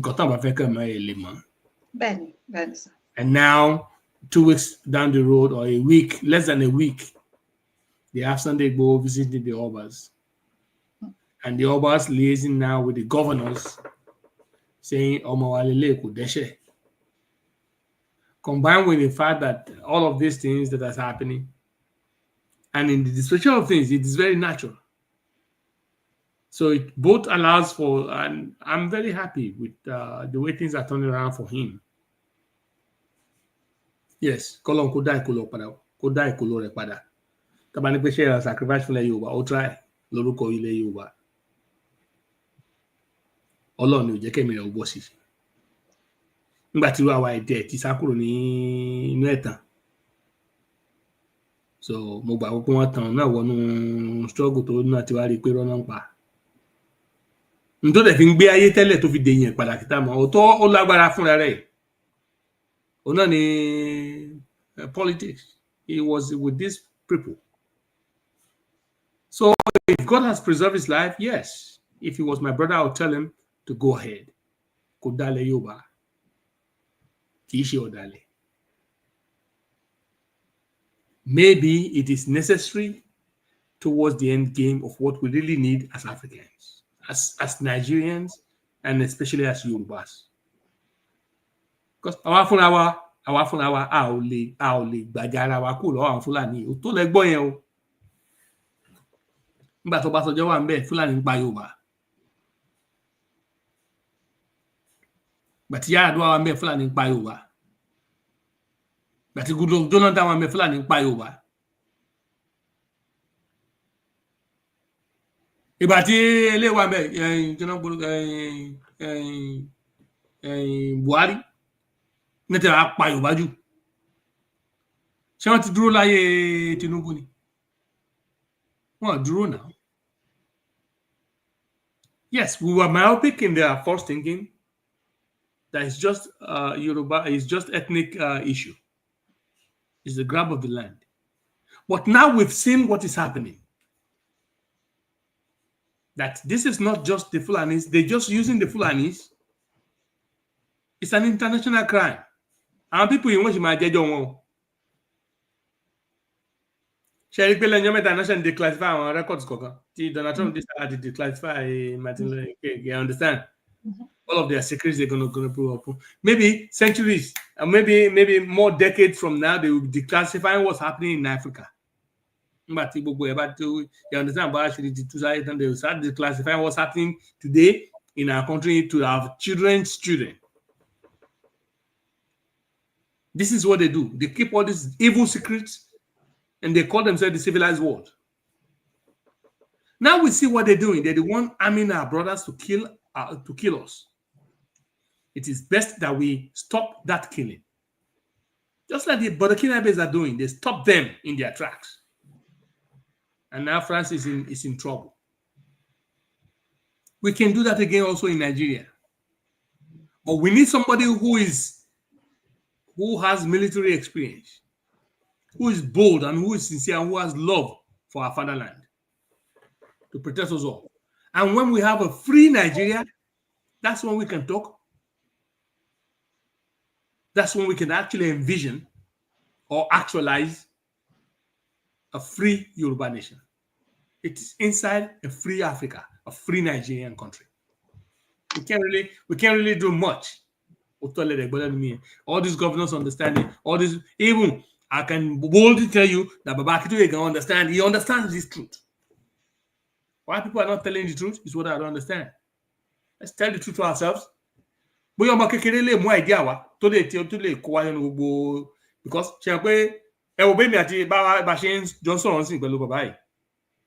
you see, we bring out different ideas, different views. Who knows? Maybe it's going to be a child that brings us the brightest idea that could be easy and cost effective, that gets us out of this quagmire. Yeah, let's talk about our situation. It is not only the Fulani, it's not about Fulani alone. This is international crime against the African people. And they're just using Africans against Africa. That's what we need to address, not just about talking only Fulani and Yoruba nation alone. Yes, there will be time for that to establish a Yoruba nation only after we stop these imperial powers who are equipping our people to kill us. Or how do you justify the European Union funding the African Union on military cooperation against the Sahel countries? Billions of dollars. They're not giving us money to build schools. They don't want to give them money to build roads. They don't give them money to create industries. They don't give them money for education. They don't give them money for healthcare. They're giving money for military cooperation. Right, people. Military cooperation. Military cooperation against who? In Africa, against who? Is it against the West? Is it against India? It's African against Africa. Go and figure that out. These are the most wicked people on the place of the most wicked creation of God on earth. They don't love us for who we are. They want to destroy us at all costs. And they use our brothers to kill us. Until we solve that problem and stop them in their tracks and assume our respective places, respective position on the world stage, we'll just be joking. Lenny, Burkina Faso's president, has more regard. If Donald Trump hears Ibrahim Traore, he's going to wake up. If he hears Bola Ahmed Tinubu, he will be snoring. We need leaders that will cause these people to think 10 times before they speak a word. Eshema. Wow. Ẹ kú ohùn, ẹ kú àtàárọ̀, ẹ kú iṣẹ́ ọpọlọ. Mo gbàládùra pé ọgbọ́n ìmọ̀ àti òye tí Ọlọ́run jogún fún yín, ó túbọ̀ máa lé sí ni o. Ẹ bá mi gbé gbòòsà fún bàbá ẹgbẹ́. Mo fi tọ̀wọ̀tọ̀wọ̀ dá orúkọ wọn, Dr. Moses Abiodun Ojo, gbòòsà lẹ́ẹ̀méje. Àti gbogbo àwọn bàbá mi gbogbo tí wọ́n pè sí orí ètò, ṣe ti wá rí wàá. Ètò yìí ó mú ọgbọ́n dání gan ni, ó mú ọ̀pọ̀ oríṣiríṣi àwọn nǹkan, àwọn kókó pàtàkì tí èmi mú. Mo dẹ̀ mọ̀ pé gbogbo àwọn aráalé náà, àwọn náà mú. Wọ́n ní ká fi ọwọ́ wẹ ọwọ́ kó fi lè mọ́, òun náà ni. Ẹ ṣé lọ́pọ̀lọpọ̀, a dúpẹ́. Mo rí màmí Princess ọmọ onílòfẹ́ ọ̀tún, mo rí tí wọ́n like. Mo rí bàbá wa kan náà, ó tún ti lọ sókè. Àwọn Facebook yan bí mo ṣe sọ, tẹ́ ẹ bá ti subscribe, ẹ bá mi lọ sórí YouTube channel mi, Ìyálájé Global Talk Show. Ṣé rí Facebook yan, mi ò fẹ́ mẹ́nu lọ síbẹ̀ mọ́, mi ò fẹ́ máa ṣe àtúnwí asán. So bó ṣe rí nìyẹn. Ẹ lọ bá mi subscribe ní ibẹ̀, Ìyálájé Global Talk Show. Tẹ́ ẹ bá ti ṣe, ẹ lọ bá mi ṣe. Ṣé rí ọ̀rọ̀ tá a sọ lénìí, èní yìí ìgbà tí ń bá bàbá mi kan sọ̀rọ̀, wọ́n wà ní abẹ́ ètò, mi ò ní dárúkọ wọn. Wọ́n kó ipa gidigidi gan. Ọkùnrin kí ọkùnrin kùnrin, kí ọ̀tá wọn máa sunkún níbi tó ká wọn lára dé. Èmi ni mo ní láti máa sọ fún wọn, pé wọ́n sí àkíyèsí pé ẹ rántí pé obìnrin lẹ ń bá sọ̀rọ̀, èmi ló yẹ kémi máa ṣe bẹ́ẹ̀ kẹ́yìn máa sọ níbi tó ká wọn lára dé. A máa tẹ̀síwájú pẹ̀lú ètò yìí, a lè parí ẹ̀ lénìí,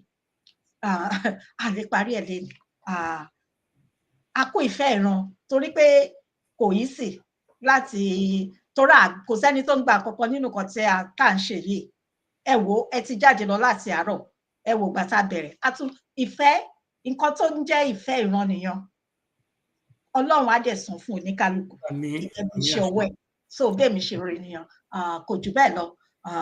Ọlọ́run á kó gbà ṣàkóso. Ìfẹ́ tọlọ́run ó máa ṣẹlẹ̀ lágbára lọ́wọ́ Ọlọ́run. Ẹ ṣé gidigidi gan o, a dúpẹ́ lọ́pọ̀lọpọ̀.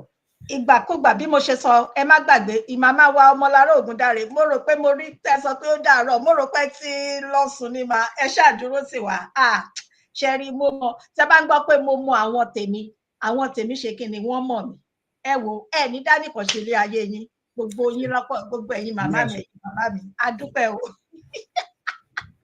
Àjọṣe wo ni wàá jẹ́ wo Ìyábọ̀ Dòde Adé. So ẹ ṣé gan ni o, níṣẹ́ ló dàbí pé ká má ti lọ. Ṣùgbọ́n Ọlọ́run kó jọ̀wọ́ kó pẹ́ ẹ̀yin àti èmi mọ́. A ṣì ń tún bọ̀, ṣùgbọ́n ẹ má gbàgbé o, ẹ̀yin aráalé, pàápàá jùlọ náà kì í ṣe orílẹ̀-èdè Amẹ́ríkà nìkan. Ẹ gbogbo yín, ẹ̀yin tẹ́ bá jẹ́ Kìrìsìtẹ́nì, ẹ bá mi lọ sí Powerhouse Gospel Ministry, Powerhouse Gospel Ministries ní abẹ́ àkóso bàbá mi Prophet Olúṣọlá Ọlọ́kọ̀. Ìṣòro ń lọ lọ́wọ́lọ́wọ́ déédéé aago 12 òru orílẹ̀-èdè Amẹ́ríkà. Ẹ darapọ̀ mọ́ wa, nítorí pé Jésù Kristi òun ni àpáta ayérayé tí agbójúlé tí a fẹ̀yìntì. Àdúrà ó ṣe kókó, ó ṣe pàtàkì. Ọ̀nà kọ́nà tẹ́yin bá mọ̀, tẹ́ fi ń pe Ọlọ́run, mo gbà ládùúrà pé ó máa jẹ yín o, ó dẹ̀ máa jẹ èmi náà. Ẹ ṣé lọ́pọ̀lọpọ̀, a dúpẹ́ o. Dádì, ẹ bá mi kí mọ́mì dáadáa. Mo rò pé wọ́n ní bínú fún nǹkan tẹ́ sẹ́yìn tẹ́ ṣe lénìí. Ó tó wà ní ká ní sọ̀hún. A dúpẹ́ lọ́wọ́ Ọlọ́run. Lẹ́ẹ̀kan sí mo dúpẹ́ lọ́wọ́ Olúwa torí tí ó jẹ́ kí ètò yìí kó tó wá sáyé lónìí. Ilé ìtawí, Elédùmarè kó jẹ́ ká rántí ẹ̀ sí dáadáa. Àmín. Níkẹyìn, ògo kó yẹ fún Ọlọ́run àti ti ayé. Ní àkókò yìí, mo tún fi àdúrà ránṣẹ́. Mo pe ẹlẹ́dàá Kẹ́mi BADENOCH, ẹlẹ́dàá ìyá àti bàbá rẹ̀. Mo pe ìṣẹ̀dálẹ̀ Oòduà pé kán dìde, kán rọ̀gbà yíká. Àmín. Wọ́n tì lẹ́yìn gbígba ẹkẹ́ ṣe ń tilé. Àmín. Wọ́n tì lẹ́yìn, ká má ṣe jẹ́ kó ṣe àṣetì.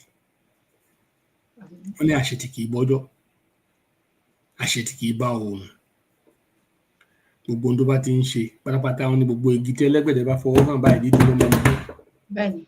Àdáwọ́lọ́ etí ẹ̀, pàápàá jùlọ láti mú kí àgbáyé Ọlọ́run fi jẹ́ kó yóò rọ̀ lọ́rùn lágbára ìdúró. Àmín, àmín, àmín Jésù. gbogbo ipa tí ọ̀tá bá ń sà wọ́n dòyì yíká apá kò ká apá wọ́n dòyì títí wọ́n dòyì kósè ipa ọ̀kági òṣè náà ni wọ́n dòyì yíkànga àwọn bàbá wa ní pé kò ṣe bínú kó sí Ọlọ́run ó sọ di ẹ̀rù jẹ̀jẹ̀ àmín tá a bá yọ lọ́nà kan ìgbà ọ̀nà náà tí mo sá níwájú rẹ̀ pẹ̀lú ìbẹ̀rù bójó wọ́n sì sá kúrò níwájú ẹ̀ lágbára Èdùmàrè wọ́n á rò gbọ́ àwọn ọmọ tá a jẹ́ ọmọ Yorùbá pátápátá ní gbogbo ibi tá a bá pàápàá jùlọ àwa tá à ń gbélé àwọn Ìrèké ọmọ yín ni o ọmọ yín ni ò ní mọ orí jẹ kó mọ yìí lọ́wọ́ tá a bá sì ti jẹ̀kọ́ ọmọ ń darí jẹwé ni àfi kẹ́ ẹ gbárùkù tì kò ní ṣèdí bẹ́ẹ̀ kẹ́ ẹ wá lọ filẹ̀kẹ̀ sọ́mọ ìdí ẹlòmíì ojú yín ni ọ̀rọ̀ rẹ̀ dọwọ́ yín ó dọwọ́ Ọlọ́run àwọn abániṣe lágbára Ọlọ́run láti ilẹ̀ wa wọ́n sì tì lẹ́yìn wọ́n ti gbogbo yín lẹ́yìn ojú òní tì yín àmín ọgbẹ́ dúdú lọ́sàn tí ẹ ó so fún ìran yín fún ìran wa tó ń gbogbo ibi tá a bá wà lókè òkun yìí àti pàápàá nílẹ̀ Áfíríkà pẹ̀lú àdúrà àti yín oore dáadáa ní òjò jẹ́ fẹ́mi àtẹ̀yìn kì í ṣe nítorí àwa nìkan ṣùgbọ́n nítorí àwọn ọmọ wa ń kọ́ àṣọyé mọ́ṣíkà ìkà kì í gbé o tá a bá ṣoore fún lónìí ara wa la ṣe fún ẹ jẹ́ ká rántí kájọ jùmọ̀ papọ̀ kájọ gbéga òun la rí lónìí tó nílò gbéga tó nílò ìrànlọ́wọ́ wa tó nílò àtìlẹ́yìn wa ó lè dọ̀la kó yí bírí kó kàn yín kó kàn ọmọ yín àjọmọ fi ọwọ́ wa báyìí àgbájọ ọwọ́ wa báyìí lájọmọ fi sọ̀yà ilẹ̀ wa gbogbo tó bá ti rìn torí ti mì kẹ dáríjì ẹ jẹbùrẹ́ àwùgbẹ́ bẹ́ẹ̀ ẹ má jẹ́ kọ́ta ẹ má jẹ́ ká fínú sùn kán mú ọ̀rọ̀ ẹ̀ mọ́wọ́ láti fi mú pé kó ṣẹ̀ wá ọmọ wa ni o ẹ dáríjì pápátá ẹ̀bẹ̀ ní gbogbo ẹ̀ títí ọjọ́ tí a tún pàdé ó lè ṣọ̀la ó lè ṣọ̀túnla Èdùmàrè kọ́ náà kó pẹ̀lú wa ẹ ṣé o. ẹ ṣé gidi gan ni ẹ bá mi kí gbogbo ilé wa ẹ bá mi kí mọ́mì handsome young man mi àti àdúrà ẹ ṣé lọ́pọ̀lọpọ̀ ìkúnlẹ̀ mi rèé o ẹ ṣé mo dúpẹ́ ẹ ṣé bọ́lísà yẹsà mọ́mì Títí Aláyọ̀ Olúwa pa yín mọ́ o ẹ drive safe ma gbogbo lé àníri jù báyìí lọ ojú òní tì yín o adúpẹ́dúpẹ́ o amóore o ẹ ní dání kan ṣe lé ayé yín ìyókù ó tún di ọ̀la ní agbára lọ́wọ́ Ọlọ́run notification bell yín ẹ jẹ́ kó wà on torí pé ìrọ̀lẹ́ pátápátá bá ṣe jáde lẹ́nu òun la tún máa jáde ó dàárọ̀ ẹ bá wa kílé ẹ ṣé.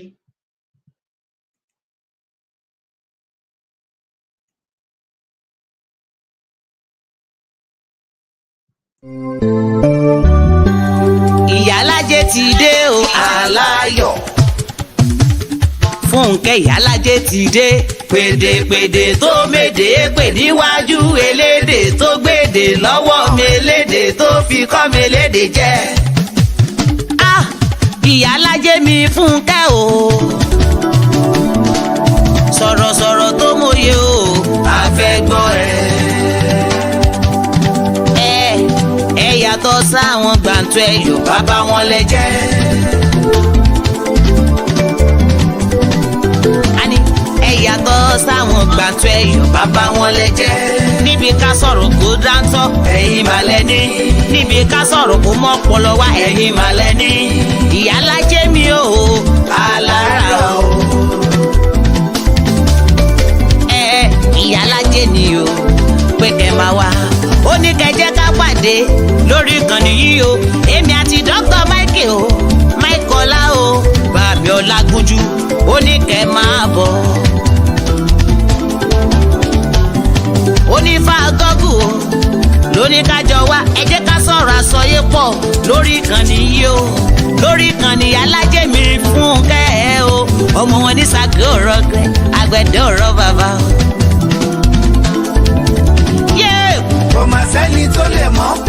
ò bá sọ́lọ́mọ o.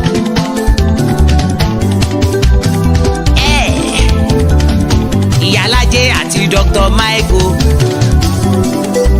àwọn sani náà lè ṣe o náà lè ṣe. Ìyálájé àti Dr. Mike àwọn sani náà lè ṣe o náà lè ṣe.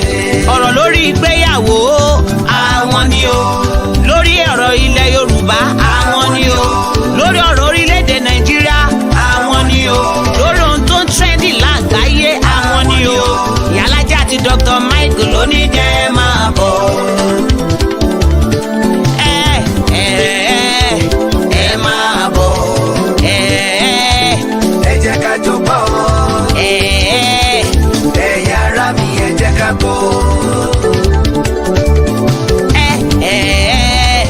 Ẹ máa bọ̀. Ẹ jẹ́ ká jọ bọ̀. Ẹ̀yin ará mi ẹ jẹ́ ká bọ̀.